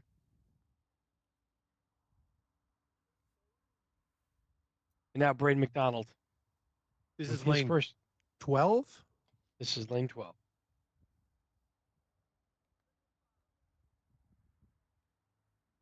Gets it up that second tier. It's going towards the cup. Almost man, that was really close. Nice shot. Like they even got that close is pretty difficult. I'd say so, yeah. So really Braden nice McDonald, approach. Yeah, I don't know. I mean, you have to hit the perfect bank shot to get it anywhere near there. And have it not slide, or you get in one of those weird tiers. And yeah, really nice putting there. But looks like going into the final 6 lanes, it'll be Braden McDonald with a 4-stroke lead over Annan Swin. Not too long to go now, and it could be Braden McDonald who will be crowned the novice champion of the New Zealand Open 2024. We'll bring you coverage of those final 6 lanes now. Steedman now on lane 13, the opening on the right side of the tee box, probably where most will start to find that little channel. You can see that little opening there, allows access to the green and the cup. Most players have found their way through, haven't gotten stuck behind those rails, which has been unusual because that's what that design is for. Michael Schlag now. And Braden on a really good 3-round set here in general is on pace for, about a +8, +9, 3 over, which on this course is so far Braden's playing the course under 40, which we had talked about earlier is, tough to do. Like the top players have like a round where they probably hit 40 and they just don't get those aces, and those drops can come fast and furious, especially down those last couple of lanes. Michael just missed an unforced error putt there. This now for a 3, and he'll drop another stroke here on lane 13. Alan Swin next. Alan makes it through the opening. Ball's coming around. Very nice Really lead. nice leave, yeah. Yeah. Good effort there for Alan Swin on 13.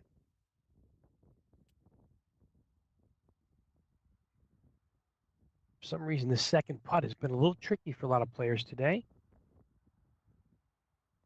Alan finds the bottom of the cup. Braden McDonald now, as mentioned by Andrew, leading by 4 strokes in the novice category with a handful of lanes left. He gets it through the opening. He gets a rebound. He leaves it nicely. Really nice leave. Just where Alan was. Yeah, really good playing today. Really nice watching, a group of amateur and younger, kind of lesser known players here who right now would be in the top third of the field, in the top 10. So for Braden, that is. Ooh, and as I say that, I'm sorry, Braden. I'll take that one. I'll own that one. That's me. That's on Tom. Tom owes you a stroke later on. Yeah, that was unfortunate, but push there. Still a good round in place. We go on to 14. Lane 14 guarded by some of those moguls that guard the hole there. Really good leave there. Almost an ace on a backdoor approach there for Michael Schlag. He'll get a 2. These guys moving at a fast pace now. These guys are mean business. Alan Swin. Now with 3 strokes separating them. Oh, that was close. I was just going to say, Alan Swin, I think he should go on the attack big time right now. With New St. Andrews, lane 15 coming up, 3 strokes, it could be possible, but he did everything he could on that lane. Certainly. It's a really good, That's a really good point, Andrew, actually. Leave it to the Andrews to determine the outcome of the tournament. Almost an backdoor ace, though, really. Playing strong here. This is where it gets interesting. Really does right here. 3 strokes, as Andrew mentioned, separates. Now we'll see how these final lanes come into play. Lane 15, the sperm whale. Affectionately called. Because it does look like a whale. Gotta be honest. How does that not look like a whale? Players having trouble down this first chute. And then they got to carry the ball up and over. Takes a great deal of momentum, and that's a fantastic first putt. Great shot. Wow. Nice job, Emmy. Emmy Steedman getting the ball where it needs to go.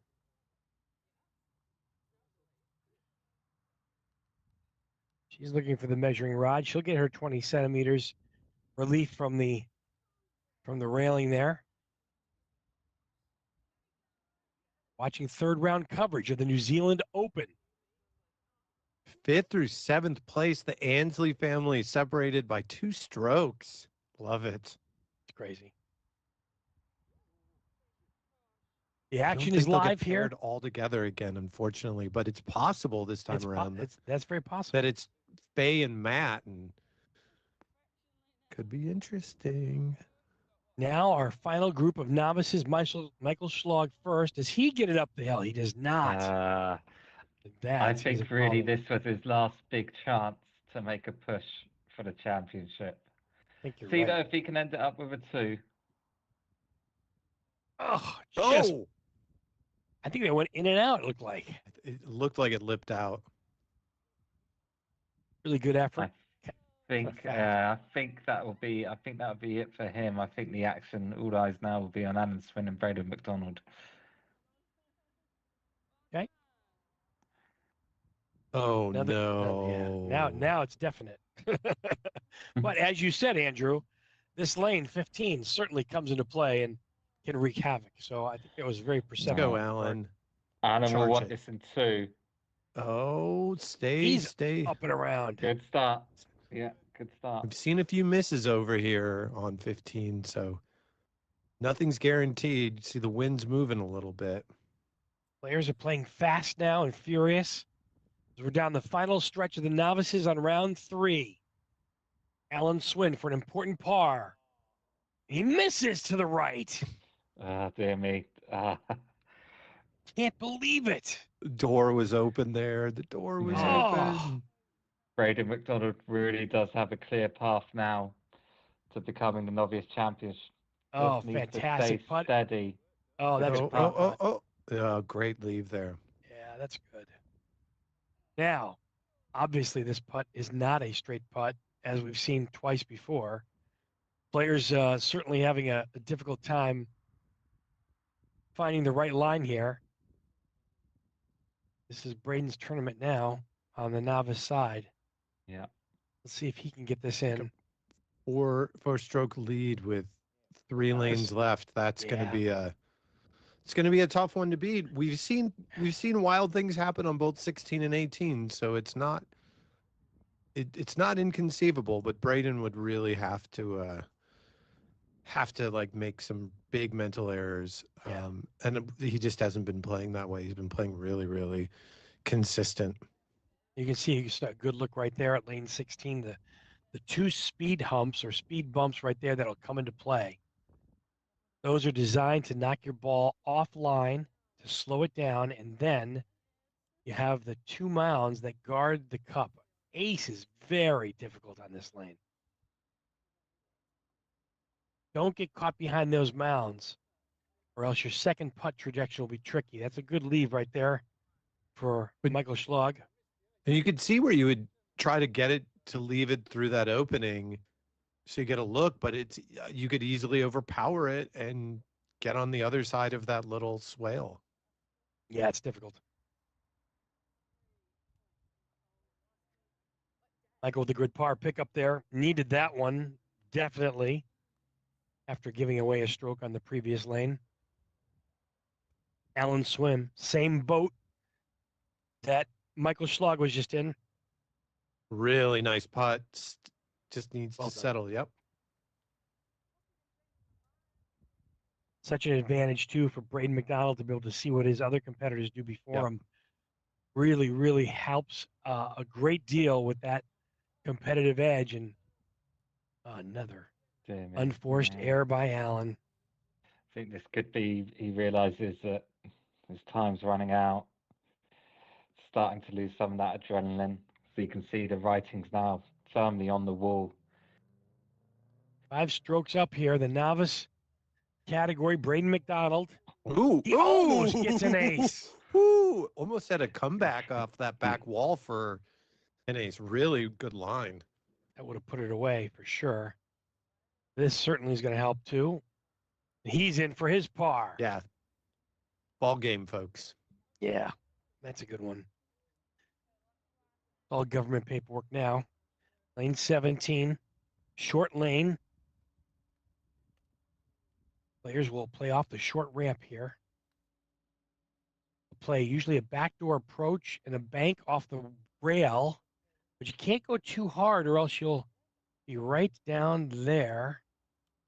That's actually a pretty good leave, though, for Michael Schlag. He's up and in for his par. Might be a little too late, though. Alan Swim now. Also same approach. He's playing the back wall. Good pacing on this. Really great Yeah, good lead. shot. Really Good shot, nice yeah. look there, Alan. Alan Not seen a Swim lot gets- of people get that pace right on that, and he had a good look at the cup and came really close. A little tear throws a lot of people off on this first putt. I haven't seen too many people down in that swale there by the rock, but let's see how Braden McDonald does here. I think we had one player I remember seeing back there. Oh, easy, easy, easy. Oh, that's good as well. I thought it was fast It's too. really but- nice. I know. Yeah, Okay. really slowed down after it initially hit the wall. And for our novice category, that leaves one lane left and a 5-stroke lead for Braden McDonald. Oh, this is pretty good.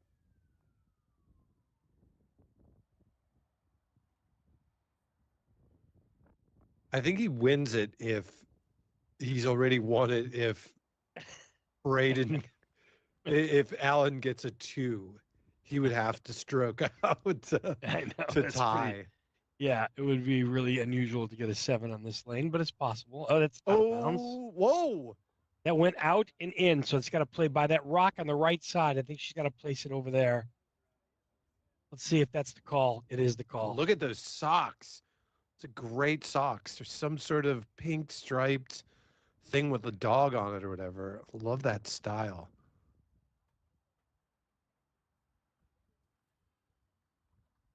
That's SquarePants. What's his name? SpongeBob. Yeah, pretty sure. Up and over the hump I don't there. know that and I've- back in for what a fantastic Oh. 2. That's how you finish in style. I don't know if I've ever watched SpongeBob SquarePants. I remember like being hungover eating pizza while a friend was like smoking weed and watching it, and I was just like, "Why are we watching this show?" That's my experience with SpongeBob. Everybody, Ladies and gentlemen, that's our other show, the 10 o'clock show. people hungover, smoking weed, and eating pizza Yeah, that's to follow competitive mini golf in New Uh, Zealand. You're welcome. welcome to the family fun part. Oh, folks. That's another 2. really nice 2 from behind that hill. Fantastic. Way to go, Michael Schlog. I believe the only player still to have aced 15. I don't know why Bond Golf doesn't like my lane stats, but it is on both my computers. It like stops updating them at a certain point, and I think it's a me thing. So, Tom, I don't Sorry, know about Bond you. Golf. If you and I had this putt, I think I would butcher this. yeah, this is a tough putt. That's just, again, it's just, I mean, We saw Cam drop 2 on this earlier. Yeah. In his rough round that he had of the 3, and you know that he's the top player in the tournament by a stroke, and is one of 2 players under par. So it happens. Braden McDonald now, the stage is set for a tremendous novice victory. He can do pretty much what he'd like here. Yeah, He he gets a can clear stroke putt. out and he wins. I think we determined that because Alan took Yeah. make it interesting, just stack it up and be like, oh, you just made one more putt, Alan. You'd be in the hunt, but I'm going to take a 7. I think No, this I- for a 6-stroke lead here. I Yes. think he puts it in, and I think overall, if we look Right at edge, right edge. It's right in. nice And a putt. great dominant victory for the novice category at the 2024 New Zealand Open. It belongs to Braden McDonald. Well done. Well, kept everything in check today. Did everything he had to do, and he did And it on with this- definite an exclamation point in the end of it. Go ahead. You're Well, about to on the say. straight list, he'll finish in the Yeah. top 8. I mean, he's only a few strokes behind +3. the Ansley family. Average, he looks like he averaged +3 per round, which he was kind of sitting on, and Yeah, +9 that- is a great. didn't shoot a round over 40. And you look at the top of the leaderboard, you only see You know, you don't see a lot of people in that top half of the leaderboard without a black score on their scorecard. So Braden's got to be really happy with that super, super, super consistent play. Well done, Braden McDonald. 3 straight rounds of +3. I don't know if I played it for the first time and played that consistently +3 each round. I wouldn't be too terribly upset. I don't think that's a terrible round at all. That's a pretty good round. No, not at all. Right? Not at all. So that says a lot for the amateur today, and he'll take home the trophy for the novice category. But the story still needs to be written. We still have 5 more rounds of adventure golf as we narrow the field down to the professional men and women category. That's going to give us a couple handfuls of people to play 5 rounds, 2 more today and 3 more tomorrow as we crown the champion of the New Zealand Open and punch their ticket to Portugal for the World Adventure Golf Tour Finals. That's pretty much everybody off the course at this point. Right now, we're going to recalibrate. If Andrew Edmonds is still with us, Andrew's going to give us a little bit of an update on where we stand with things right now. Yep, there will be a 30-minute prize-giving ceremony now. That's for the team tournament and the novice tournament that we just watched Braden McDonald win pretty decisively. So congratulations for Braden. There'll be a 30-minute break. The groups will be reordered, and then the professional men and women will then go out for rounds 4 and 5 today. Then the groups will be reordered again for 3 rounds tomorrow. So about a 30-minute break. We'll keep the stream on, so don't go anywhere. And then in 30 minutes, rounds 4 and 5 for the professional men and the professional women. At the moment, it's Cameron Cooper at the top of the leaderboard, leading by 1 stroke over Stephen Samuelson, 4 strokes over Josh Mars. Also of interest, Faye, Matt, and John, the Ansleys, in 5th, 6th, and 7th place, respectively. So to join us for coverage of all of that, that should start in about 30 minutes from now, about 2:15 local time. Fantastic. That's my bold prediction of the tournament. You can put some money on it if you want. I don't know if there's gambling on this, but in the pro women's division, my lock is Faye Ansley. Okay. Well, just take a look at the pro women's division and the field there, and you'll see why that's a lock. Yeah. Since she is the only woman in the pro division. I think I'm going to put my money on any Ansley at this point. Yeah. So if I read that correctly, and we only have pros left, that would leave us with 12 total players. So it'll be the top 12, top 11 pro men, along with Faye Ansley, who right now is sitting really, really well on. I mean, if you look at that straight list, you got the Ansley family going right down the list from 5 to 7. So a few of them are going to be playing with each other.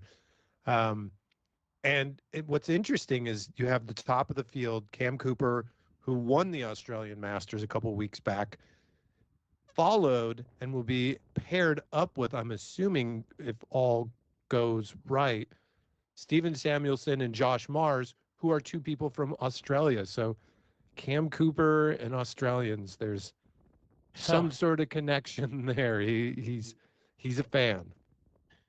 So as Andrew mentioned, we have about a 30-minute break in the action. It's the 2024 New Zealand Open.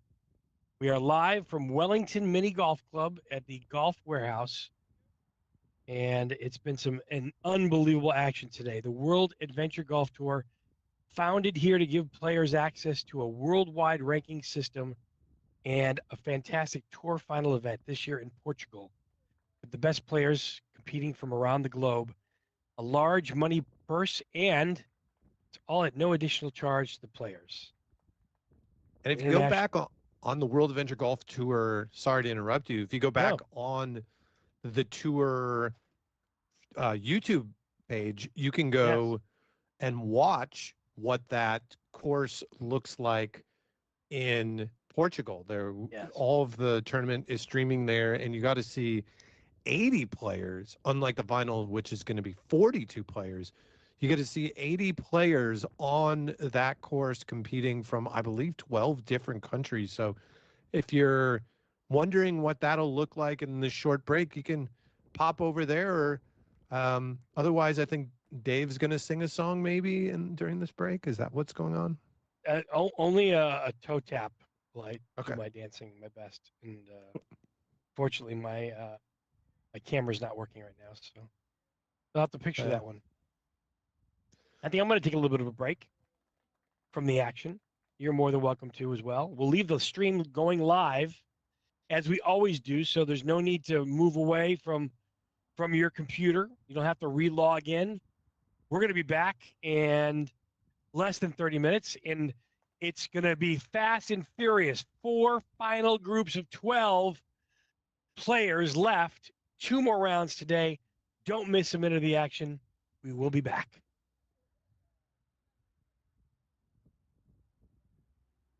And again, if you have questions, I think Andrew's answered them as we went along. We have Jens and Greg and Jordan that had questions about this tournament.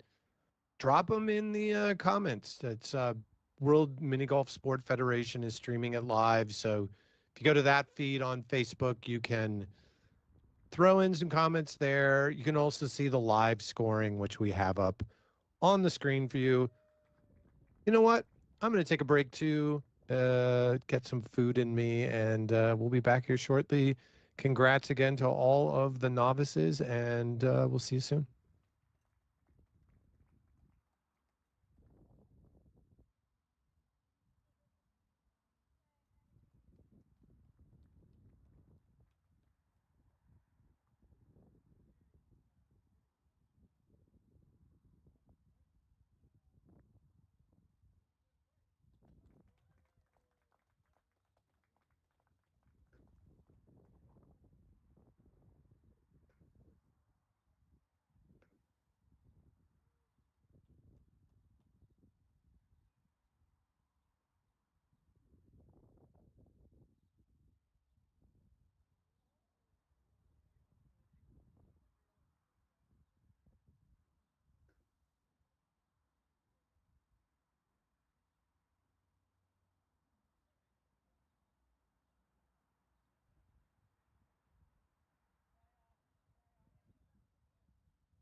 for everybody just joining us, wherever you're watching on your favorite device around the world. It's the 2024 New Zealand Open from the Wellington Mini Golf Club.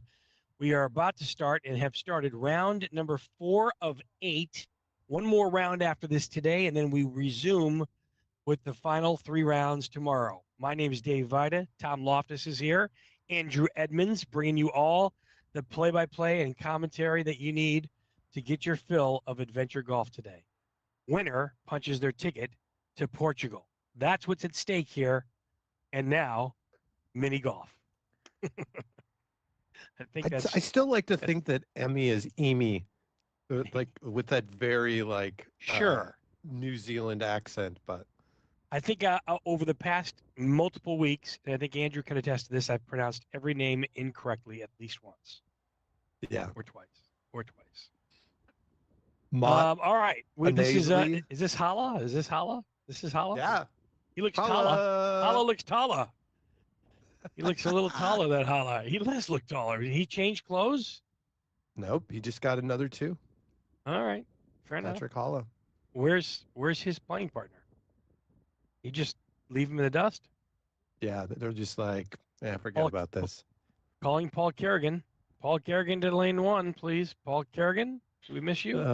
That's a flashback to being in Sundbyberg in Sweden, where I was very late to the tee box as I was hanging out with some fellow players who had a later tee time and had my phone still on focus because I don't like it to buzz, and whoops, I was a little late to getting to the tee box. Don't understand what just happened. There was one player there.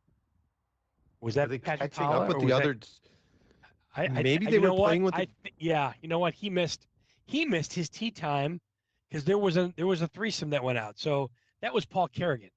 Patrick Hala already played earlier. He played before. There was the third. Now we have. It looks like Faye Ansley, but I wouldn't think she would be going this early. What is going on here? This is not according to the start schedule. Andrew, are you available? Andrew, can we borrow you for a moment? Yeah. Yeah. Working with the. We're a little lost in our schedule here. Yeah, I'm working on it. Okay, no worries. Well, Faye Ansley with the 2. Faye Ansley she's playing by herself. She's playing with her husband John Ansley here. Oh, she already left. Very cute. John's teeing off right now. She's probably scoring him for a 3. I think we have the wrong order, but that's all right. We'll get on the same page at some point, folks. John Ansley. Keeping up with Faye. I think this looks like Steven Samuelson, which means we're way out of order if that's right. Yeah, I'm not sure. Well, we're going to wing it because we're live, and that's what happens when you're live. No, this looks like James Goatley right now. Okay. Whoa. Little pace there. Yeah, he's got a challenging second putt here. This is going to be right edge. No problem. That was right in the center. Yep. Putt. Everybody's playing very fast. Did you see this? Saw him throw that on the ground. I do not think he was too keen on the fact that yeah, I'm not sure what happened with the first people that went out. It's kind of like everybody's playing solo right now. It's kind of like everybody's individual. Maybe everybody gets a practice. No, they're scoring this. One thing I know, our good friend Andrew Edmonds will figure things out for us because that's what we pay him to do. But you guys get paid? Well, let's not go down that path yet. Let's continue having some fun, shall we? Yeah, it looks like we have 7 players through the first lane. Faye and John Ansley and James Goatley all with par on 1. Patrick Hala with par. Paul Kerrigan. Oh, they're already on to lane 3. And Emmy and Paul O'Connell are onto lane 4. We must have missed Paul O'Connell because I would have recognized him. He has those. He has the yellow Crocs, red socks look going on. Oh yeah, I didn't see him, do he? Was he not? He was not playing with Emmy Steedman. I think he is. I think we just missed it. I don't know. That or I've been calling someone Paul the wrong. I've been calling someone Paul O'Connell that is not Paul O'Connell. Okay. But this looks like Matt Ansley right here. Looks like Matt Ansley. Does.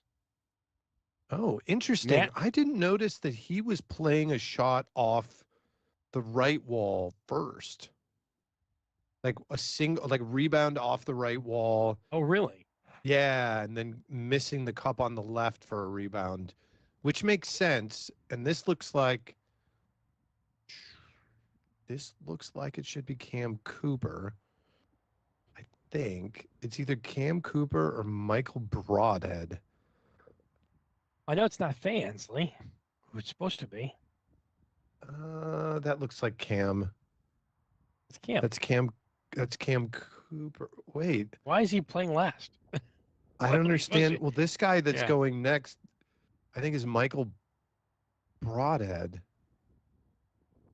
Yeah, the blue ball. Okay. Yep, that's Broadhead. Yeah, Michael Broadhead. So I'm not really sure what the order is, but it might just be who's ready to go out. Let's go. We got a camera going. I like it. I don't know who we're following, but we'll figure it out. We're on lane number 2. Following Matt Ansley, Cam Cooper, and Michael Broadhead. All right, we like that. That's fine. On lane 2. Lane 2, the hole bends left to right. 2 small speed bumps there to throw off the pace in your direction. It's about 3/4. That's about a quarter of the way down, 3/4 of the way up from our angle. You can see the hole is there, pin tight on the right side to the players. And that ball's coming back a lot for Matt Ansley. This is going to be a little bit tough. Most players have missed this putt to the right side. We'll see if Matt can keep it together here. Doesn't want to drop a stroke early. This is a tricky hole for pacing, though. Matt Ansley confirm that it is Matt, Cam, and Michael Broadhead. Okay. Good putt. Oh, it went in. It did. Is the live feed a little less choppy for folks? I think so. Okay. Good. I think that's just us. Never mind us. But that's just good context for people watching. Oh, look at this. Oh! What a great putt there by Cam. Cameron Cooper there. Oh, it got away from him in the end. I guess there's a slope down there that takes it down. He's up and in, so he gets a par, and he stays right where he is. The 2 holes, 2 pars for both Matt and Cameron. Now we have Broadhead. He's Broadhead. Well, that's his name, isn't it? I know. You just like the way you said it. It's like he has a broad head. Good and putt, he gets his par. Yeah, really Good solid. putt. So we're underway on round 4. We've narrowed it down to 13 of the best. So this is going to be fast and furious today. And then we got to watch Mike Tyson later on tonight, I think. Is that how that works? No. Tyson's playing tonight, isn't he? One of the Paul brothers or something. Yes. I hope they both knock each other out. That's possible. I mean, here we go with lane number 3, straight and narrow, green slope slightly uphill, with a depression on the right, about a 3/4 of the way up. I don't know if you can see that to the right, but Matt plays it right through it there, and he's got himself about a 2-footer left for par. Yep. Well done. That's what we call a Samuelson. That's what we call a Samuelson. Cameron Cooper next. Cooper's next. He starts on the far left side of the tee box. He's going to pick his line. Is he going to do a backdoor approach? What are the odds? The odds say he is pacing backdoor, and did that almost go in? He really plays this course well. Like, he just has so many lines where getting an ace is, I think a lot of players are happy to get the EC2s, and Cam is really just a tax to this course. He's a really strong player. Beautiful putt also to the backdoor approach here. That's going to get away to the right, not enough coming back. So about a 2-footer also for Broadhead for his par putt. So 3 more pars on 3 consecutive holes for 3 of the best players today. And just as a quick update, because I'd mentioned it earlier and I got updated lane stats, Andrew was kind enough to send me a link that updated. I think whatever I was doing on my computer wasn't working, but lanes 2, 5, 2, 6, 7, and 12 have yet to be aced. Oh, interesting. We're up to lane number 4. I call it the S curve. Kind of an interesting design. There's a ramp right there on the straightaway. I don't know if you can see it right behind where Matt is standing. So you can take that ramp up and over. Matt gets himself a nice 2 there. Cameron is next. Cup is kind of tucked back hard left. About a pace off the rail, maybe 2 paces the most off the rail there. The bank shot over the ramp is probably your best option. And I do wonder with these ramp shots that we had seen one earlier where it looked like there's a little channel to the sides of the ramp that it feels like if you would hit that, your ball would come up well short of the lower half of the green. But sure, be interesting to see a closer up shot on that. But yeah, Matt and Cam just holding strong right now. Michael Broadhead next. He puts him real close to the cup. What a nice great one, putt. Michael. Guys are playing for keeps, and they're playing really fast. We're already on lane number 5. It's a long day, and on a course like this, I think it's cold, it's windy. Yeah. I think they're just probably out of the way of rain. And I think we have Emmy and her group coming up here on 10 that we're also going to see. The Angus Shaw? No. The lime green jacket is Angus Shaw. That is correct. Sure. Not sure why he's playing, though, because he's not listed on here as a player.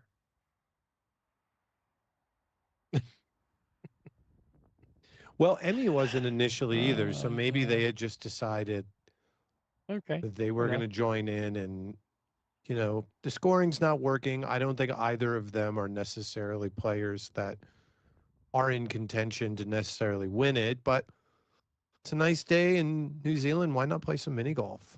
Okay, fair enough. I'm sure it's not Paul O'Connell, because Paul O'Connell is on lane 10 at the moment, according to the scores.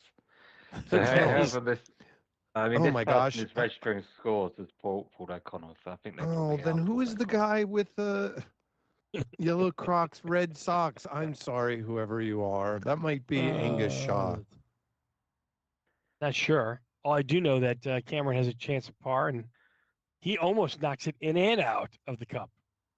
Keep an eye on what ball Cam is using. I noticed a yellow ball there that looks almost like a mini golf ball, and I don't know if he was using a white ball and something else, but that would be the one sign that we would see that someone's using a mini golf ball, but have no indication that that's the case where people are using anything super crazy or anything. I think the action just happened so fast and furious, we may have missed an ace by Michael Broadhead on that lane. Oh, really? I think so, but it happened so quickly. You blink, you miss all the action. He did. He just aced 5. That's a good lane for him. He's aced it twice in the 4 rounds. So something about that lane suits his eye. And we're up here at a 10, and good run at the cup there. I don't know who that is. That's a really nice leave. Yeah, great putt there. For Matt Ansley, too. He's on lane number 6. This is the shoot. The lane bends slightly right to left, kind of a notable severe speed bump there in the middle. It's got like a lane cut out of it. Players looking to get through that lane and bank their shot. There's no one direct lane to the cup. So our players got to get a little bit creative here. See how creative Cameron can come up with here. I think Holla's up on 10. Or is that Paul Kerrigan? You might be right. So correct me if I'm wrong. I just said the last lane that Cam was using a yellow ball. He's using a white one now. So I think Cam is dialing in with the mini golf balls on this course, which makes sense. Might be the only one. Good putt there from Cam, picking up his par on lane 6. Can't tell whether All it's right. our feed or he was like looking at that one like that might have Yeah. turned a little bit more than I thought it would. Michael Cameron to go back, or Michael Broadhead to go Broadhead. back to back. Did not get the ace on this one. He's playing really well. I initially was like thinking it was somebody else who was further down in the scoring, but Michael shot a 39 and a 37, so they're having a pretty good day. You know, they just had a bad or not bad, but just a tough last round where they took a 43 again on this course. Those lanes can get away from you. We've seen those ones where it comes back to you, and I think we're at, what is it, 6 now? Lane 7 next, the up and around. Yes, the up and around with the rocks on the left side there. Yep. If you're left of the cup, which Matt Ansley is, this is going to provide a little bit of a tricky putt. It does move and it does slide a little bit. Let's see if I see my notes here. This is the one where I was talking about how you can kind of go from the little like ditch to the other ditch, across from the cup if you hit it a little too firm and miss your line. Right edge firm here for Matt. Yep, right in. Right in. Very nicely done. So Matt Ansley stays where he is. All pars so far from Matt Ansley. Is that correct? Yeah, and his mom, unfortunately, is at a +2, and his dad's at a +1. So right now, Matt Ansley taking charge of the Ansley household for the day.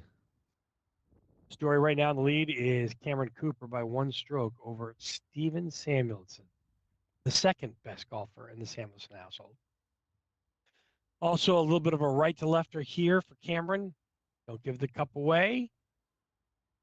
He knows what he's doing. Right down the bottom. Excellent putt. Good par. He's won here before. That is for certain. Guys are moving quickly now. Cam remains at the top of the field. He's got a 1-stroke lead over Steven Samuelson. They're both at par.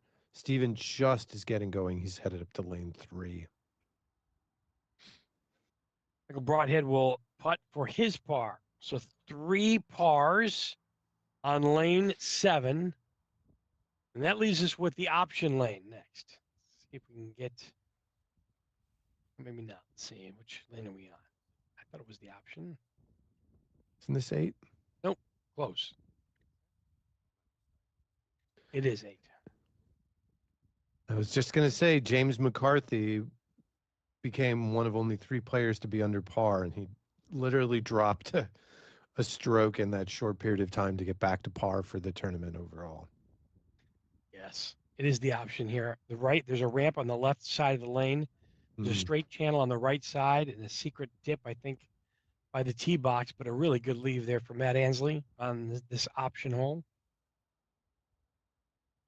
Cup a little bit slight center right. Matt Ansley following through and puts it in the bottom for another par. Taking care of business, as we say. Cameron up next on lane number 8. Difficult to see from this angle, but I think they do take the ramps every once in a while. Bachman Turner Overdrive also taking care of business. That's very true. A little BTO. No problem there.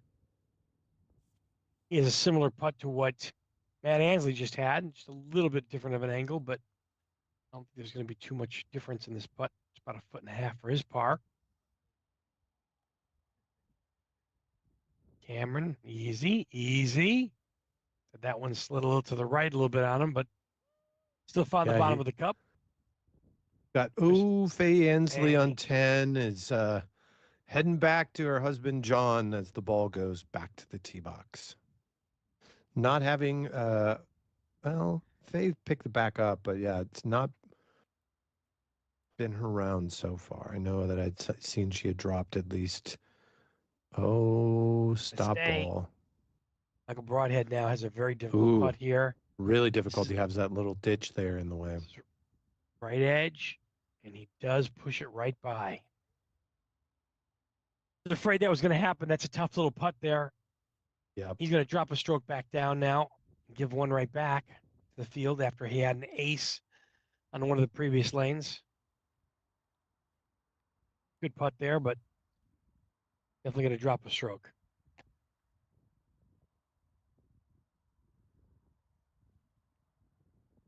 Is this John Ainsley on 10? This is John Ansley on 10. That is correct. Nice leave there for John. Shouldn't be too tough of a putt. Just watched his wife drop at 1 there. She's now up to +3. Did she drop 2 there? I think she did. She She did drop 2 there, yeah. John's up and in there with a little bit of a right to left slider there, and well judged and well aimed. Gets to the bottom of the cup. And just like that, it's a tie between John and Faye for second in the Ansley family, with Matt with a 2-stroke lead at +5. Lane 9, you can see this lengthy par 2. Yeah. Comes all the way down into this channel in the middle. It's guarded by a couple of mounds. And there's, I thought we're going to see an ace there. So close. Actually, Matt Ansley almost aced it as well. He's up and in for his par. Michael Broadhead now, he needs to get one back here. Let's see if he can make it happen. Just gave up a stroke on the last lane. He's coming down. Backdoor approach. That's back. Just comes Another up. Great leave. He's been playing well. Short. He's just had a few lanes, and when he's had some really good tee shots. I think he's just struggling on some of those second putts where he gets in some tough spots. And now we're at the double angle on 12, and hey, there's our camera.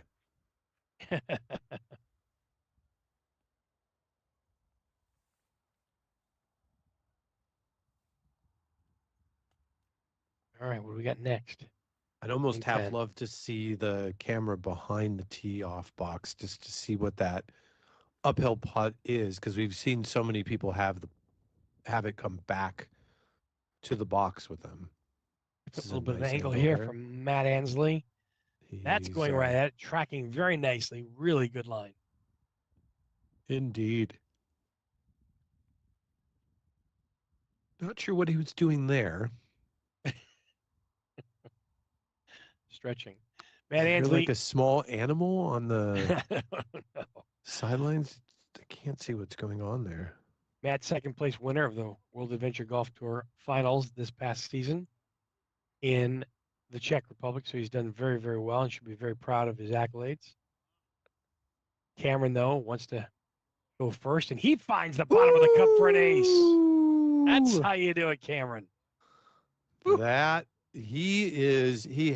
to be that's a mustard leading aces by 11 aces for the tournament over into the 4th round. He has 2 more aces than the next in Josh Mars, and 4 over Steven Samuelson, who's got 7 aces. So that's been Cam's game. He's really just finding the bottom of the cup on the first shots and really dialing it in. And as I said, it seems that he might be playing with some mini golf balls, because at a bare minimum, I saw a yellow ball and a white ball. It could be just different golf balls, but being strategic, and it's paying off for him right now with really impressive -5. He's one of only 2 players, along with Steven Samuelson, under par. And there's a yellow ball again. Yep. But now is this one? That's Matt Ansley this time. It is Matt Ansley. So this might be one of those lanes where maybe that they're using something that's like hugging the wall nicely so they can get it to leave there and riding around that rock so they're not getting any kicks, which makes sense. Matt Ansley picks up his 2. This is lane 11. You You can see the boulders that kind of guard the center of the green here. Almost another ace there with another yellow ball, too, as well for Cameron Cooper. It's interesting to see after the break, we're not seeing a lot of scores under par for round 4. We just have Michael Broadhead, oddly enough, in this group, and Cameron Cooper, the only two players into this round where they're under par. I mean, again, pretty common for the day, as you've seen with the scores, but interesting. I don't know if it's coming out after a break and players being a little cold or what have you, but nice leave there by Michael.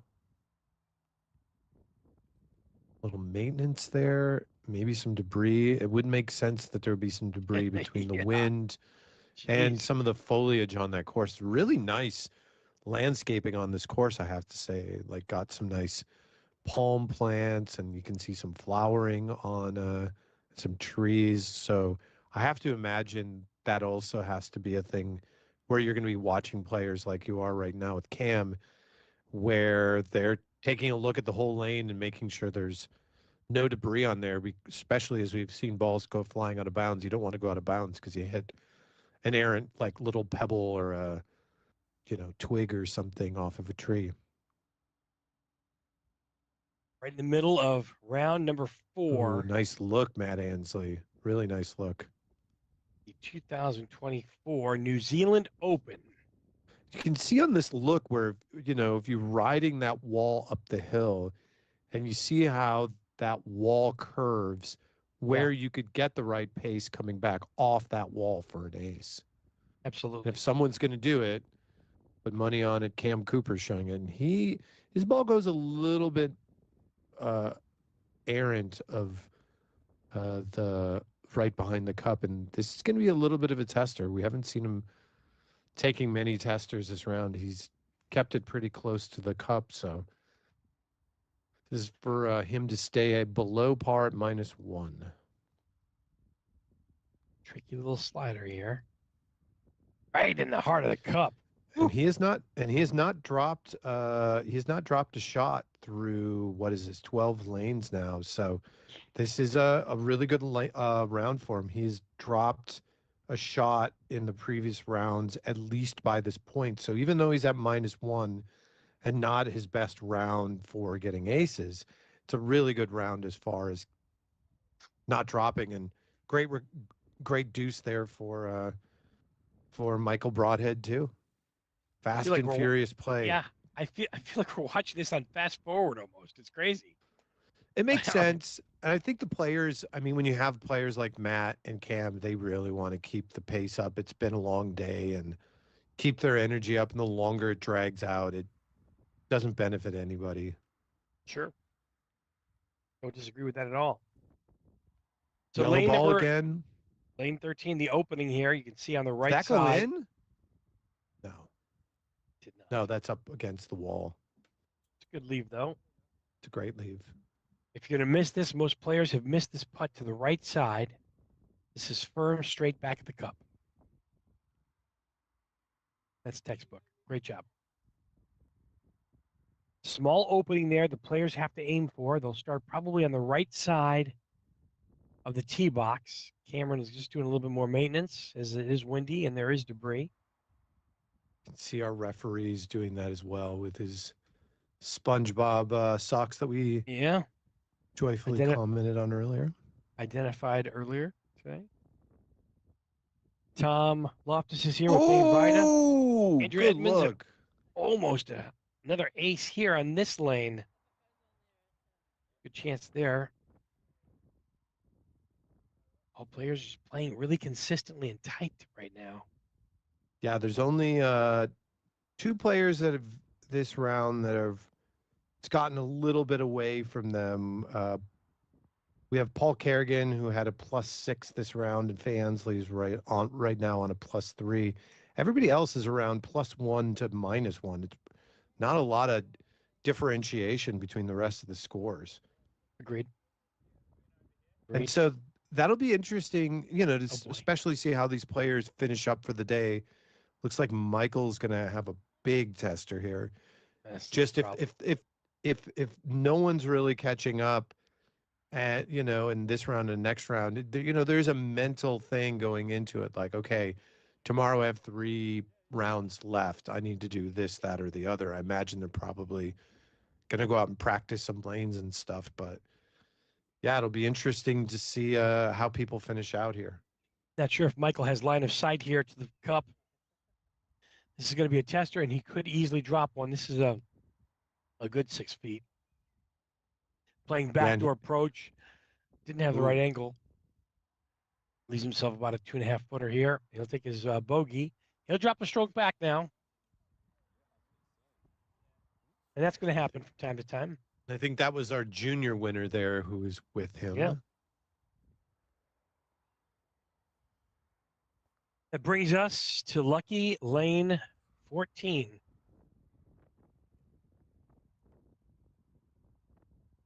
Right before 15, the sperm whale. 15. Top angle here to see the action. 14 is one of 2 lanes that has more than 10 or more aces right now. Really? Yep. Good opportunity. 14 and 1. Matt Ansley Didn't come off the wall. He did not, did he? Didn't get a bounce. I wonder if he used the wrong ball. He used a golf ball on that one. Didn't get a favorable bounce, but he's up and in for his par, so he's paying steady Eddie right now.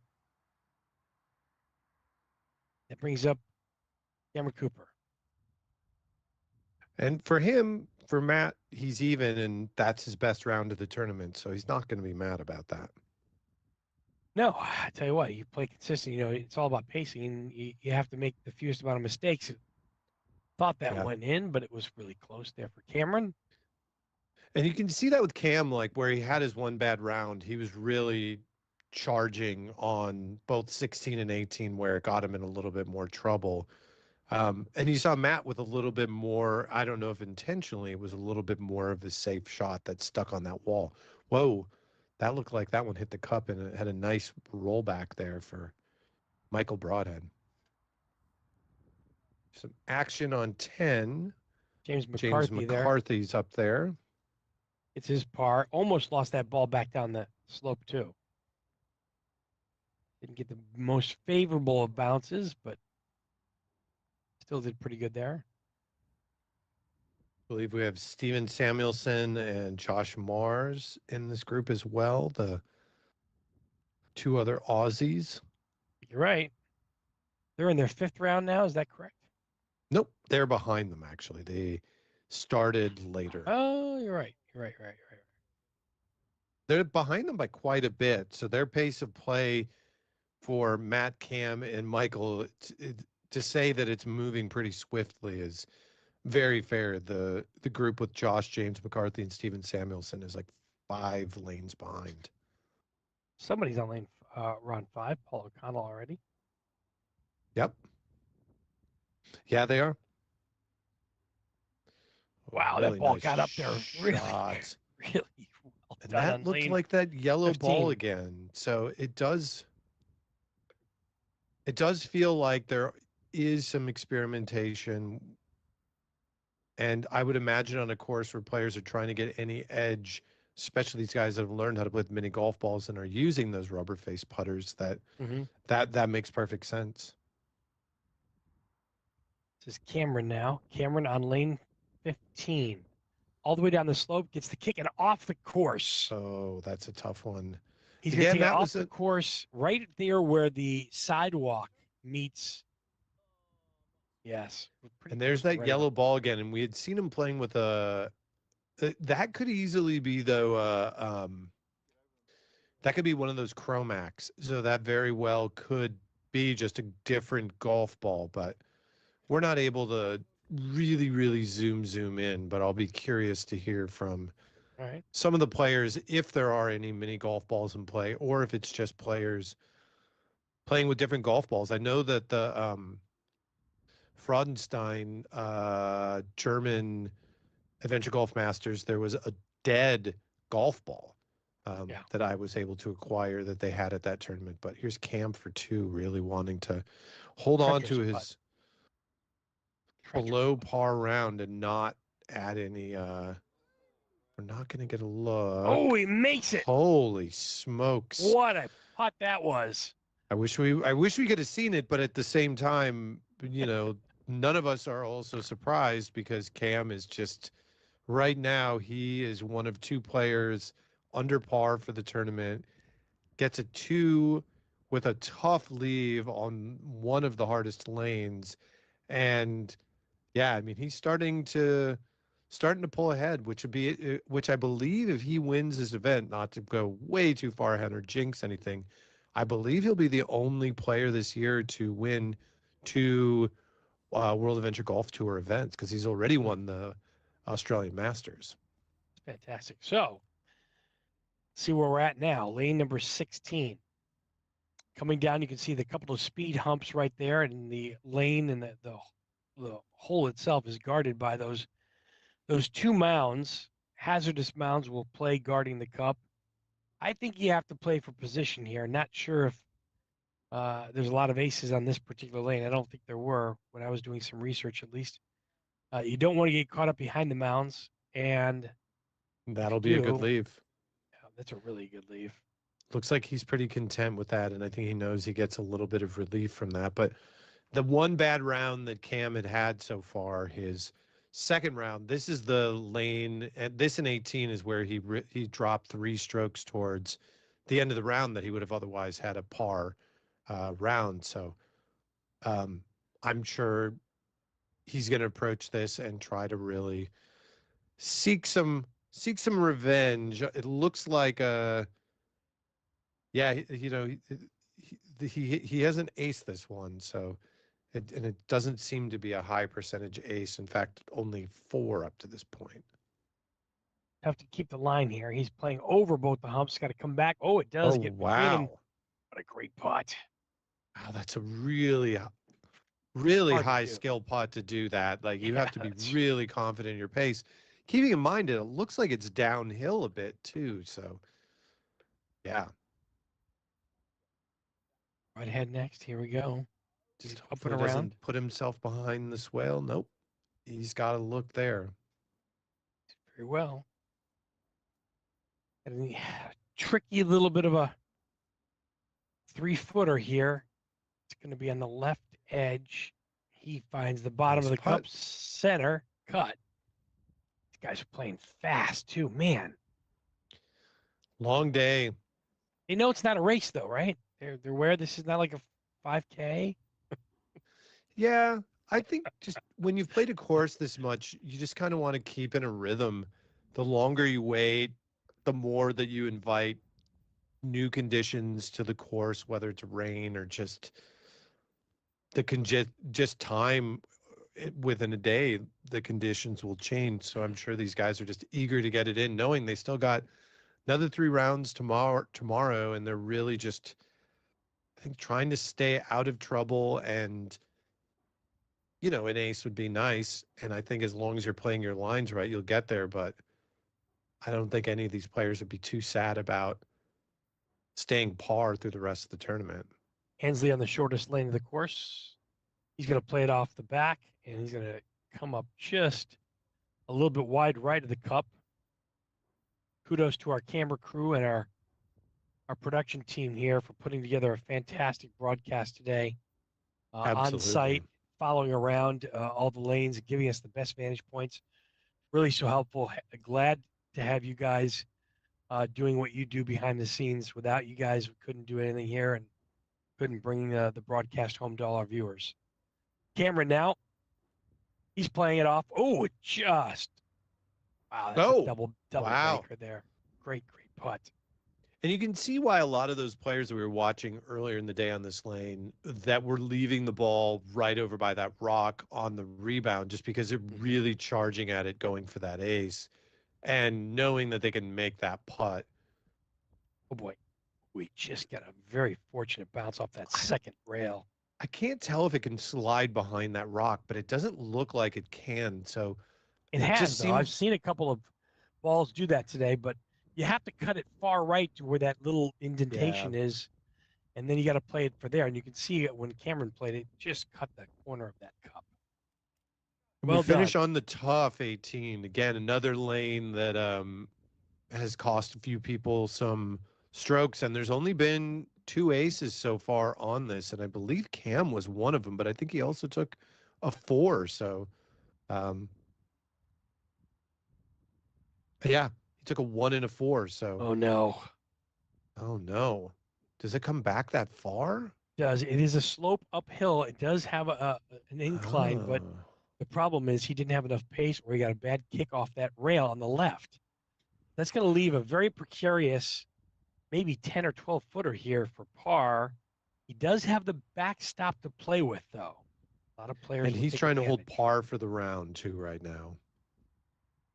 And Par's a really, really good round.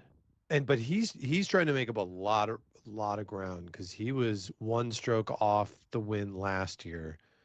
And just putt up. He's coming back and just goes.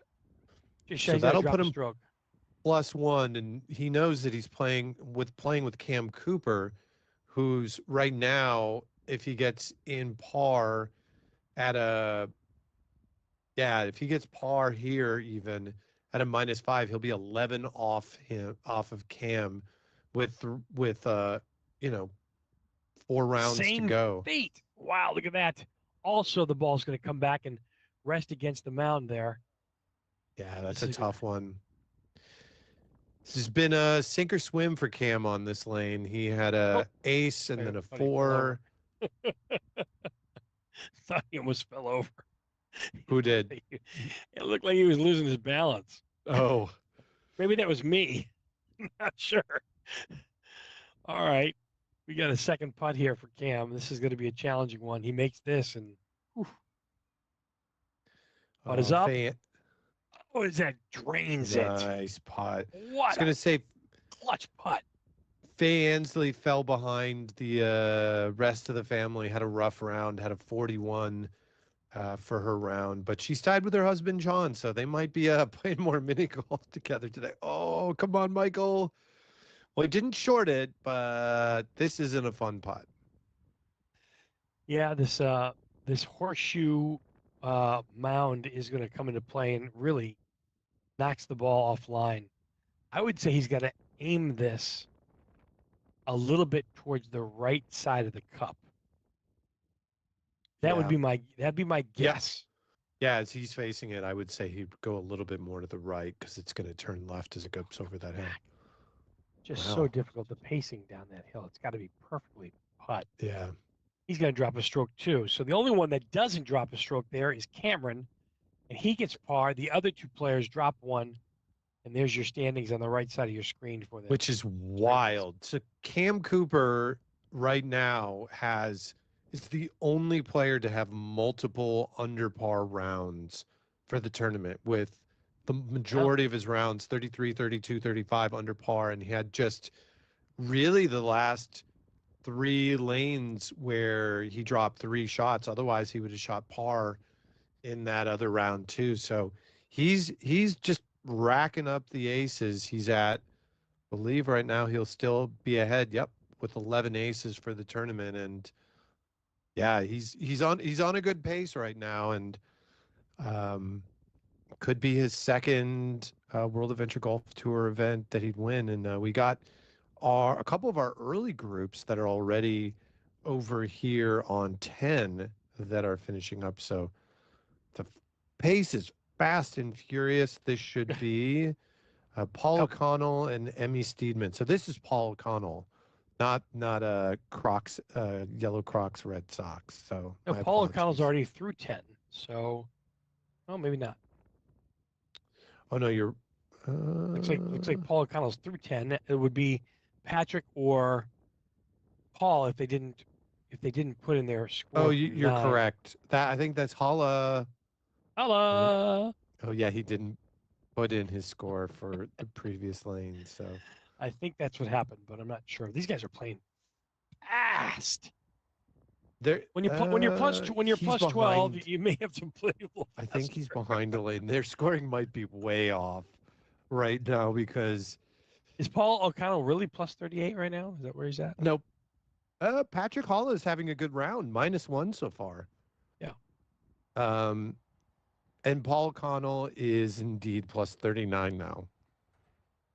All right, he's having a round. He's having a day. But if you look at some of the players that went earlier today, there were several players that had rounds in the 50s, and he's not in the 50s. He's mostly been in like the low 40s, 43, 44, 47, 43 for Paul. So again, then I see looks like John Ansley. We're up on lane 1 with John Ansley. I believe he was probably playing with his wife yet again, who I'm sure he's kind of cheering her on. I saw her go over to Matt afterwards. That looks like it's James Goatley as well. Did we miss Faye already playing lane 1, or is she going last? She's going last. James Goatley a little short, it looked like. Means up his And I think though. my lock to win the pro women's is still doing well. Faye's up by almost 30 shots. So my lock is still tried and true. Faye Ansley now with her par putt. Very nice leave. Good start, Faye. Let's get it par better, Faye. I know you can do it. I know you're bummed about that last round and hoping this one goes well. Maybe we get to follow this group. Maybe we get to follow them. Nope. Starting to see some separation on the leaderboard with Cameron Cooper -5. Samuelson a couple strokes behind, and James McCarthy still within striking distance.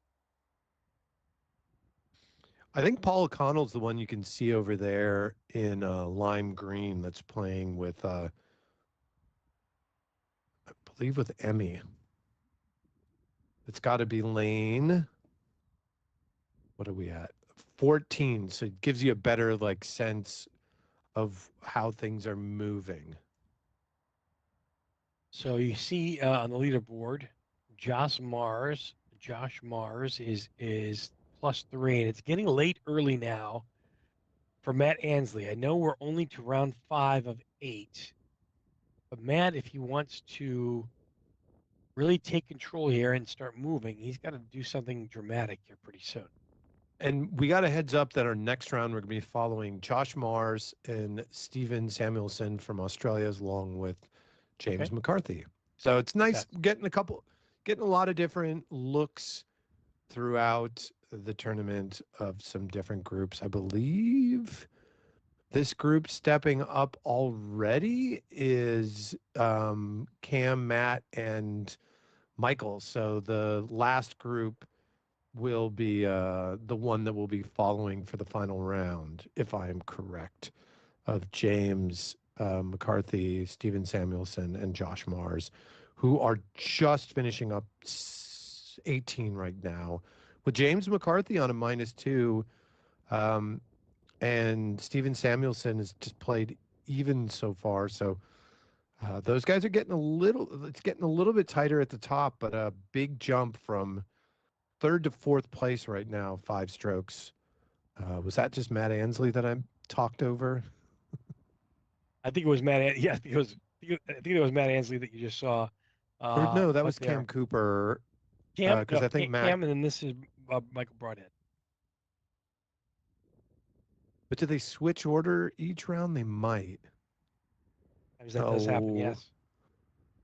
So that might have been, I think that was Cam who had the 2, and then I believe, and then this should be Matt.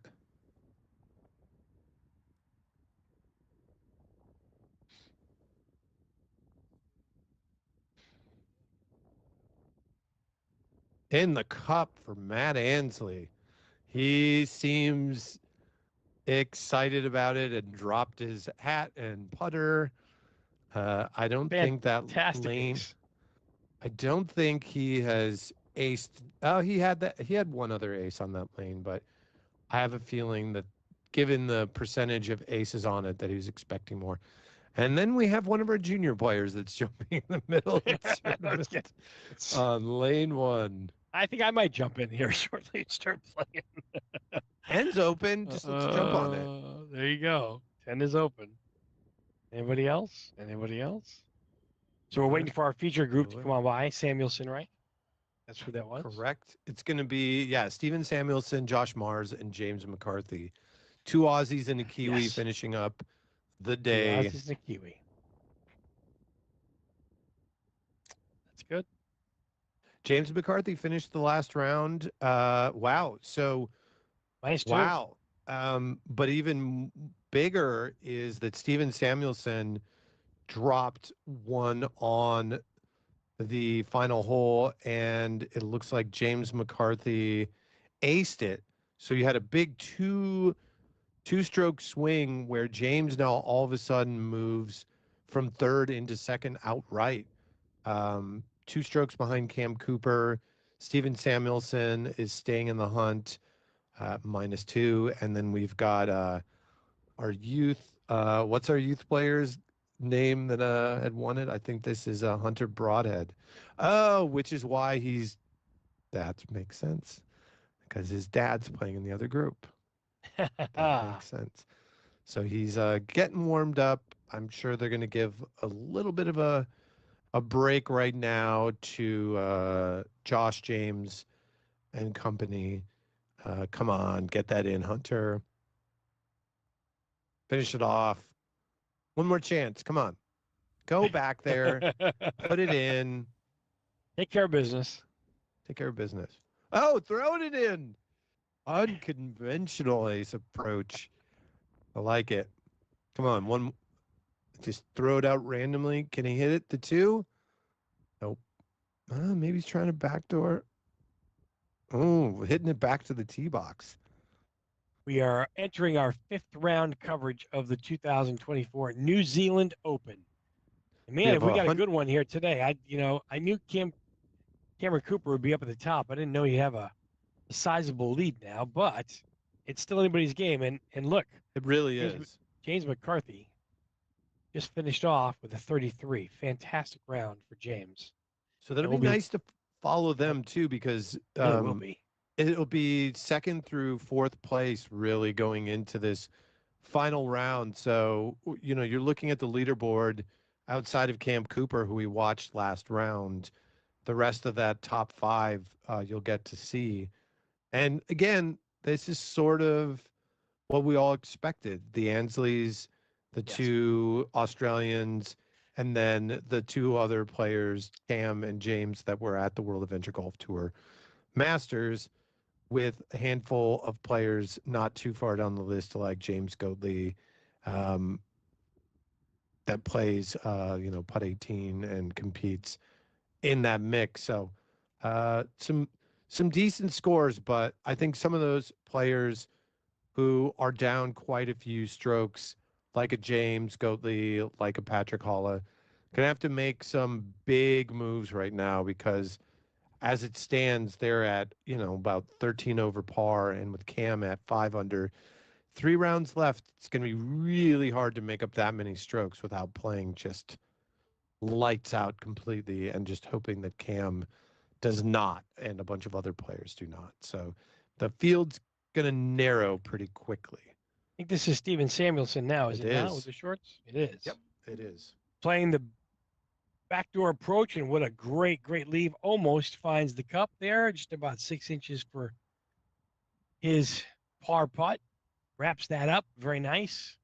And we're starting to see, as the day goes on, a lot of these players getting just kind of you can see some mild irritation on missing lane 1, just because there's so few lanes where you're getting over 10 aces on them. So you'll see players get really close on this one, and I don't think any of them are really feeling like, oh, great, like other lanes, I'm close to the cup. They really want to put this one in and start the round off on right foot. All right, we got our boy James McCarthy. He's going to get kind of close. Not bad. And I think that was Josh Mars we saw before, correct? That was Josh Mars, correct. Okay, great. Excellent. 3 pars, 3 shots, 1 hole. For a second there, I couldn't tell if James was going to throw his ball into the water over there on the course. Looking kind of close. Oh, lane 2. I forgot about this one. You got the 2 humps at the beginning, and you got that swale, and this is one of the lanes that has not been aced yet. And Really it's tough to get given near the lane, near the hole, anywhere near that cup is tough right now. wow, and it must play particularly bad because we have 3 5s, a 6, and a 7 on this, and that can't be said about many lanes. Good chance here. Oh, really Ooh. nice. The ball's Oh, this just is the one carrying where it so just much keeps pace. going back. It almost seems like it's uphill. It's so hard on this course to tell the way that everything's playing exactly, but it's definitely a tricky one. It's definitely the usual spot. We see a lot of the balls in location Yes. right now. The Steven Samuelson now. It's going to be a right edge putt. Needs this for par.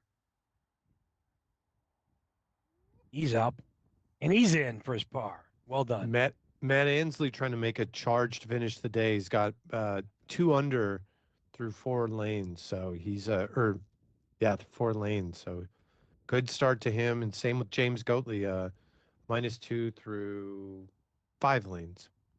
Plenty of time left. You just got to start making your move, pick your time, and really start putting it all together. Good putt there for Josh. It's going to come back, Goes to though. the same place. Same location. Seems to be like a magnet there. Kind of how the universe works.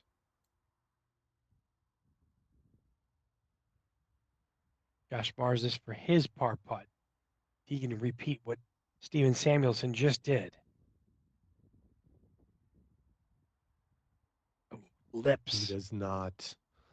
So he's going to drop one there, and that is going to push Matt Ansley now into the clear position of, wow, Matt Ansley really off to a good start.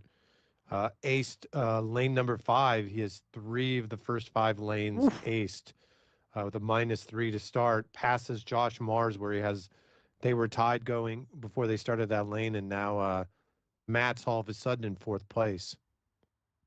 James in another tough spot, wanting to really not drop anything early on and try to keep pushing on Cam and hoping that he can get under par, and Cam just sits at par where he's at right now. But James needs this for his par. This is going to be, again, right edge. Just saw Josh miss it. He pulls his to the left. Oh, and it comes back in. Did you see that playing off the no, I turned away for a second and then turned back and it went in. He was kind of shimmying at it or something. So he willed that ball to go in.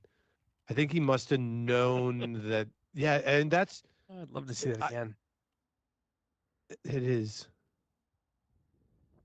It's very, very tricky. Lane 3 now. Although we're not looking at lane 3.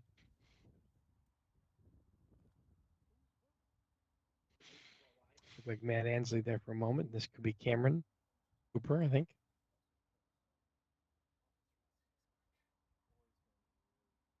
This is. Oh, that is it. That is him. That's 3. That's Steve. Yeah, that's Steve Samuelson. Yep. Sorry about that. I didn't think I was looking at lane 3 there for a moment. It didn't look like it for a moment, but it is. The green slopes slightly uphill with a depression on the right, about 3/4 of the way up. This for Josh Mars now for his ace opportunity. Probably a backdoor approach is my guess. It is, and it's in. He needed that one. He really needed that one after giving up some ground. What a great putt that was. That was fast. Matt Ansley, he really needed to pick up a stroke there. Now James McCarthy. He's going front door approach. Nope, side door approach. And it just comes up 2 inches short of an ace. Really great effort there. And an easy tap in for par. No shame in that game. No. Excellent, excellent, excellent putt. Let's go to lane 4. the S curve. Kind of an interesting design with the ramp on the straightaway. Cup is tucked back hard to the left here, about a pace from the rail. Yeah, and you can see, with the bridge, if you look closely, that there is a drop off.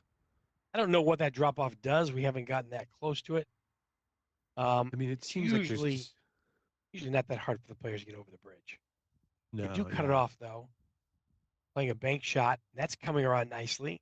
Very nice lead for Samuelson there on lane number 4.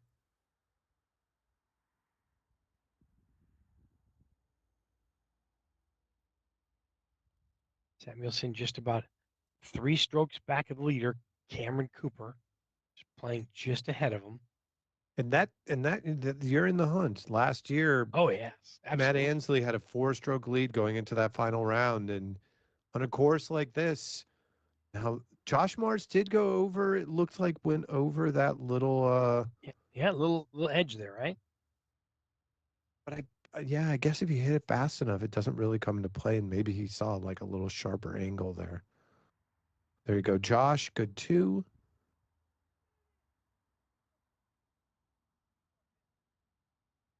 And that's where those aces really help out. You know, we saw him drop that shot early on 2, so getting it back with that ace was good for him. James McCarthy here.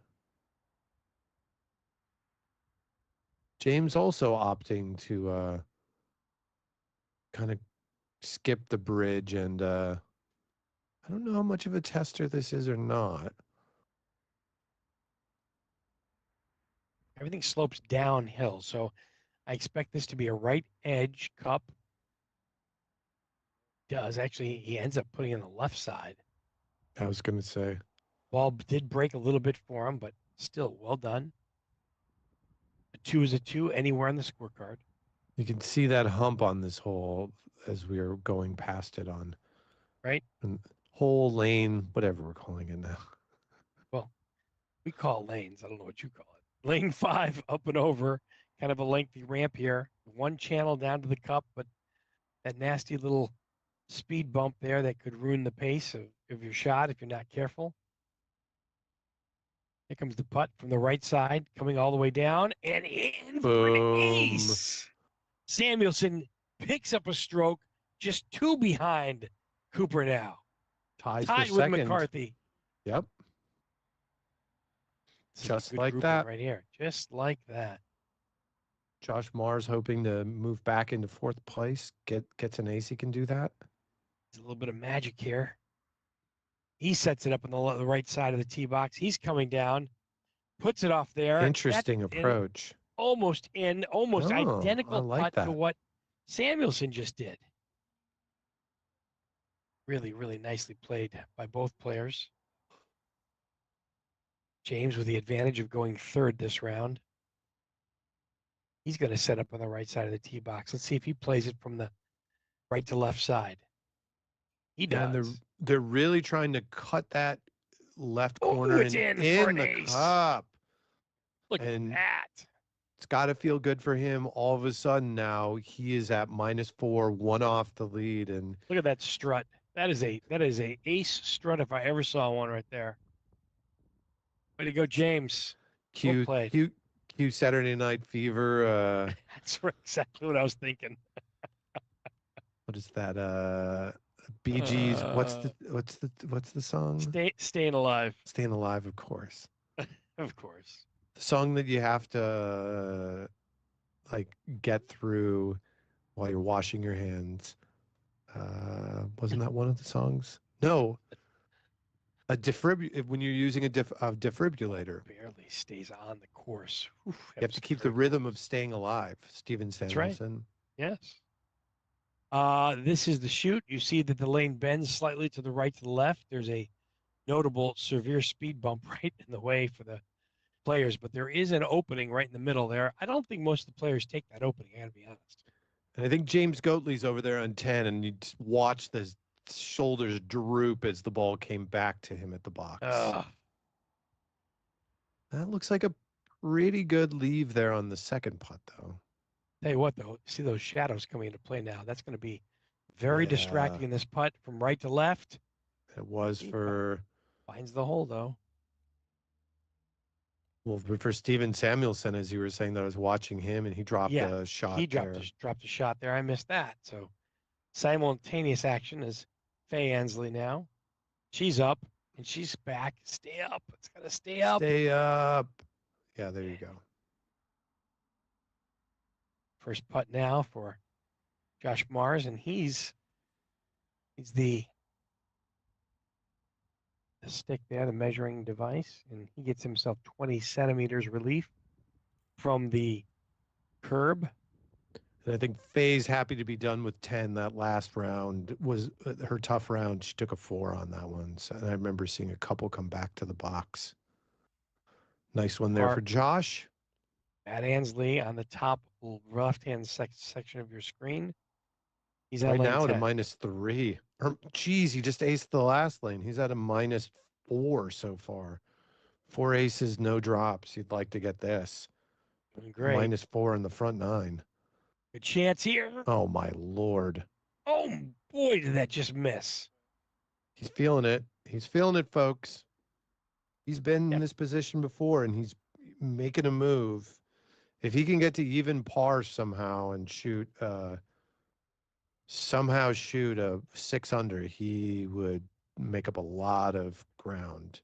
Matt Ansley now 7 strokes behind the leader, Cameron Cooper. Both were at the World Adventure Golf Tour Finals along with James McCarthy. So really nice lead there by Michael Broadhead, by the way. Yeah, it was really good. And then we got Matt. No, is this Cam? No, this is Matt Ansley, I think.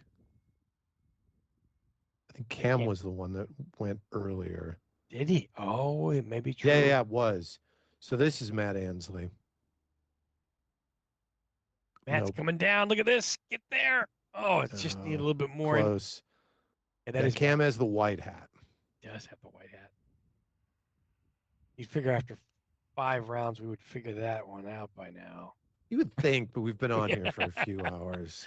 A little tired, to be honest with you. Yeah. You're an hour later than us here in the Midwest in the U.S. I am. So where do we got Josh Mars teeing off here right now? It looks like it's lane number 6? This is lane 7, the up and around. It's a hard bend 7. From the right to the left. Yep, 7.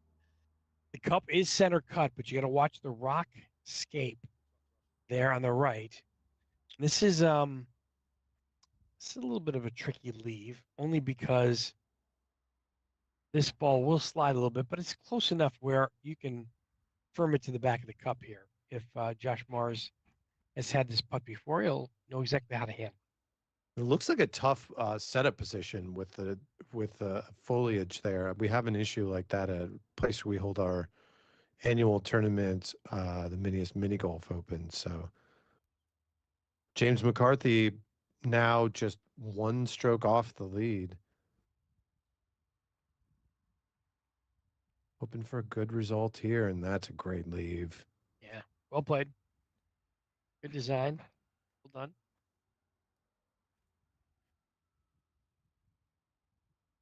Don't give the hole away here. Just nice and easy.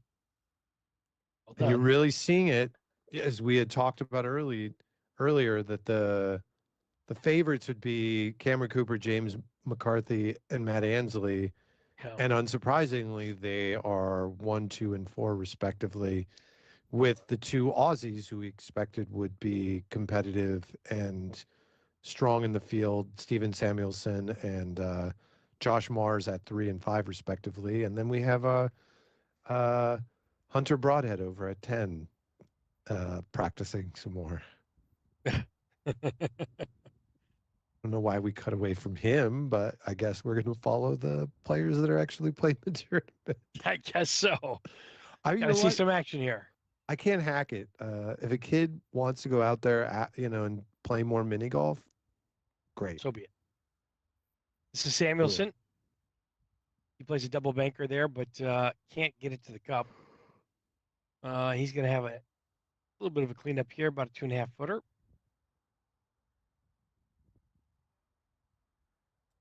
A little bit of course maintenance there, just to clean things up a little bit. Take his 20 centimeters, Just to give him a backswing here so he can play, and he puts it up and in.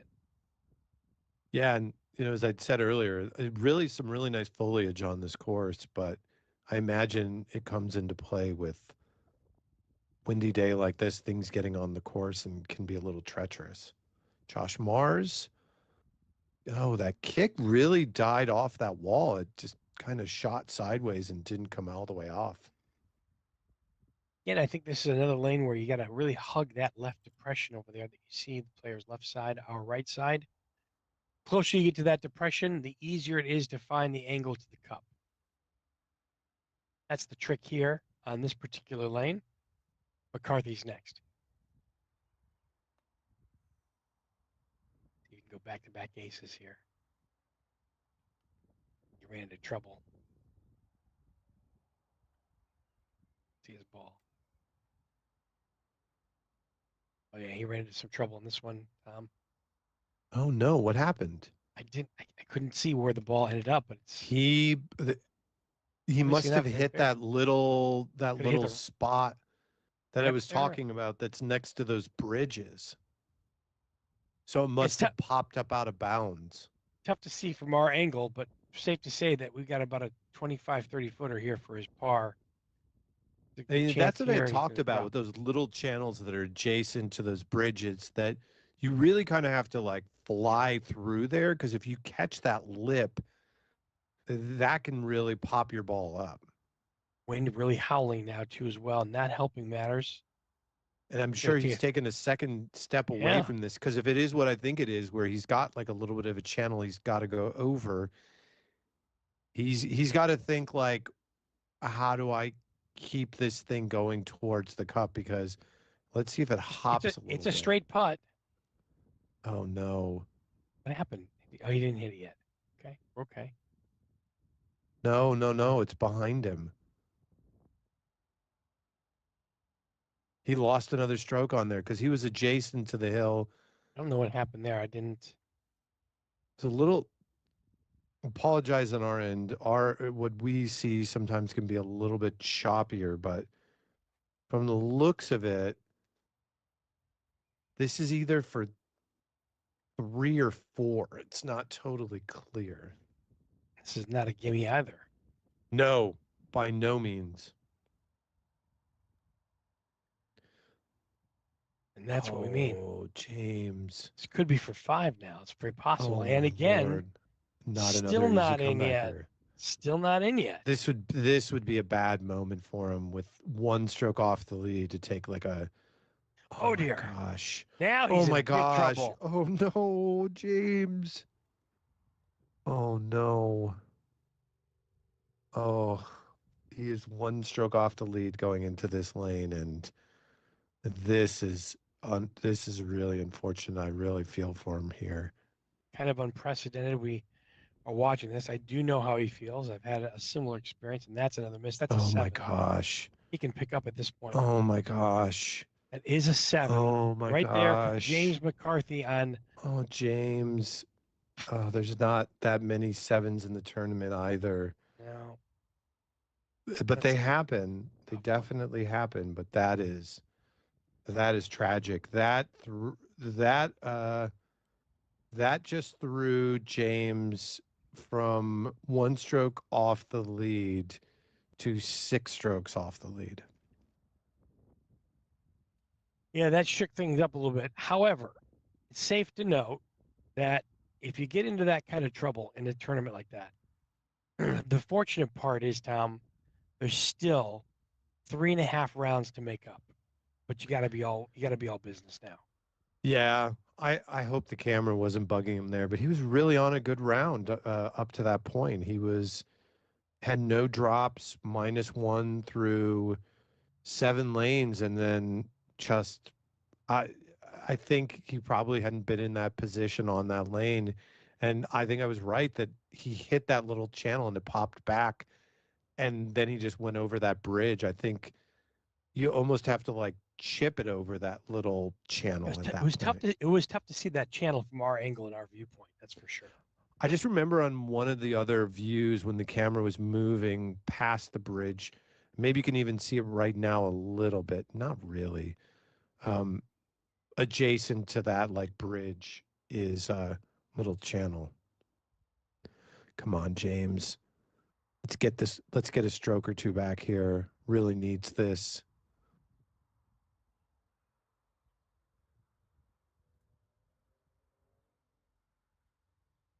Yeah, he's going to need some hole-in-ones, and he's going to need a little bit of help behind him. And meanwhile, Matt Ansley in front of him, 4 aces, no drops through 13. All of a sudden, Matt, who was a full 10 strokes off the lead, and Cam Cooper got another ace. It's just got to be tough for James right now. I feel for him. Hopefully he can just kind of put it behind him. He's still got end of this round and another 3 to make up some ground. It's funny, Tom. That wasn't the lane you'd suspect to be that much No. trouble on, right?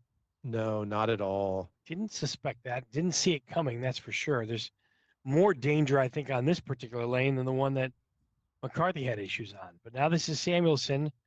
He left himself a little bit of a work left here. A little chicken on this one, this bone here. This has got about a 4 feet here. It's going to slide it right to left.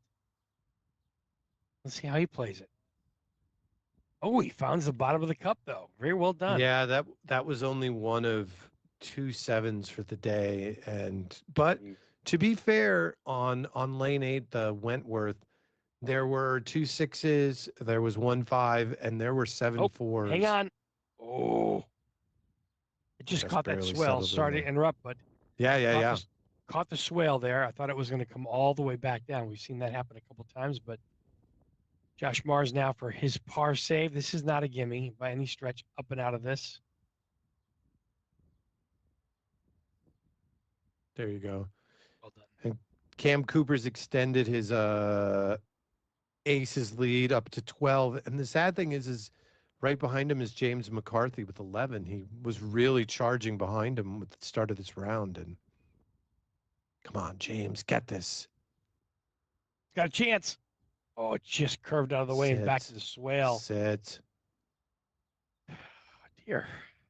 This is also another putt right here that can throw him off a little bit. I mean, we're rooting for everybody against the course, really, is how this works. These are good putters, and we want to see them succeed. And it's just, of course, we've all been there. We've all been on the wrong side of stroking out in a lane, and it can happen in the weirdest places where you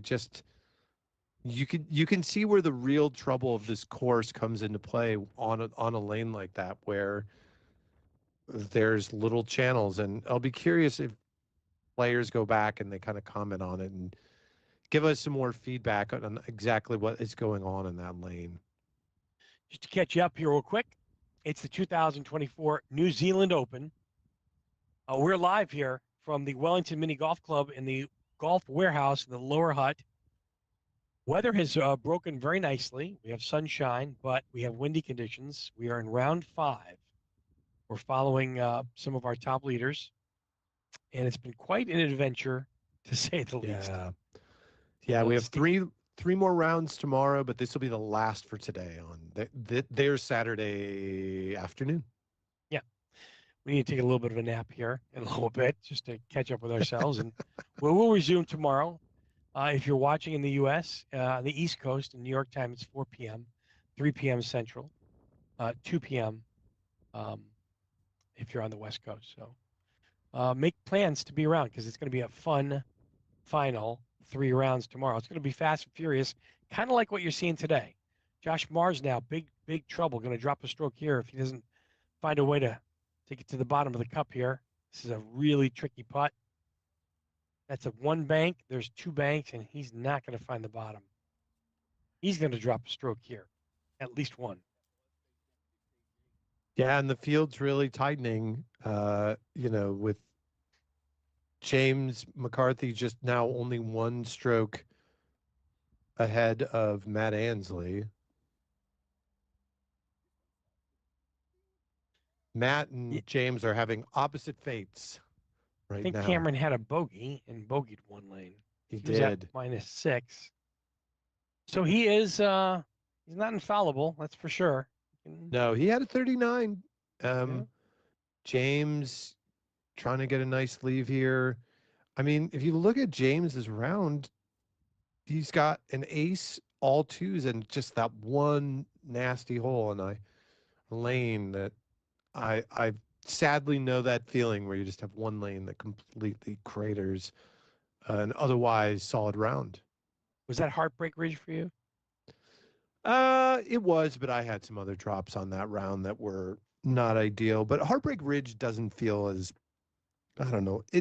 It's one of those lanes at the British Open in Margate this year, strokes course, that it's so easy for that to happen, especially in those rainy and windy conditions. That Yeah. it was frustrating, but it's like, well, yeah, like every player before the tournament told me stories about how people did terrible on it. And then, of course, my first practice shot on it, I aced it. So for I me, knew I was doomed. 17 at Eva was the tough one between the two traps. Yeah, I remember that. You had like a 5 or something on that. Oh, Steven, really nice leave. Having a great round until 5. But, those are things, it was totally unexpected. And I think that's what happens to a lot of these players out here is that, they go through their motions of how they prep for the shot, and then they get into it, and then they get into a momentum, and then all of a sudden something like that out of the blue happens. You don't expect it. Here at 11, Josh should have a nice leave here as well. I think we're at 11, or am I behind one? You're up one. We got lane 12 here. This is the tiers. Yes. So we're through 11. This is 12. Yes. Yes, sir. Yes, sir. Play and the pace of play, though, has been surprisingly, I shouldn't say surprisingly, because I was kind of told ahead of time that pace of play would be pretty fast, and they're doing really great today. We've only been doing this for 5.5, almost 6 hours. It's been pretty good. And this is a lane that has not been aced yet. 12. Really? It has not.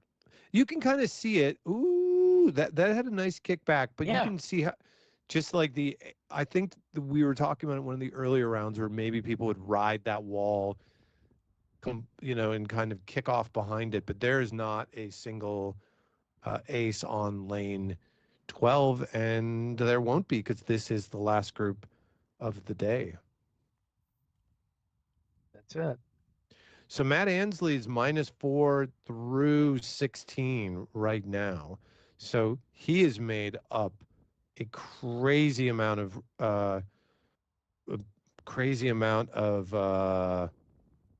strokes on the field. I'm sure he's going to be surprised when he looks at the leaderboard and see him and James McCarthy flipping positions and not terribly far off the lead. With this fast pace of play, Tom, I don't think a lot of the players are really aware of their standings. They just know that they need to keep pace with pars and an occasional bogey, and if they can get an occasional ace, they're doing good. But it's certainly deflating for James McCarthy, and I feel terrible for him that he had to go through that. He knows that really puts things in an awkward perspective for him. It really does. Yeah, and he was in a really good position where he was, playing around a -5, I think, before that happened, and there was a 4 or 5 before that happened, and so now, Cam having what looks like is going to be at best right now maybe 1 under, he would have been really close in it. So hopefully James can get something here again. This is a lane. Haven't seen a lot of aces on either. I think we've only seen 5. So the next one is going to be one for him to get. The St. Andrews is one of the 2 most aced lanes. So hopefully James can get back on track and kind of end the day well. Gets the 2 there. Yeah, again, for guys like James too, and other players that have a rough spot, again, 3 rounds left. Everyone, I think, will have their challenges today. Everybody wants to play good, but there's going to be a round where you're going to have, a 39, as you mentioned already from one of our players earlier at the lead. So it's going to happen. You just got to try to minimize your damage as much as possible. And I think the fast play too, they need to slow down just a little bit. But I am a fan of fast play regardless. Samuelson here now, 14. Another easy two. Another easy two. Steven Take a Samuelson. little bit of jeez, That's what it's there for. Gave himself relief to about an inch. Hey, I at Burno on Venus, on 14, I put my relief like halfway into the cup. You do not want to have to hit the ball any further than I have on to. Venus. I understand. Good try there for Josh Mars. Leaves himself foot and a half. One of only 2 lanes that I've ever stroked out on in international play. It was that and Heartbreak Ridge. That course is easy to do that on. I only did it once. I felt actually pretty good about that. I'm just glad I didn't have to play it in competition. That's all. I'm happy. Seriously. I was glad we played it once for fun, and we're like, this is ridiculous. I was stoked to get a 40 and 43. I think Jeremy and Abinett and I had the best U.S. Team scores, and then one of the and that was the one. Really close. This is the lane we were talking about. It's one of the higher ace percentages. So 4 left to make some type of a move here for our good friend James McCarthy. Still so much action though left, man. Cam dropped on the final hole. So Cam puts up another red score in Bond Golf. He dropped on the final lane. He had 2 drops, 1 ace, and that's sort of been the story of our leaders 2 rounds that are just over par, which again on this course are still really good scores. Is a couple too many drops and not enough aces, but 15. This is the Steven Samuelson. This is a tricky one. I think that if James McCarthy was to look at the scores right now, he'd say, I'm still in it. Oh, there's a good chance. And Matt Ansley ended up finishing the round with a minus 432. And with Cam Cooper, because he was down 10 strokes to him going into that round, but played with him. He made up 6 strokes in that one single round. So all of a sudden, can be done. Yeah. Because now all of a sudden, what was like a 10 or so stroke lead is diminished quite a bit. Josh Mars does not make it up the hill, and that, my friends, is set up for a big problem. Yeah. Not thrilled with that position as nobody else would. Because it's a terrible position to be in. It's really one of the worst. Other than being in the lane in front of them. Yeah. That's the second worst position right there. You got to play this, I think, off the backstop, really. And he didn't. He kind of lagged it. And that's still not in, I got to be honest. That's still not a gimme.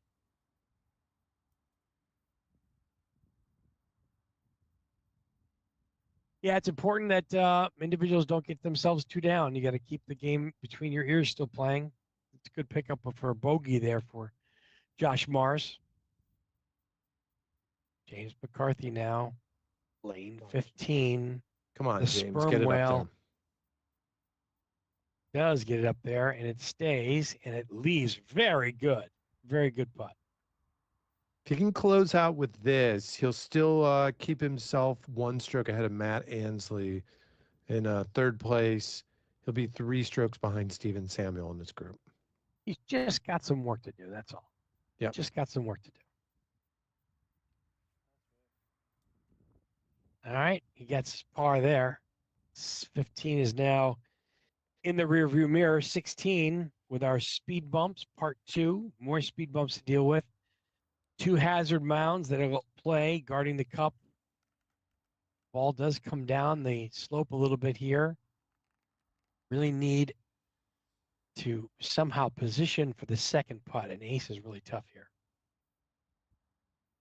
To Samuelson.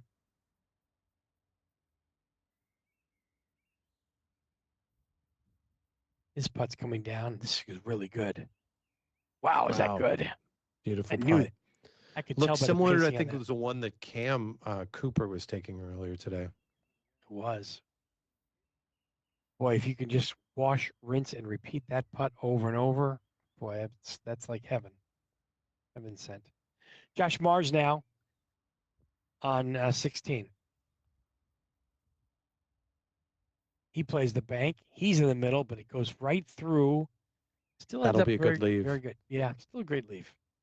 It's interesting looking at the leaderboard here, and I'm saying more after Josh finishes this off and James plays. But there's definitely a bit of distance right now between the top 5 and then the players after that. A lot of separation. There is. But things can happen in 3 more rounds. I was going to say, we saw that, again with Cam and Matt Ansley. Oh dear. 5 I like that. I like this 5-stroke swing. It's a good, it's a good result. However, you're just taking a hole-in-one out of play. In other words, you're not giving yourself a chance to get that ball in the cup, and he needs to take chances now. Yeah, I don't know that there's been many on this. I mean, it's better than the final lane. There's only about 8. Yeah. No, you're right. It's like top 5 aced lanes. I mean, it's one of like a handful that are not over 10, but close to 10. Yeah, it's like a top 5 aced lane. You're watching the New Zealand Open.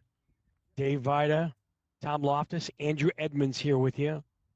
All the action is still live in New Zealand on our 5th and final round of the day, and then 3 tomorrow on lane number 17 now, the short par 2. A little bit of a ramp that the ball comes off of, and then you bank it towards the cup, but you got to watch for the depression on the right side there with the rock. It does come into play. That last lane, there's only 4 aces. I was looking at 17 already. There's more aces on this one. Yes. But yeah, this one and the last one are going to be tough days. Or the last one and this next one, 18, are going to be hard days. Oh, that just lips the cup. What a great effort there. You'll see how close he came to that depression on the front there, Tom. The closer you are to that depression, the better bounce you get toward the cup. It's a risk-reward play.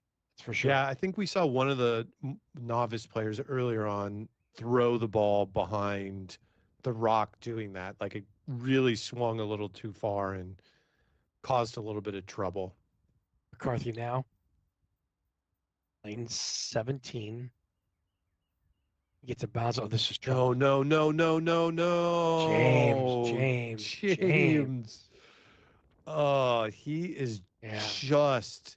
And we talked about it. You'd want to charge on this, but now all of a sudden, James is going to have to make a pretty impressive shot to get a 2 on this. So that would drop him. Unfortunately, with a drop on this, he's now going to be tied for 4th with Matt Ansley, who he had a sizable lead on. Got to focus on getting this close, and he did. Yeah, and he did what he needed to do there. Dropping 1 stroke is not the end of the world. Dropping 2 strokes is bad. Yeah, that's not. That's an unforced error. James. You know what? I would chalk that up under rushing a little bit. And I think the attitude is maybe that he blew it, but in reality, he's still right in the game. Gotta be honest. He's very much in the game, but this is a round. I think that's his impression, though, if you had to guess.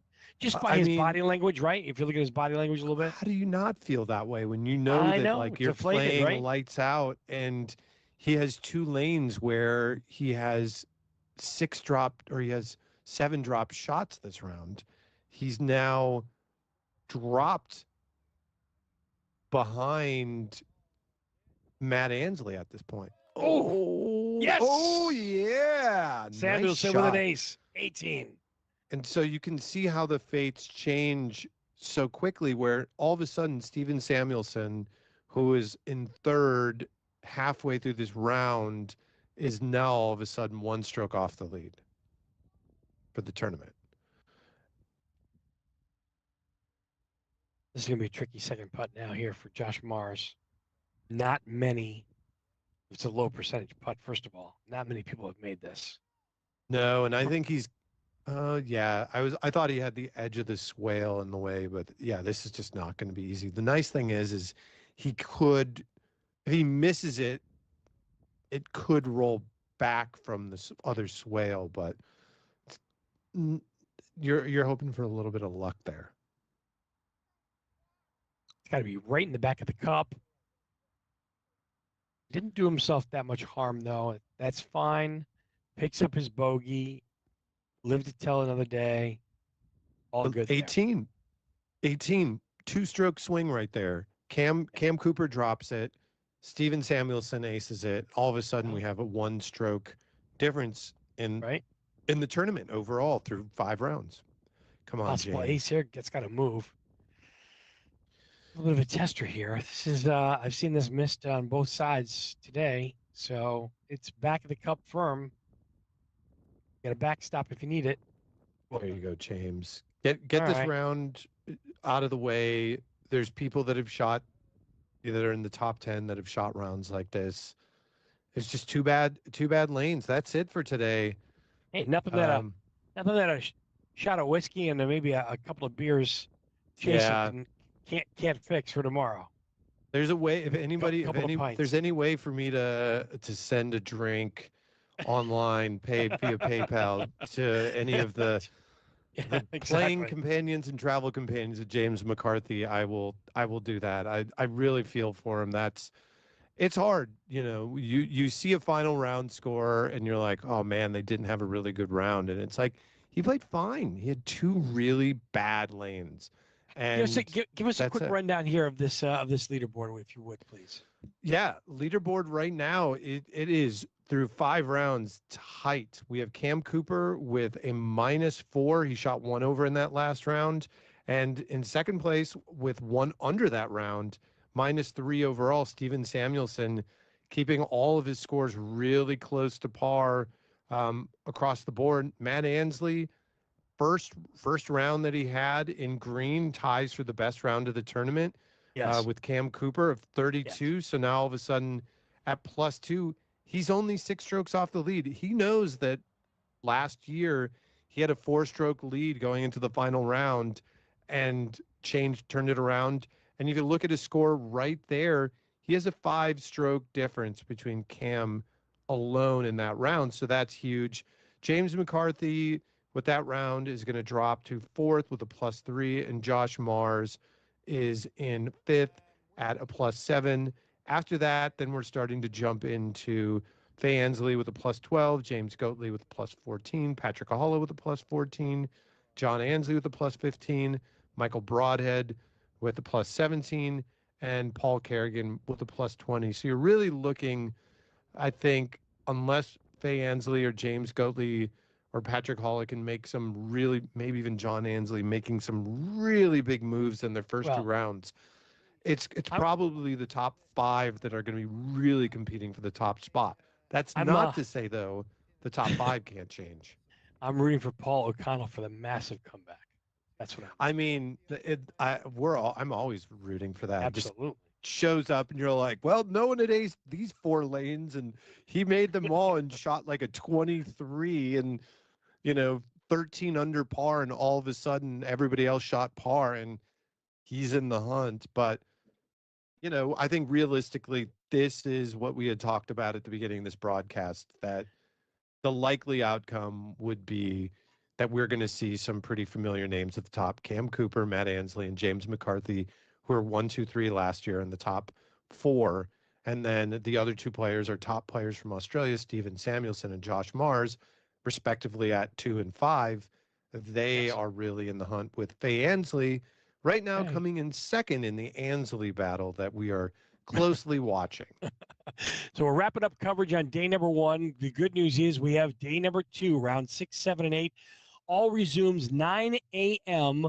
from Wellington. That is New Zealand time. If you're in the U.S., probably around 4, 3, 2 p.m. tomorrow. The good news is don't miss a minute of the action. We're going to crown a winner. On behalf of the entire crew bringing you the live coverage today, Tom Loftus, Andrew Edmonds, my name's Dave Vida. We'll see you tomorrow from the 2024